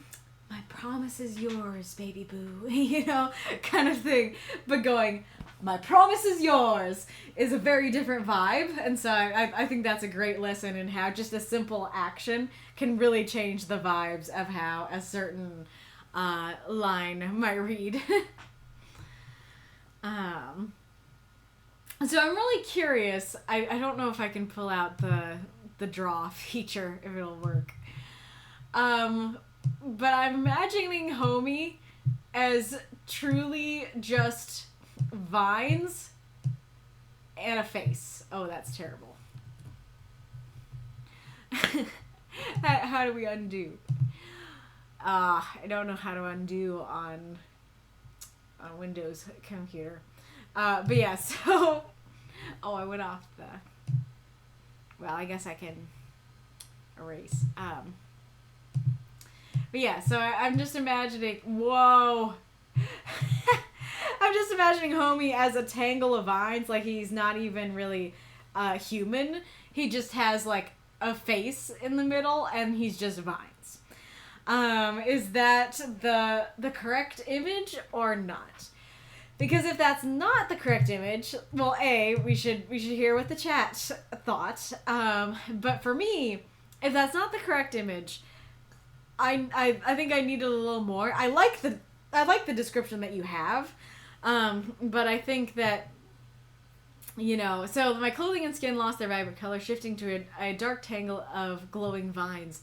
That makes me think, okay, clothing, skin, like, all of its vines. And so now I'm like, okay, this is just a vine blob. This is a vine blob with a noseless face. If that's not the intention, then I think you need to add a little bit more of, like, saying or altering what was said, maybe to change to, like my hands were vines, or my arms. Yeah, actually, honestly, if you said my arms are vines and my legs were vines, then I would go like, yes, homie has arms and legs, but they're vines, rather than blob. You know what I mean? So here's the thing. I don't know that I'd say what you have here doesn't work. Like, it does work in a certain way, but there are a couple issues I have with it. One being that homie's not even a little bit scared. That homie doesn't react like he's a monster in any way, shape, or form. And so that kind of goes to that question I brought up earlier of, does inhuman equal monster? And I feel like in this case, I would lean towards it doesn't. That homie's just a guy. He's just a vine guy. And like, that's exactly how his buddy reacts. That he's just like, he is not even freaked out in the slightest. And so that makes him seem like he's not really a monster. And so I think having him kind of like freak out and have to stop himself, or like genuinely freak out and calm down, I think would help with the prompt. But the other critique I have for this line is the eyes were the least noteworthy part of that description. I feel like the vines are the important part. Because homie could have had bright eyes in human form. Like, I guess, oh my gosh. Now I'm realizing that, I don't know if this was intentional, but this is totally the scene from Over the Garden Wall, where Greg is being chased by this horrifying wolf monster that is trying to eat him, and it has, like, kind of terrifying hypnotic eyes. And then, instead of reacting like, reacting in any way to the horror of the wolf monster, Greg just goes, "You have beautiful eyes." So that's what's going on here. But, like, it doesn't seem like it's meant to be, a joke here. In that case, it's kind of that the understatement of that is kind of exactly the joke. That, like, this is a monster and Greg's commenting on its eyes. Like, how quirky and weird is that? But that's not really what seems to be going on here. It seems very genuine. It's like, I can tell by your eyes that you're this kind of creature. And it's like, I feel like the eyes would be the worst tip-off. I feel like it's the vines that are how you can tell he's this creature, And like, and regarding that whole creature thing, on the one hand, I think it works, like, to not really explain it. That all we need to know is he knows what kind of, I'm assuming that this is a species word and not a name. Homie knows what this species is, even if we don't know what they are, and that's all that really matters. But at the same time, on the other side, I'm kind of going, well, should we mention that name when the audience isn't going to know or learn that name? I don't know. I'm a little torn on that. I gotta talk about that. I like this idea of born of magic and one with Adiyr itself. I'm assuming Adiyr is the world, and that makes a lot of sense for a plant creature, that, like, I am a part of the world. I am a part of nature. That's a really interesting idea. A small thing, but I blinked, seeming to break the trance he was caught in.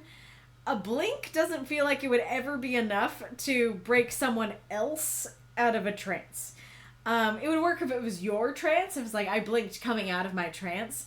But going, I blinked, seeming to break him out of his trance. I don't know, I just realized that you might have been trying to convey that the hypnotic nature of the eyes. Like, was it meant to be, like, his eyes are, like, hypnotic, and so he's like, wow, your eyes are so bright. And he's like, blinks, and he's like, oh, hi, yes, friend. You know, was that meant to be the vibe there? And I guess the other thing about the eyes thing is that I was kind of going at it from the angle of like, go for the vines, not the eyes. But your other option is to explain what's so special about the eyes. Because, like I said, right now I'm just kind of going, well, humans can have bright eyes. Maybe in human form he had bright eyes too. But if there's something super bright or hypnotic or headlightsy, that is super noteworthy about the eyes, that's what should be definitely talked about in this paragraph, so we get why that's the tip-off rather than anything else. I really like the memory thing at the end. I think that's really sweet and cute. Like, I already was very much enjoying the story before I got to that point, and it would work for me as just like, oh yeah, like he's a monster, but his new friend accepts him, kind of thing. But going to this deeper place of like, wait, like, you saved me once. Like, you're doubly not a monster. You not only are you not a monster today, you weren't a monster back then. That's super cute and sweet, and I love that. Oh yeah, so this is definitely nitpicky. This works for me, like saying, you know, okay, it provoked a memory I could never forget. It works, but there isn't a bit of an oddness to, if you could never forget it, why did it need to be provoked? And, like, I get it, because, like, absolutely, there are memories that I have that I could never forget, but I'm not thinking about them 24/7. And so, like, yeah, they do need to be brought to the surface. And so I think the idea, it works, you know, makes sense. But I think the phrasing just creates a question, or seems a little contradictory. You go, it provoked a memory, it pulled it up, I almost forgot about it. It was a memory I could never forget. You know, that kind of thing. And I really like the ending of I thank you for that. I still have those sketches because of you. That's really sweet. I do wonder if you could have introduced the sketches earlier. Like, maybe you could have him have the sketchbook with him, or a new one, and like he could be showing the sketches off to his new friend.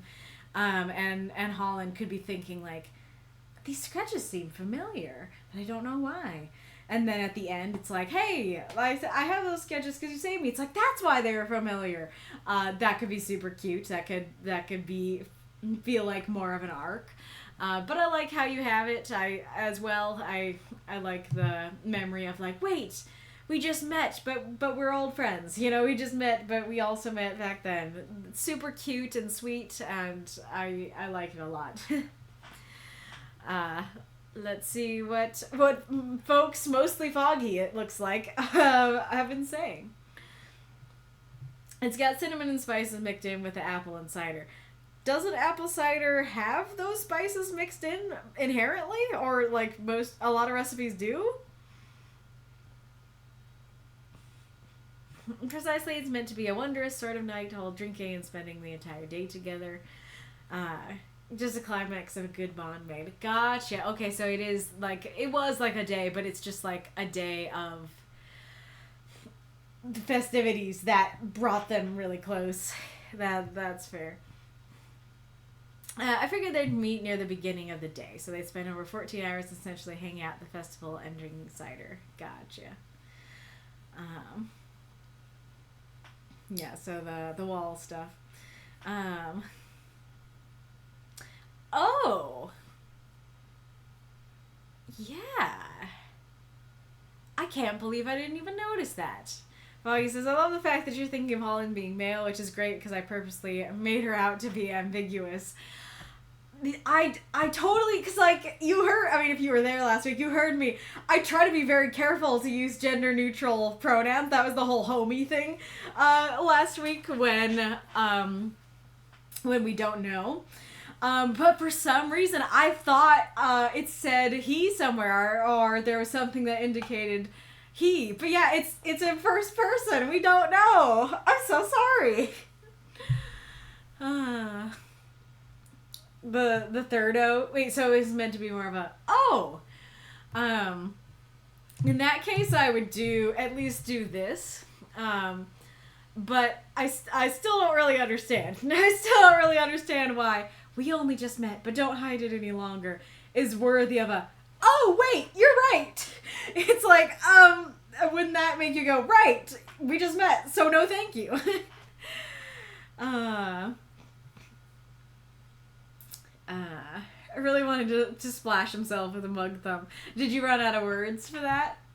Well, you had 4 words, so you might have been able to put it in there, but I like that. That's cute. Holland would just be tightly knitted vines, but more stocky like a sunflower stalk.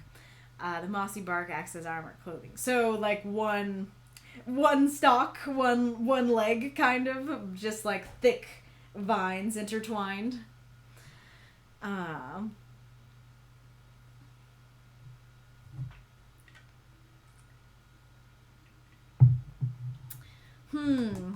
Justice said, it's clear that the people in this setting, by large, consider these creatures monsters.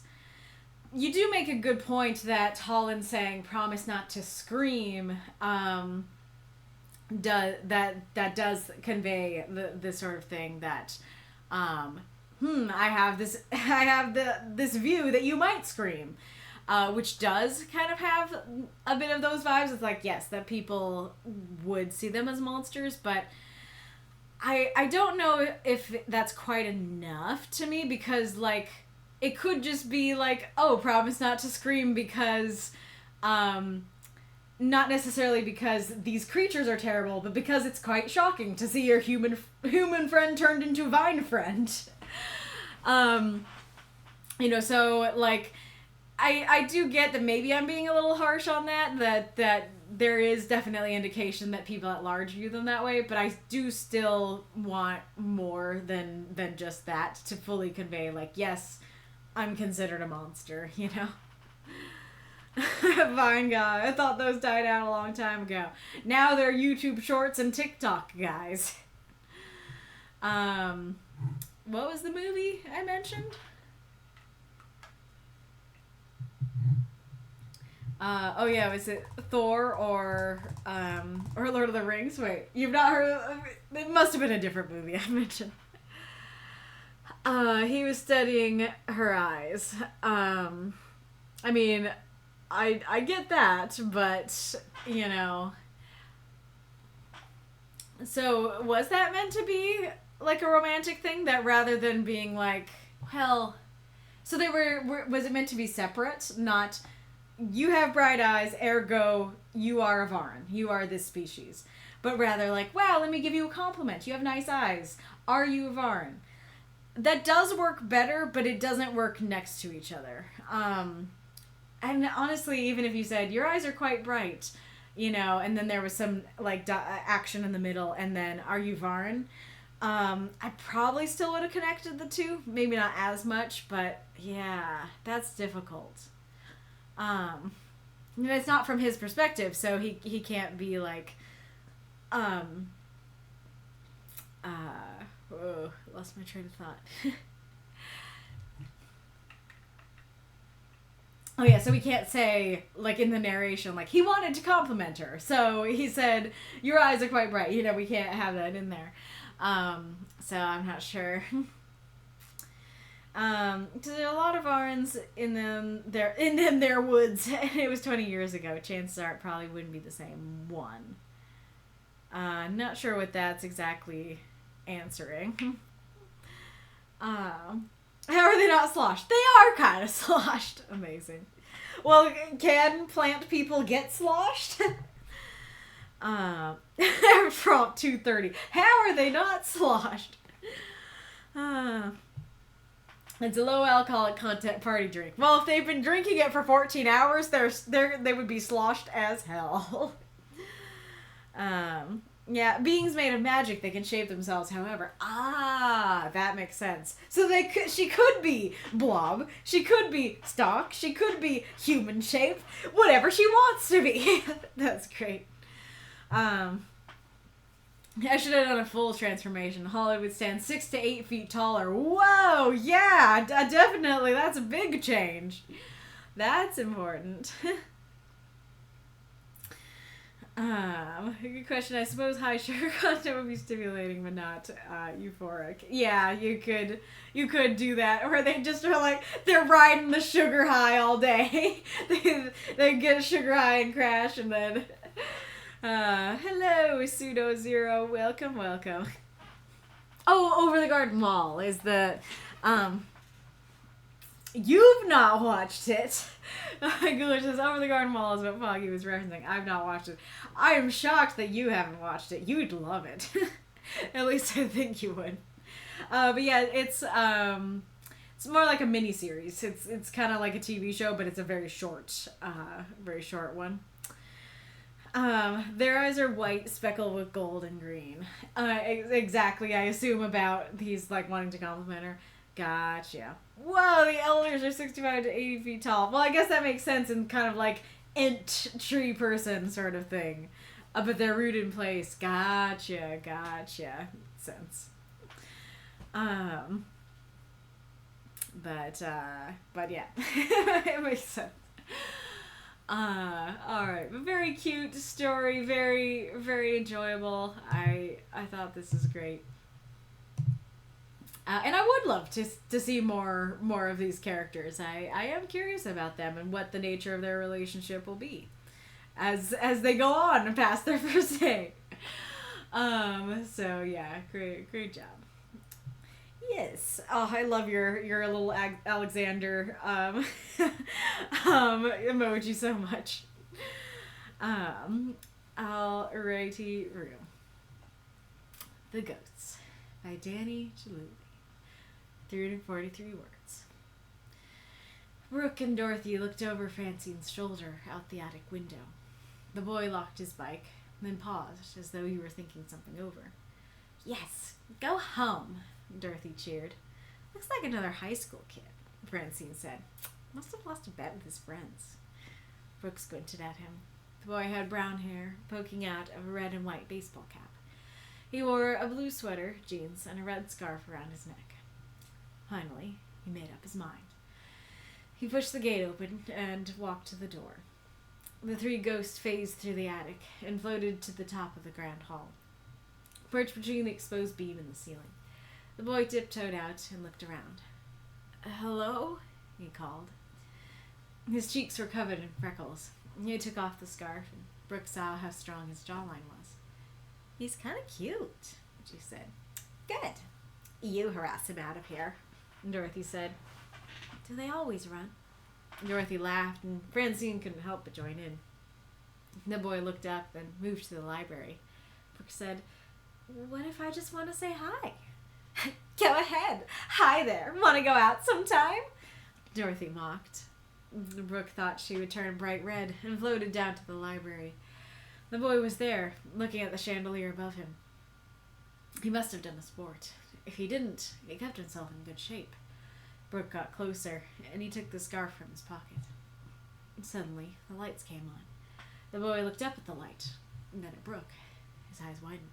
He could see her. Hi, Brooke said.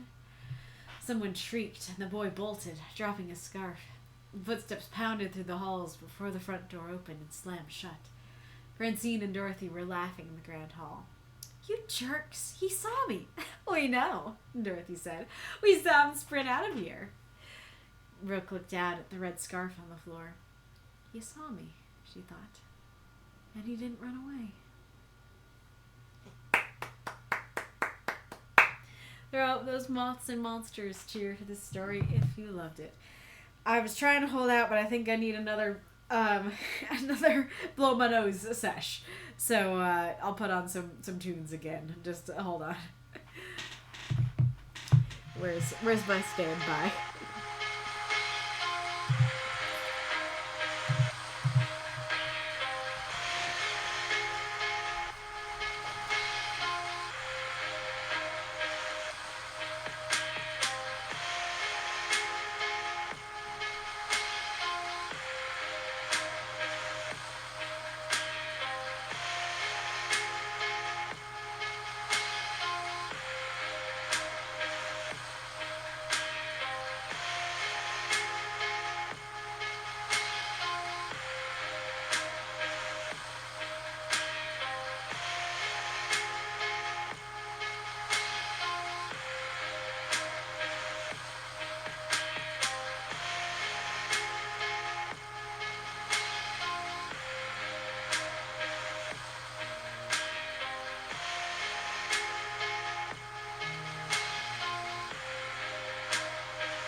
that one was called Cave Wave.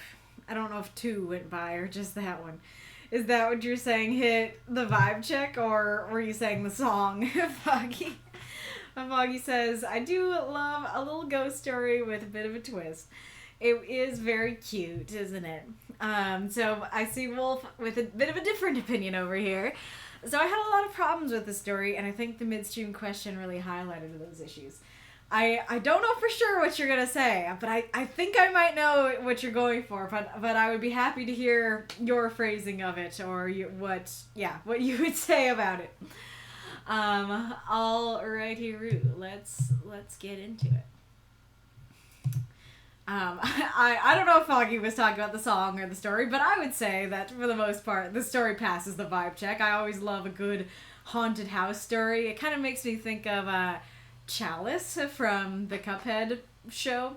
I mean, from the games too, but she doesn't really talk much. I guess she does, but she has different vibes in the games. I can't remember, but there's like an episode of Cuphead where there's like paintings in a haunted house that they're using, right? For some reason, this is making me think of that. I don't even fully remember that episode, but this is making me think of that. Foggy says, ooh, that was for the song. I just see Wolf. First off, suddenly boy. This is accurate. That's similar to how I was going to say it, but I love that. Suddenly boy. Prompt 230. Suddenly boy. Alright, well, let's start with the critiques. So a lot of my critiques happened at the beginning, and a lot of my love for the story happens at the end. So let's get into it. So Brooke and Dorothy looked over Francine's shoulder at the attic window. I don't know about you guys, but for me, this is too many names to throw at me in line 1. So the first time I read this, I actually was incredibly confused on who was who and what was what. And I think a lot of that does come down to just these first 2 sentences. Wait, what is this?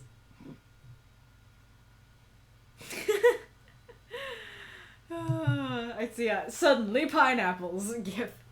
But anyway, so like, I don't know if you were trying to make it a twist that they were ghosts, but I think that just introducing them as ghosts from the beginning would actually help a lot with that, with at least for my confusion. I think saying, 3 ghosts looked out the attic window, or even just like Brooke looked over Dorothy's shoulder.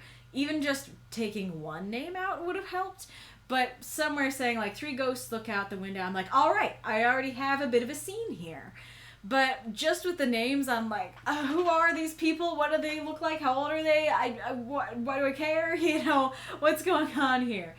And, just saying ghosts from the start would be a great way to draw readers in. And then the boy. This is the problem that I talked about last week. So the refers to something that has been established. And so honestly, the first time I read this story, when it said the boy, I was like, okay, those sounded like girl names, but I guess one of them's a boy. I guess maybe Francine can be a boy name. So okay, the boy did this. There's 3 people, and the boy of them is doing this. And so that got me super confused, continuing to read. Even if you don't have my problem of that, it's the problem that Wolf said. It's the other problem of, okay, we have 3 girls looking out the attic window. The boy locked his bike. What boy? What do you mean, the boy? There's no boy that's been introduced that I can refer back to. So just saying a boy would do a lot of heavy lifting in making that line work better. But I do think that saying something like, so one option I had here is like 3 ghosts looked out the attic window. A boy arrived at their house. The tallest ghost, Dorothy. Yeah, so like doing something to identify them. You could also do, they watched a boy like lock his bike at the rusty front gate. I think that could very well put both them, well, put him in the scene. I think that could work very well. Yeah, I said, what boy? Question mark, question mark. Yep. And then we have, yes, go home, Dorothy cheered, but we don't really have enough context to understand what's going on or why she'd be saying this. So I think this goes to maybe what Wolf is saying. Oh yeah, Brooke could, Wolf says, I thought Brooke was the boy. Brooke is unisex enough. That's a good point. Yeah, the Brooke could be the boy. But anyway, we have not established that they're ghosts. The boy comes in very suddenly, so it's kind of confusing where he is and what's going on with him. And then we get into this conversation, and we don't really have context for the conversation, so it's like, wait, go home? What do you mean go home? Looks like another high school kid. He must have lost a bet. What are we talking about here? You know? And I think that I'll talk about where you could get some words in a second, but I think that using some words to explain, A, to call them ghosts, you know, and B, explain the setting. So like saying something like, you know, like I said about the rusty gate, like calling the gate rusty, like even that just, cause like the boy locked his bike. You know, we're like, okay, is he locking his bike in the attic? Is he outside? What does the outside look like? You know, we don't really have any context for that, but even just saying, you know, by the rusty gate would be like, oh, okay, so they're like looking out the attic outside to the gate's rusty. Why is it rusty? You know, that itself would give us a lot of context. Using an adjective for the attic too, you know, like, I was gonna say creaky, but that doesn't really work in this context. But, you know, it's the window that's being described. So, like, how would you describe a window that's like got like water droplet stains on it? So maybe it could just be cracked. Yeah, it could be like, yeah, like three ghosts looked out the cracked attic window. That would, like, cracked and rusty would already start to show us, like this house is a little bit dilapidated. But I think even going even more to that, like as they are phasing, like, oh yeah, I think I commented. So three ghosts phased through the attic and floated to the top of the grand hall. That doesn't really tell me much. We're just, I mean, it's kind of what we were saying with the mystery question, right? It's just like the attic, the grand hall. That doesn't really give me a picture of either place.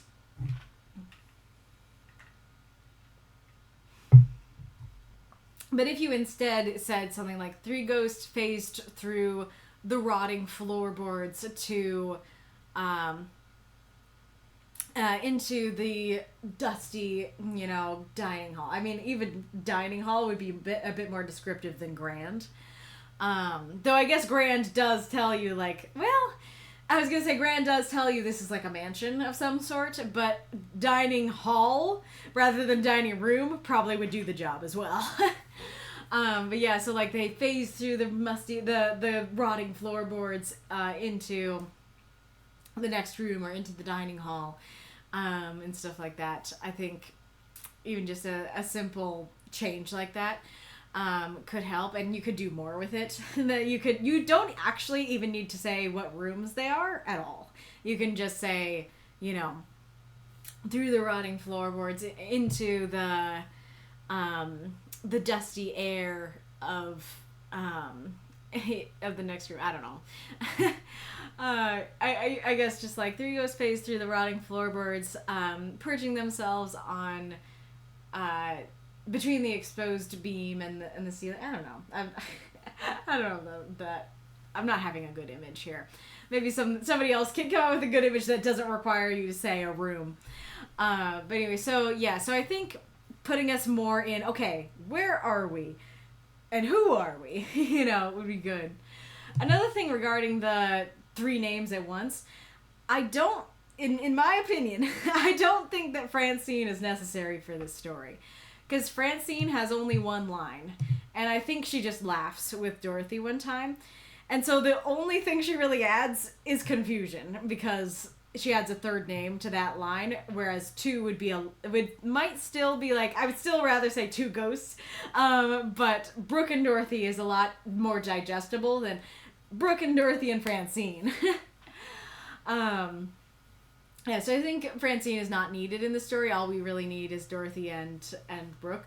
Honestly, this would change the story quite a bit, but you really only need Brooke, because you could just have it be that Brooke, like, she's a ghost, she died in this house or around this house, and she's like, yeah, they always run away, like, they're always scared of me. Like, aw, here's another one, like, he's kind of handsome, like, but he's gonna run too. And then he doesn't, and she's like, oh, yay. You know, that works perfectly fine. Or, you know, just having it be Dorothy and Brooke, and having Dorothy be, you know, the catty one, and Brooke who's new and wants to actually talk to him and stuff like that.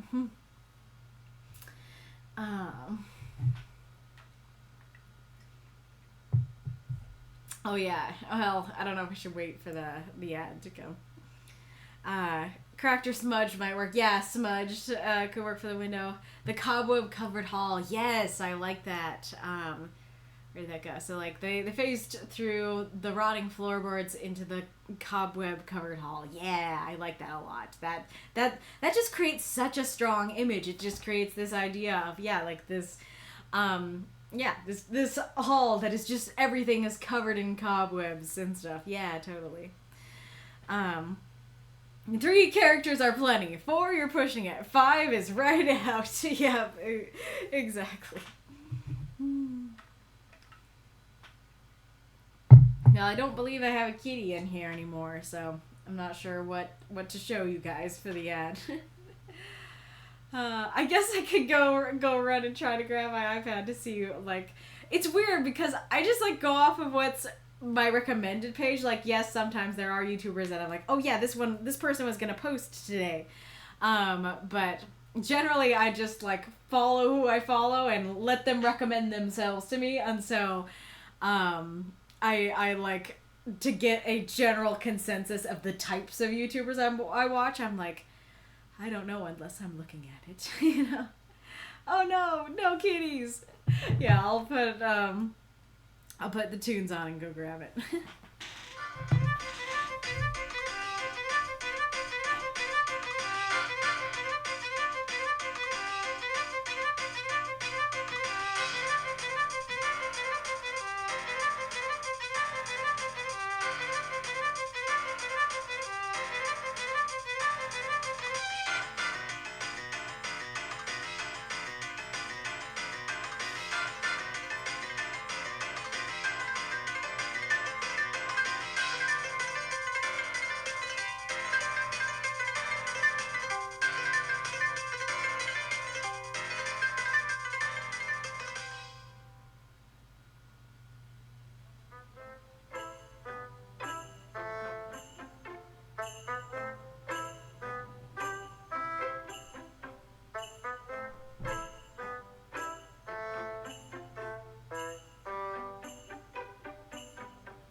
Well, this sounds rather Christmassy.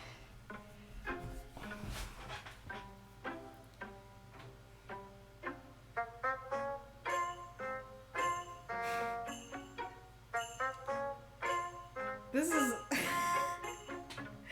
this is people that I haven't watched in a long time on my well, on a couple of the recommendeds. Yeah. I'll wait for the song. Was that a symbolome at the end of that first track? I don't know, but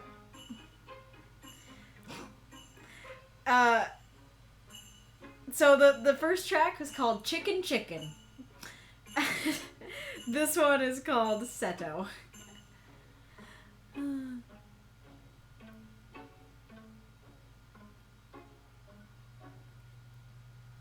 So we have two animators. We have Evan and Caitlin, so like an art and crafting channel. We have Big Tug. I don't know what to call what like Big Tug's genre is. He just like I love his content. He has the energy of a college student who is running on like an hour of sleep and caffeine, giving his presentation to the class.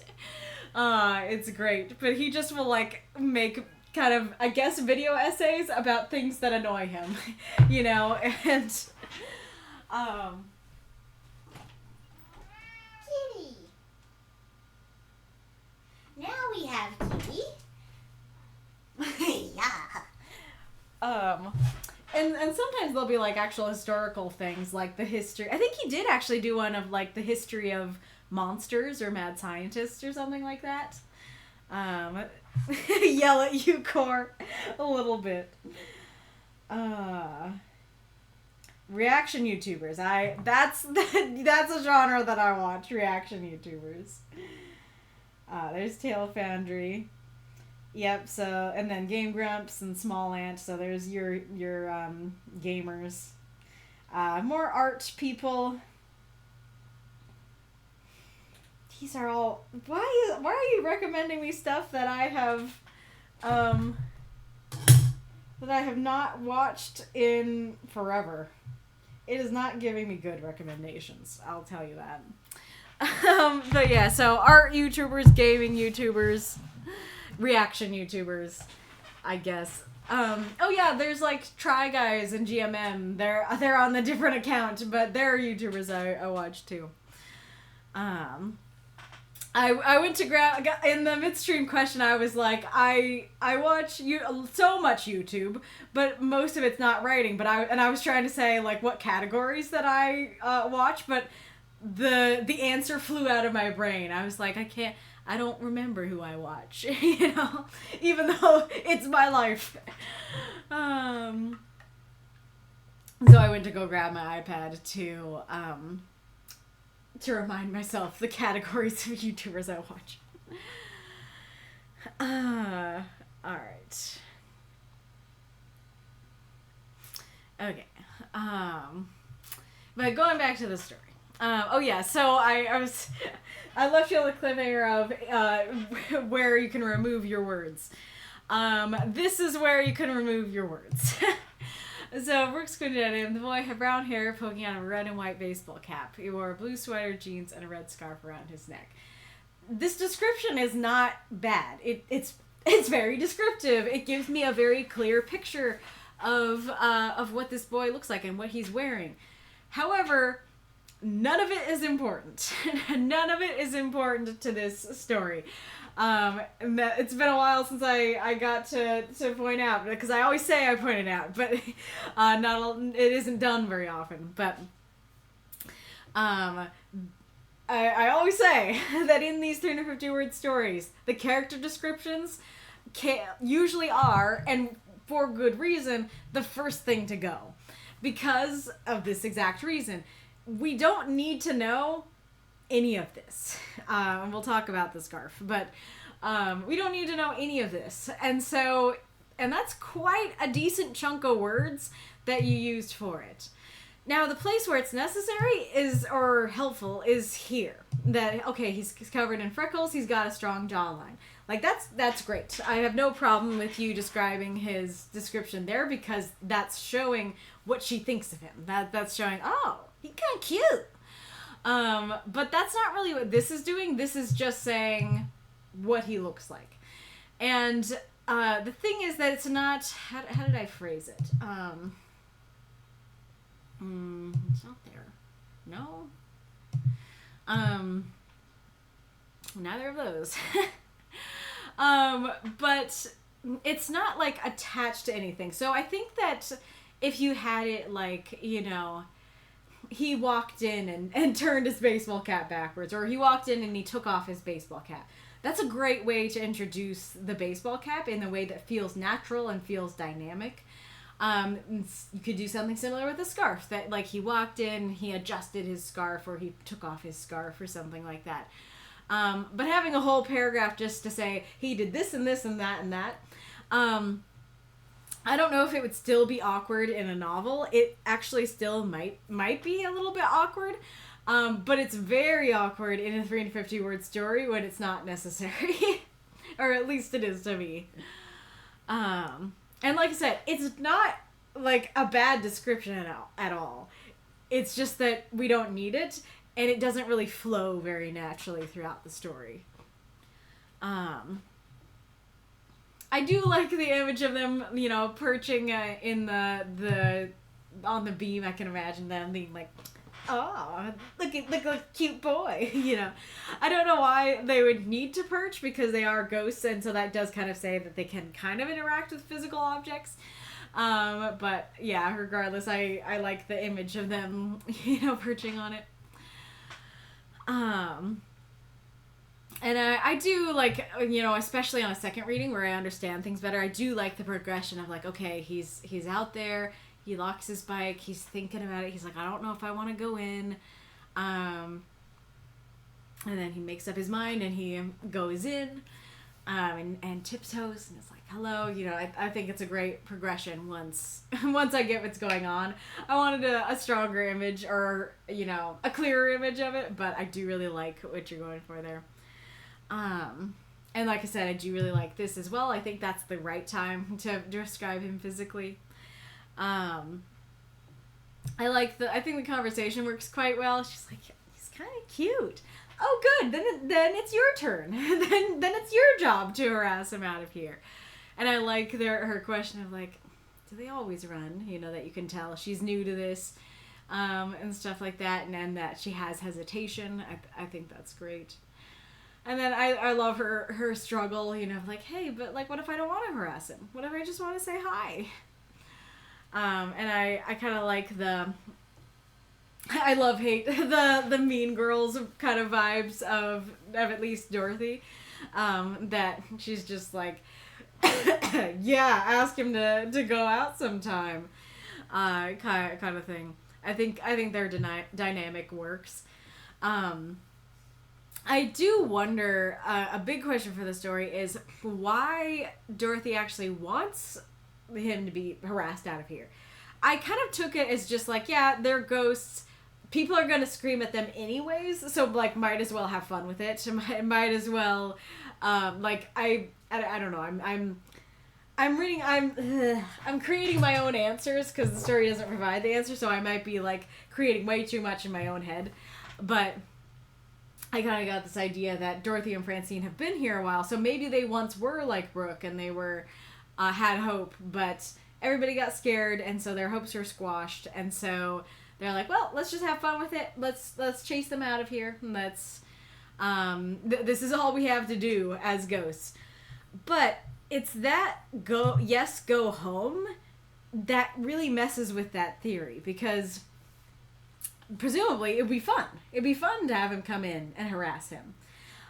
So why does she want him to go home before he even arrives? And so I do think that's a bigger question of why do they actively want to harass people out of there?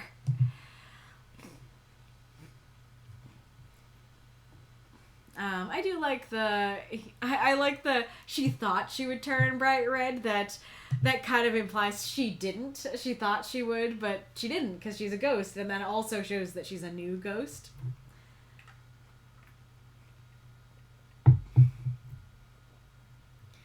I think this is a little bit awkward, and it's surprising how much just that one word change adds a lot of awkwardness.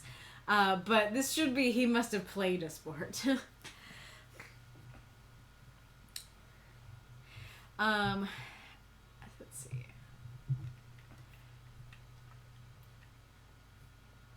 Oh yeah, how thin of a scarf is this that it fits in his pocket? Oh yeah, another question I have about that, and this is rather nitpicky. Would a high school boy wear a scarf at all?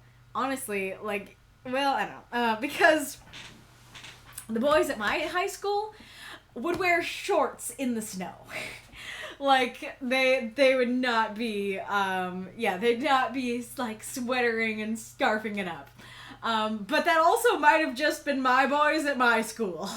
So there's a lot of boys here who presumably went through high school. So boys who have gone through high school, is this an outfit you'd wear? Baseball cap, scarf, and sweater. That's what it was, right? Yeah, red and white baseball cap, blue sweater, jeans, red scarf. And it's extra funny because I also had a boy in a scarf in my story, and so I guess we have to also ask, did it make sense in my story?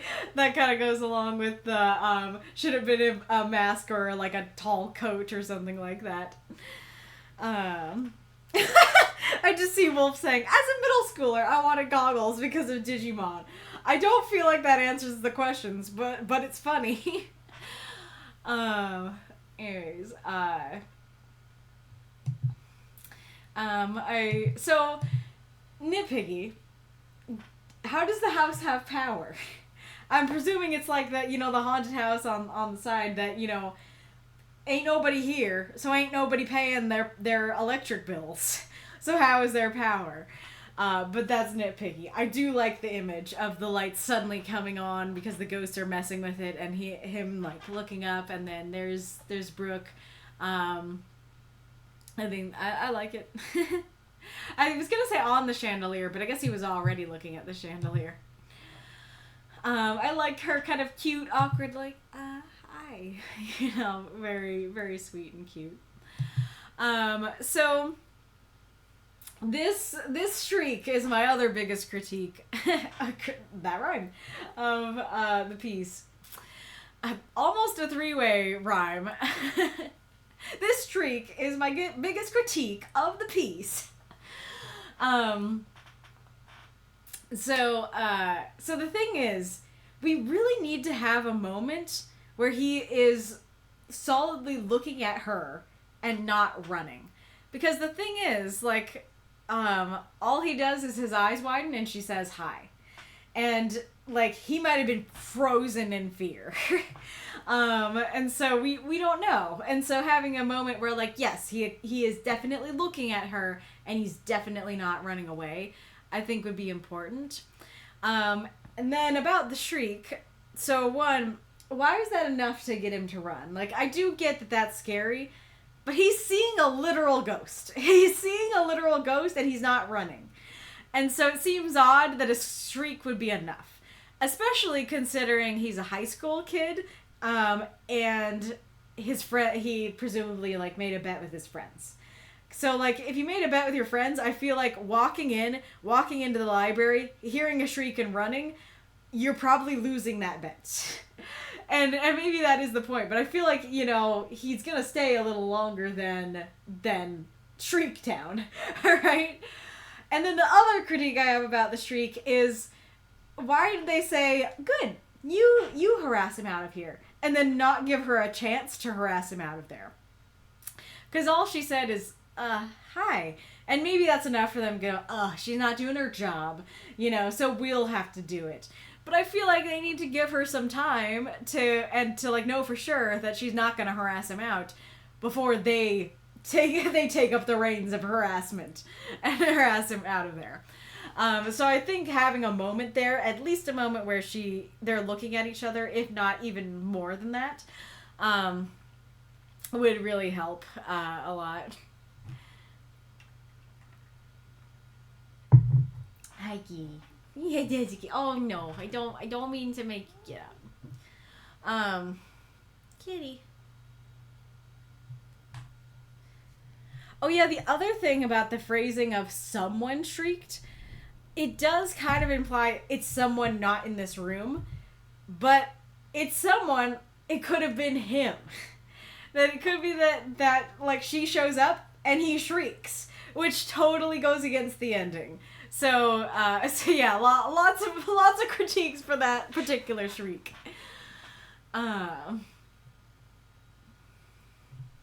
Oh yeah, and kind of similarly, I actually thought the door opening and slamming shut was the other ghosts, that they are like making the doors and windows like open and slam shut to freak him out some more. Before I realized, no, it's his footsteps down the hall, him opening the door and shutting it.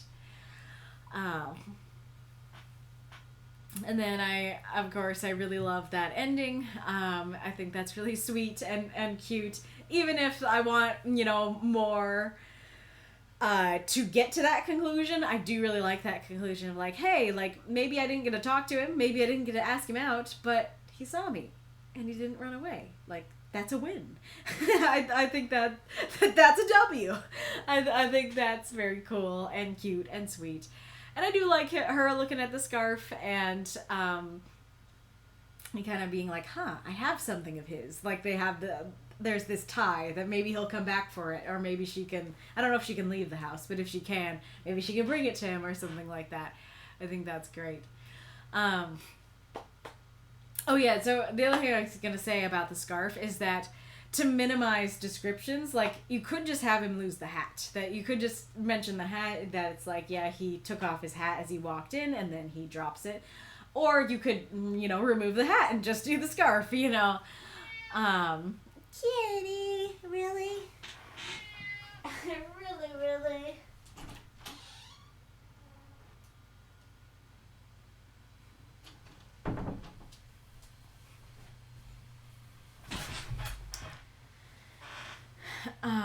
Yeah, so I did have a lot of critiques for this, but once again, like, this is another one of those stories where, like, there's a lot of little things throughout that I have to critique, but overall, I absolutely love the vibes. I absolutely love the premise. I absolutely love what you're going for, and like, I think it works for the prompt very well, that ghosts are a very established monster.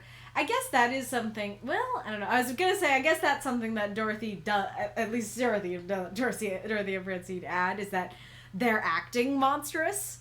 But I guess if you just had Brooke, that if everybody runs, that would definitely convey that people think that she's a monster. But yeah, very, very cute.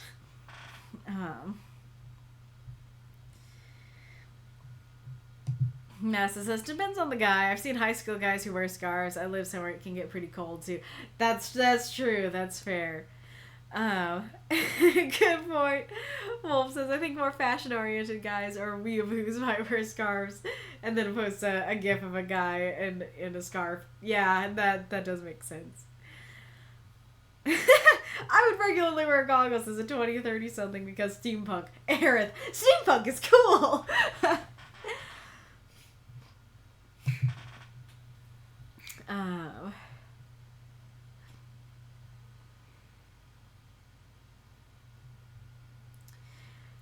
This is not cold enough where I live that people would wear scarves regularly. Fair. Eddie, I live in Brazil. I may have been crazy enough to be a goth and wear a long coat, but scarf is too much for tropical weather. Fair.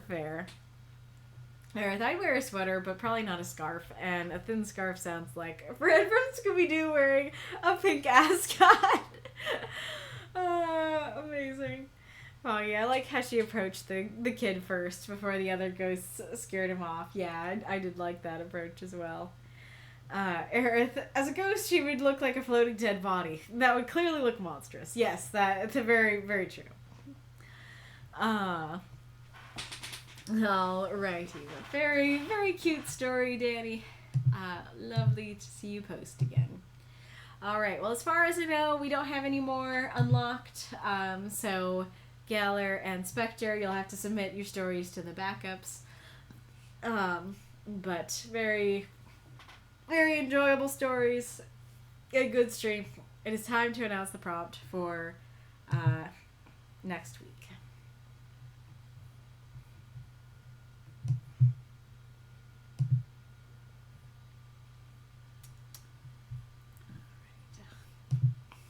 My nose.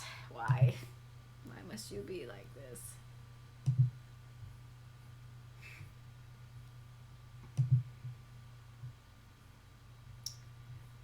All right.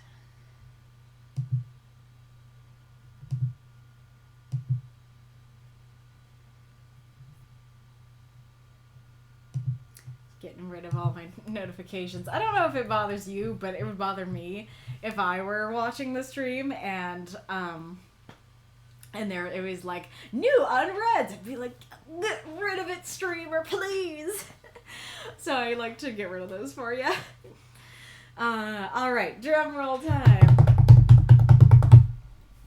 In third place with 16 votes, we have a tie. We have a cat as well. An indecisive cat. You're usually better about this than your brother. Why are you being like this? Why are you being like this, kitty? Hello, blau chips? I was gonna say blue chips, but there's an A in there. Blau chips. So it is a tie between It's Just Blood and The Art of Poisoning. Kind of makes sense as to get tied.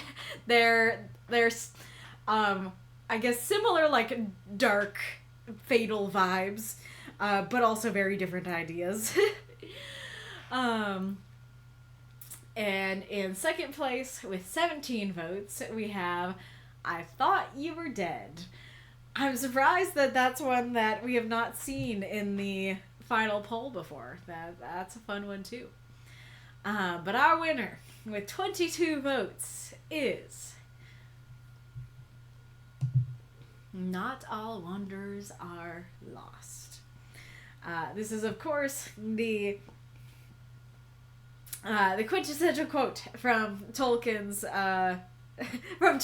Lord of the Rings. So I should have found the post, but I know there's like a post about it, how well, I don't know if I should start with this. But there's like a post about how people, you know, will like put this quote on shirts or like on the back of their cars or whatever. But it originally talked about the rig wraiths, that like they're not lost, but everything sucks for them. You know, they're not lost, but they're not good people. They're not people at all anymore. And they are, they're, I don't know. And somebody else who's actually read Lord of the Rings could give a better explanation, I'm sure. Tolkien, yes. Aerith has the full quote. All that is gold does not glitter. Not all who wander are lost. The old that is strong does not wither. Deep roots are not reached by the frost. Awesome. But sorry, my nose is really distracting me. But we're almost to the end where I can blow my nose to my heart's content. So I think that this came up because of Reincarnator's story a couple weeks ago, because he has a wanderer. He has like an inn and pub type place called the Wanderer that creates wanderers that are people who wander around bringing kindness wherever they go. And I can't remember, but I probably said something like, "Oh, you'd love Not All Wanderers Are Lost" as a prompt or something like that. And Eddie was like, "All right, maybe more than just Reincarnator would love that as a prompt," or something like that. You'll have to remind me, but yeah. So you can use it in that more nice quote way where it's like, yes, I am wandering, but I am not lost. So, like, you know, to use Reincarnator's story, that you can be somebody wandering across the land, the world, the realms, but that doesn't necessarily mean that that's a negative thing. That doesn't necessarily mean that you're wandering because you're lost. You might be intending to wander. I mean, that is kind of the idea. It sort of has this, you know, the journey is more important than the end kind of vibes of like, hey, maybe it's good to wander around, to take your time and not just be going for the end, going for the destination kind of thing. You can, of course, use it in a darker way where it's like, yeah, I'm not lost, but it's something worse. See, like the ring wraiths thing, where it's like, oh yeah, like this person isn't lost. Like, they're intending this, or well, it could be, yeah, like they're not wandering because they're lost. They're wandering because they have lost their humanity, and like, you know, could kind of be someone who's been Dementor's kissed kind of thing, where it's like, yeah, they're just an empty shell, wandering around. They're not lost. They're not anything anymore. It could be somebody who is banished, who, yeah, they're not lost, but they just can't go back home anymore. It could be, oh, you could do like more of a spiritual wandering. That's it. Maybe it's somebody who doesn't know what they want to do with their life. Well, that would be lost, wouldn't it?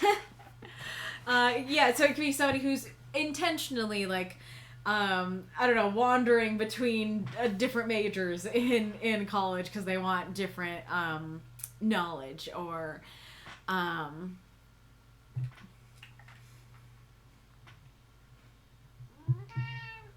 yes, it could definitely have a stop and smell the flowers kind of vibe, where it's like, you're wandering around smelling the flowers rather than just getting to where you're going.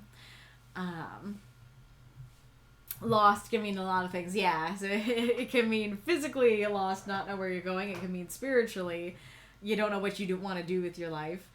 It can mean you are lost to others. It could be that that instead of somebody being lost to their family, that they're wandering with their family. So they're wanderers together, you know, kind of thing.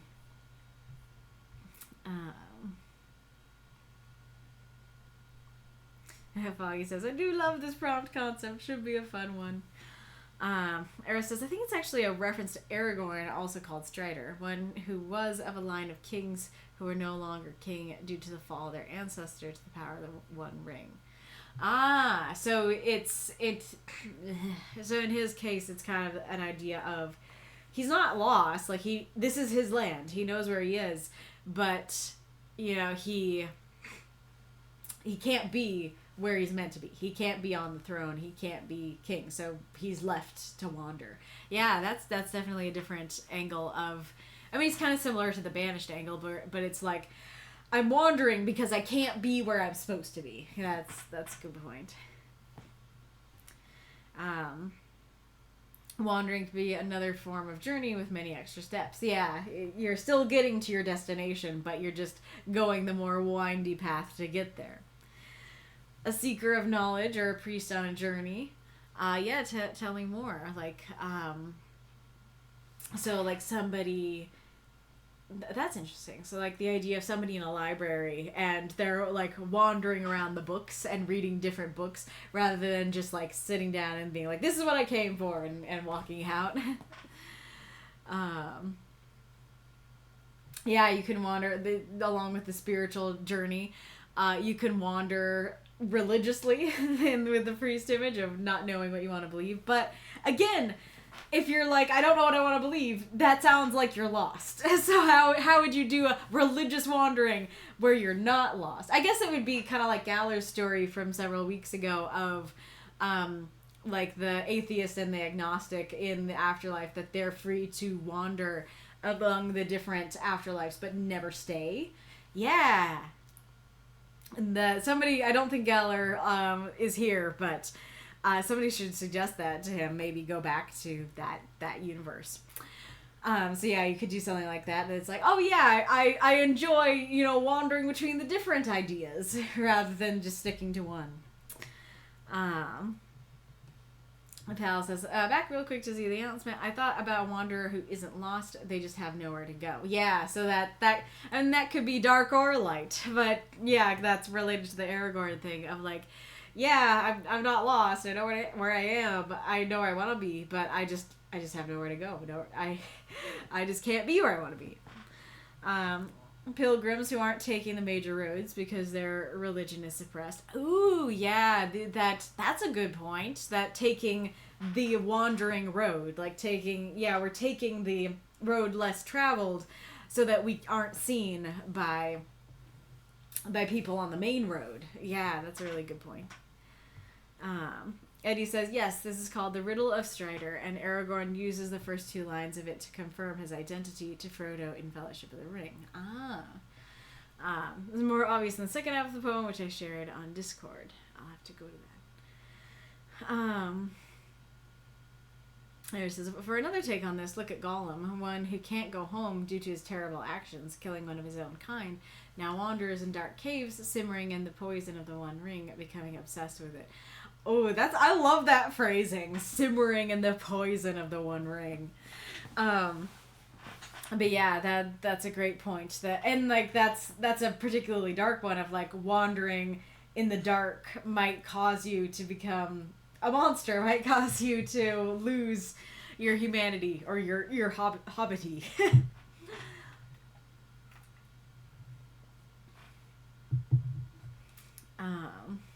Foggy says, no, I mean a healer who sort of just wanders from place to place, healing or encouraging folks. Yeah, that's a great point for sure. That is their purpose. Their purpose is to heal, and they heal more people by wandering than just by staying in one place. Yeah, that's a really good point. Yeah, he says, I think you could also take it as not everything is as it seems, as that's kind of the core of the poem, where Aragorn's ragged clothes hide his identity as the true king of Gondor and Arnor? Yeah, Arnor. Yeah, for sure that, that's true. That it could be kind of more of a, is euphemism the right word? That doesn't sound like the right word. Idiom, maybe? That it's more of an idiom for, well, hey, not everything's what it seems. That wanderers seem lost, but not always. And that could be part of the reason that people use it as a quote to, like put on a bumper sticker or something. That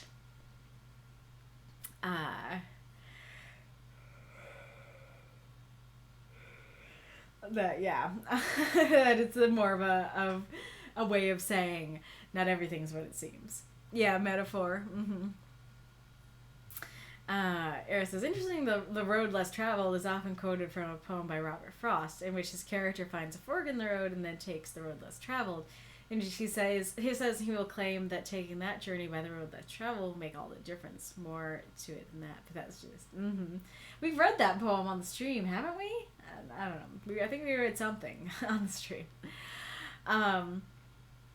But yeah, totally. And like there's different kinds of road less traveled, right? Because like, yeah, I don't know. But yeah, I think the poem has to do with like there is beauty to be found on the road less traveled. Like that might be more important than wherever you're going is the road that you take to get there. So that's a great point.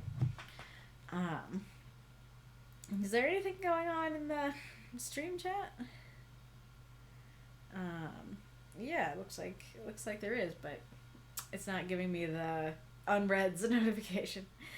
It says, the prompt is me shortening to fit 5 words a single quote from the Lord of the Rings movies, so that is actually adapted from a slightly longer poem from Fellowship of the Ring. All that is gold does not glitter, not all those who are wander are lost. The old that is strong does not wither, deep roots are not reached by the frost. From the ashes a fire shall be woken, a light from the shadows shall spring. Renewed shall be blade that was broken, the crownless again shall be king. Oh yeah, that's super Aragorn-y by the end. Yeah, most people know the quote is just not all who wander are lost because that pops up in the movies. Mm-hmm.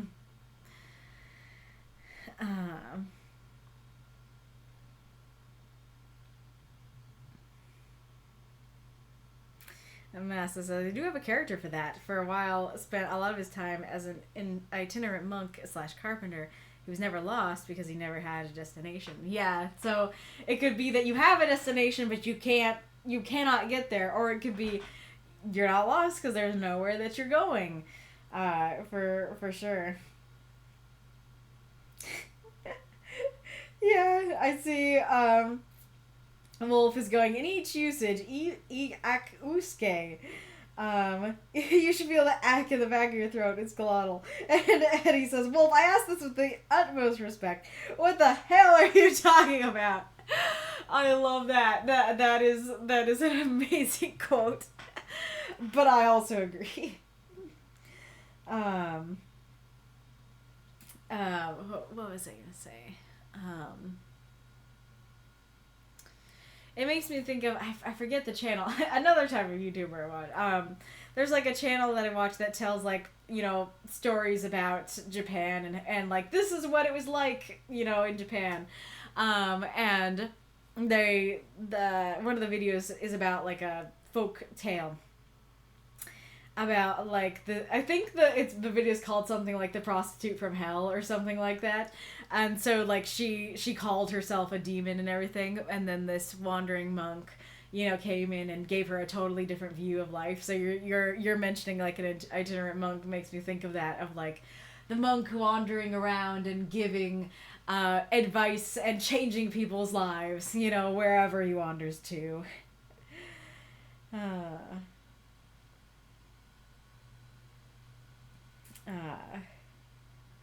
The thing that Wolf was trying to teach me to pronounce is a water spirit in Irish folklore in Ireland, and takes the form of a horse and is similar to the Kelpie but far more vicious. It makes me think of like the knock, and yes, flesh horse adjacent.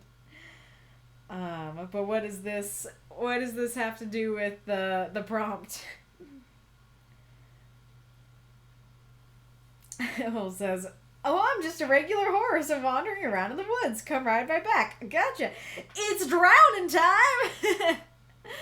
Hello, tiny Irish Viking. Thank you for the cheer. Eddie, I hate that prostitute from hell is ringing a bell, and I don't know why. Amazing. Isn't one of the things about D&D Minotaurs that they can't get lost in mazes? Interesting. So you're wandering in a maze but not lost. I'll see if I can find the prostitute video. Just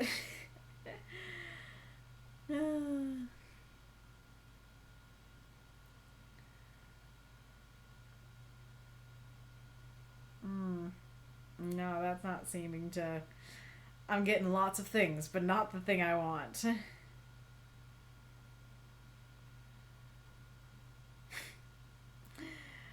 Nope. Will be another day. Yeah, totally.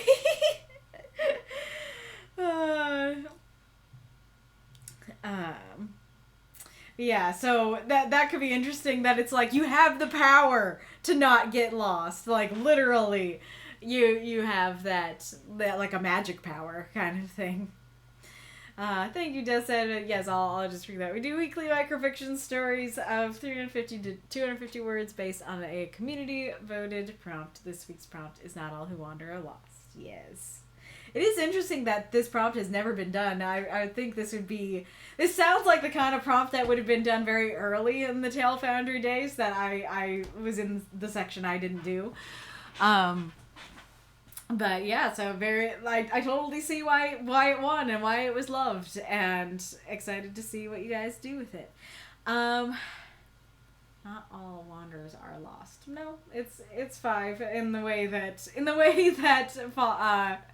Eddie did it. So you know that if I accidentally type it as not all who wander are lost, that's my fault, not Eddie's. And I'm allowed to post 6-word prompts, even if Eddie's not. Labyrinthine recall. The Minotaur can perfectly recall any path that is traveled. Oh, so it's not that it's not that they're like, yes, I just know. I just can't get lost. It's just that they remember where they've been. It's okay. I wonder if it hasn't been done before due to the word limit for prompts and how shortening it to not all wanderers are lost might not be obvious. Yeah, that's very possible. Hi, kitty. Now imagining D&D Minotaurs with sonar. Amazing. Alright, well, we've reached the end. Do tell me who you'd like me to raid. But in the meantime... if you're not read here on the stream, you're not out of luck, because our Discord is awesome and they do backup readings. They happen in the backup queue, the writing group chat, and the writing group voice chat. And there is a lot more back and forth discussion in voice. You can submit your story to read it yourself. You can have somebody else read it for you. You can just lurk and hang out, whatever you want to do, but it's a good time. Definitely worth joining. Excuse me. Yeah. So I guess I'll talk about this before I forget. So let me look at the calendar. Yeah, so it's not going to be next week yet, but as far as I know, and somebody correct me if I'm wrong, the first the anniversary of the creation of A Moth in the Archive is around March 11th. And so I feel like we should do something fun for the anniversary of A Moth in the Archive. We've already done A Moth in the Archive as a prompt. I don't know if we could just do, and I actually, I don't know how exactly I'm gonna get it, but I'm wanting to create the new channels, right? The library and the theater channels, and so I could pretty much make it so the anniversary is the same across the board. So I want to try and make that happen. But if I do that, maybe we could have it be that like A Moth in the theater or A Moth in the library are maybe one of those could be the prompt. I don't know if that would feel repetitive after already doing archive. But if you have ideas for what we could do to celebrate the anniversary, let me know, because I would love to do that. A Moth out of the archive. Amazing.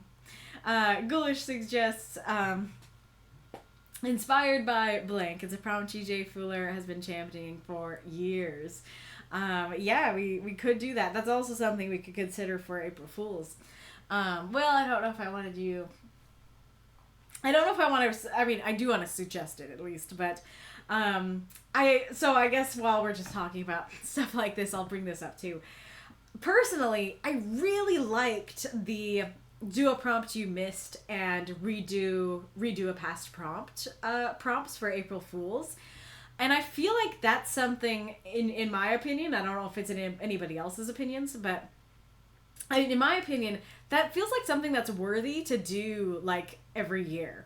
I don't know, doing it for April Fools, I don't know if that kind of ruins the fun of April Fools, because it's no longer a prank, it's now a scheduled thing. So, I mean, I guess maybe that could be the anniversary thing, actually. That's a thought. But, like, I really like that because, like, there's so many reasons that somebody might miss a prompt, or might want to redo a past prompt.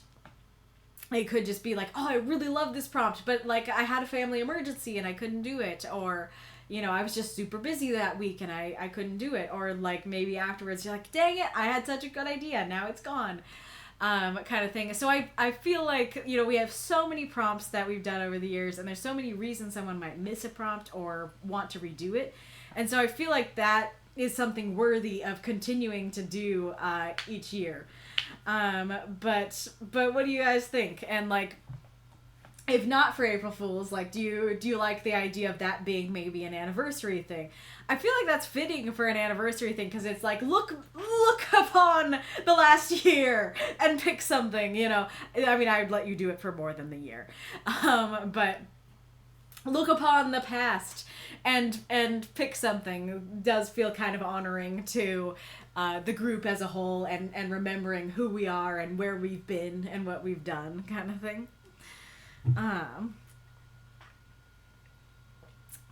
Shurida said, you might want to, you could also post it in the mod discussion channel, and then the whole council can discuss it together with you. But yeah, I like the inspired by prompt as well, especially because it has been something that's been brought up for years. But yeah, I do really like that. I think that actually goes along with what we were saying about, like, the shows that we watch influence our writing. You have to catch us off guard with April 1st. Yeah, so Wolf is voting for new and different things for April 1st. Iris says, I'd like to do the looking back like that. I think that's a lot of fun. That's it says, I think it fits really well for the anniversary, though I'll have to pick from much earlier prompts since I've done at least one story every week since I got here. Same! High five! Yeah, that's part of why I would let you do it. I wouldn't just say, like, pick one from the last year. I would say any of our prompts, because there's people like me and you who have been consistent ever since we joined, and so it needs to be earlier. We have over 200 prompts. Pick one, yes. And I feel like, and you guys can answer, but I feel like just if we're going to make this a yearly tradition, just letting it be either, like instead of, because before we had one that was redo and one that was do one you missed. And so I feel like if this is going to be a yearly tradition, having it be both, that either do one you missed or redo one you'd like to redo. But let me know if you want it to be separate. We could alternate years. Corey, and I missed quite a few prompts, especially with it being so early in 2025. Lots of things came up, plus not knowing what to write about. That's fair.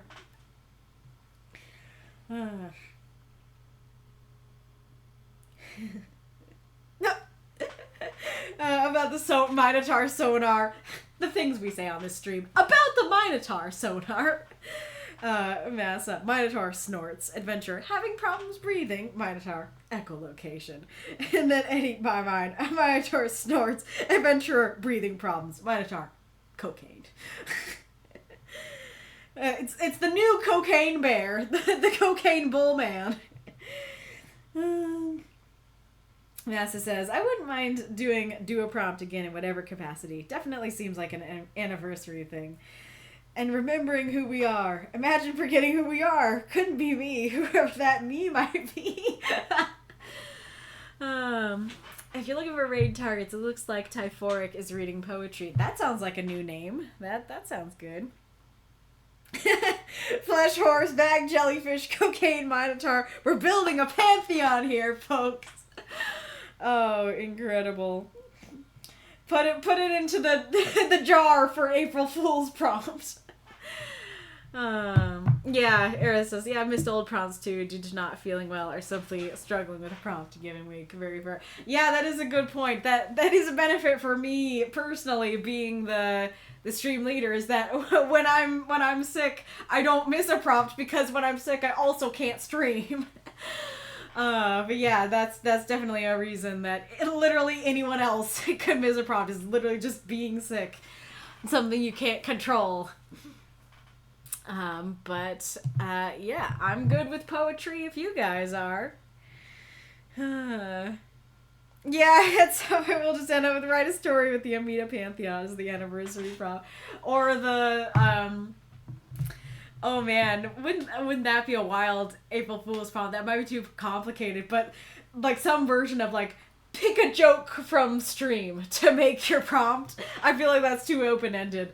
But I feel like there's so many like joke prompts that we've had on stream, and so just like picking one of those joke prompts as your prompts could be great, but I feel like it'd be very hard to find them because the streams are so long. You okay, Mako? Yeah, we already did Flesh Horse as a prompt a while back. And we did Jellyfish as in a bag, yep. We haven't done Hey Yo, I'm a Moth. That might have to be the one. Seems like it might be a big vibe shift. Could someone else tune in real quick? Is anyone else available to tune in to this Typhoric dude or gal and see if it's a vibe shift? Do a vibe check. I'm sending you over for a vibe check. Yeah, or yo, I'm a blank. Yeah, totally. Because I say that so often. Like, it's like one of my catchphrases. Hey, yo, I'm a Scout. Oh, yes. Yo, I'm a might work better as the April Fool's prompt, to just because it's wacky. It's just a thing I say. I'm leaning towards that now for April Fools. She, they, according to their bio. Gotcha. I'm so happy I fixed the chat box. That annoyed me so much.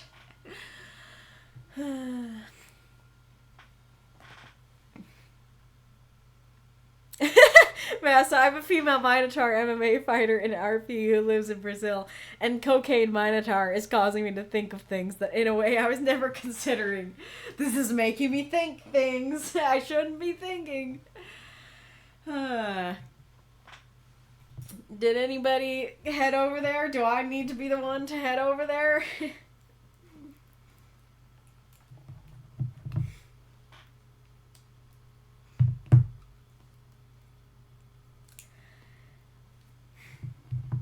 The scouts did not, in fact, hoe. That sounds so wrong.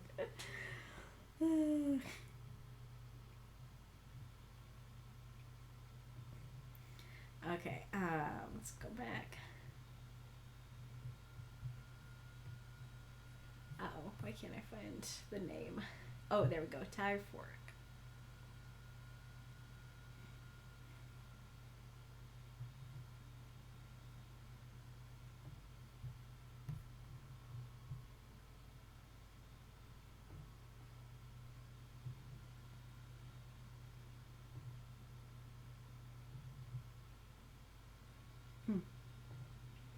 I think it seems fine.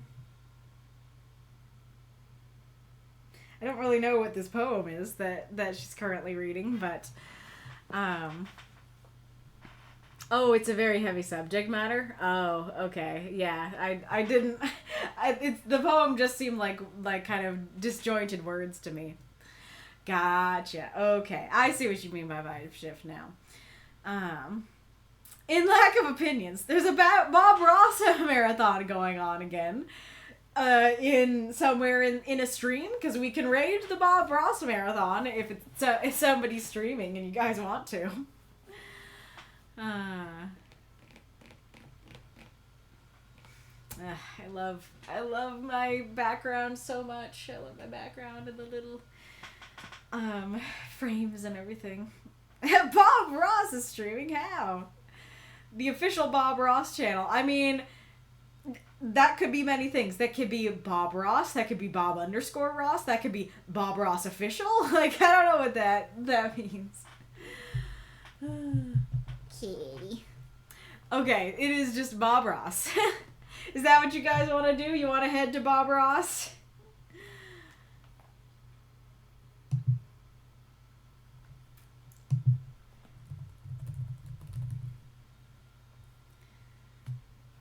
I'm not one to turn down happy little trees. Love that. Well, now I'm... Oops, that's why. Yay!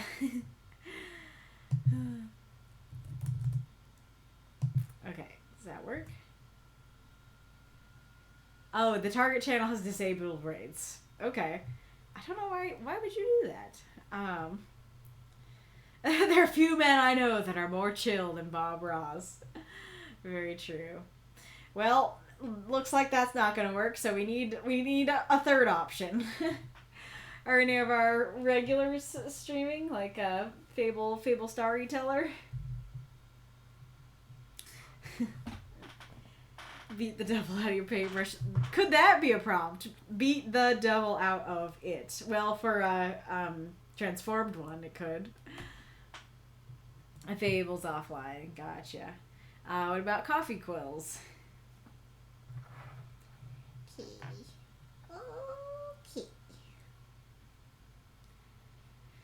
Meow, meow, meow. Does Zessa want to stream this time? What are you doing to your paintbrush that you need to beat the devil out of it? Zessa says I can't stream. Fair enough. Beat the devil out of it. Yeah. Oh yeah, with outa instead of out of. Totally. Maybe next week. Fair. Can somebody just go into the like reading and writing channel? Is that what it's called? But yeah, reading and writing and just find a bro and find somebody who's doing something that might be worthy of our presence. Oh, it just says I did. It's a ghost town. Gotcha. Are there any other people streaming Bob Ross that not on the Bob Ross channel? Are there any games you want me to go to? Maybe like we talked about Elden Ring. Maybe we can find an Elden Ring streamer to go to. Kitty, kitty. Oh, kitty, kitty. You're cute. Of course you settle down, right?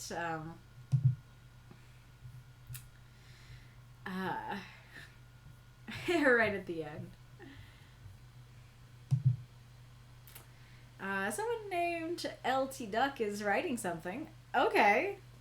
Well, how is theirs looking? Can somebody scout it out and make sure that it's good vibes? Do a vibe check.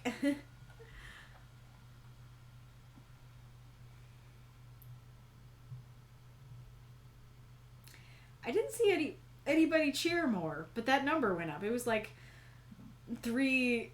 It was like 3 something, and now it's 4 something. Most of the others are not in English. Fair. Kitty, kitty. Alright, well, if there are no objections, I'll send you over to LT Duck, and I hope you enjoy their writing.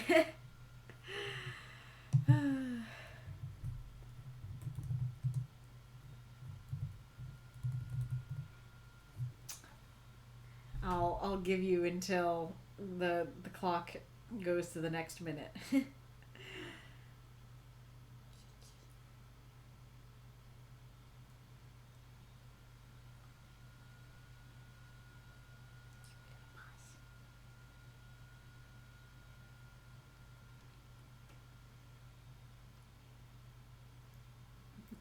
Mega Meg 87 is also streaming writing, looks like. Well, what's the difference between them? Which one looks more fun? I mean, Mega Meg is more fun to say. Do we know that they're in English? How do we know that? Kitty. How do we know, kitty? Well, I like Mega Meg's name, so both are in English. Gotcha. A bit of scuff, but nothing objectionable. Gotcha. Did you check both of them, or only LT Duck? For LT Duck. Gotcha. Somebody check Mega Meg. Do they look more interesting or less interesting to you? I wonder if while I'm waiting for scouts, if I can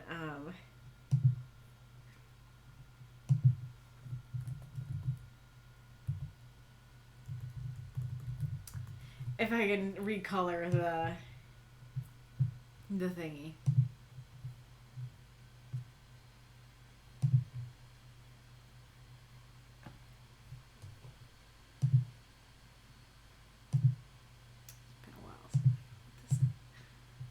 Yeah.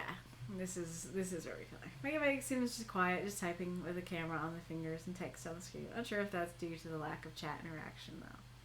Yeah, I'm feeling Mega Meg. let's do this and give them some interaction, someone to talk to. Oh, I do not see chat while I'm working. Oh wait. Oh no, that's not good. We don't want to do that. Okay. But never mind then. If they don't see chat. Okay. There we go. Okay. Here we go. We're heading to the duck.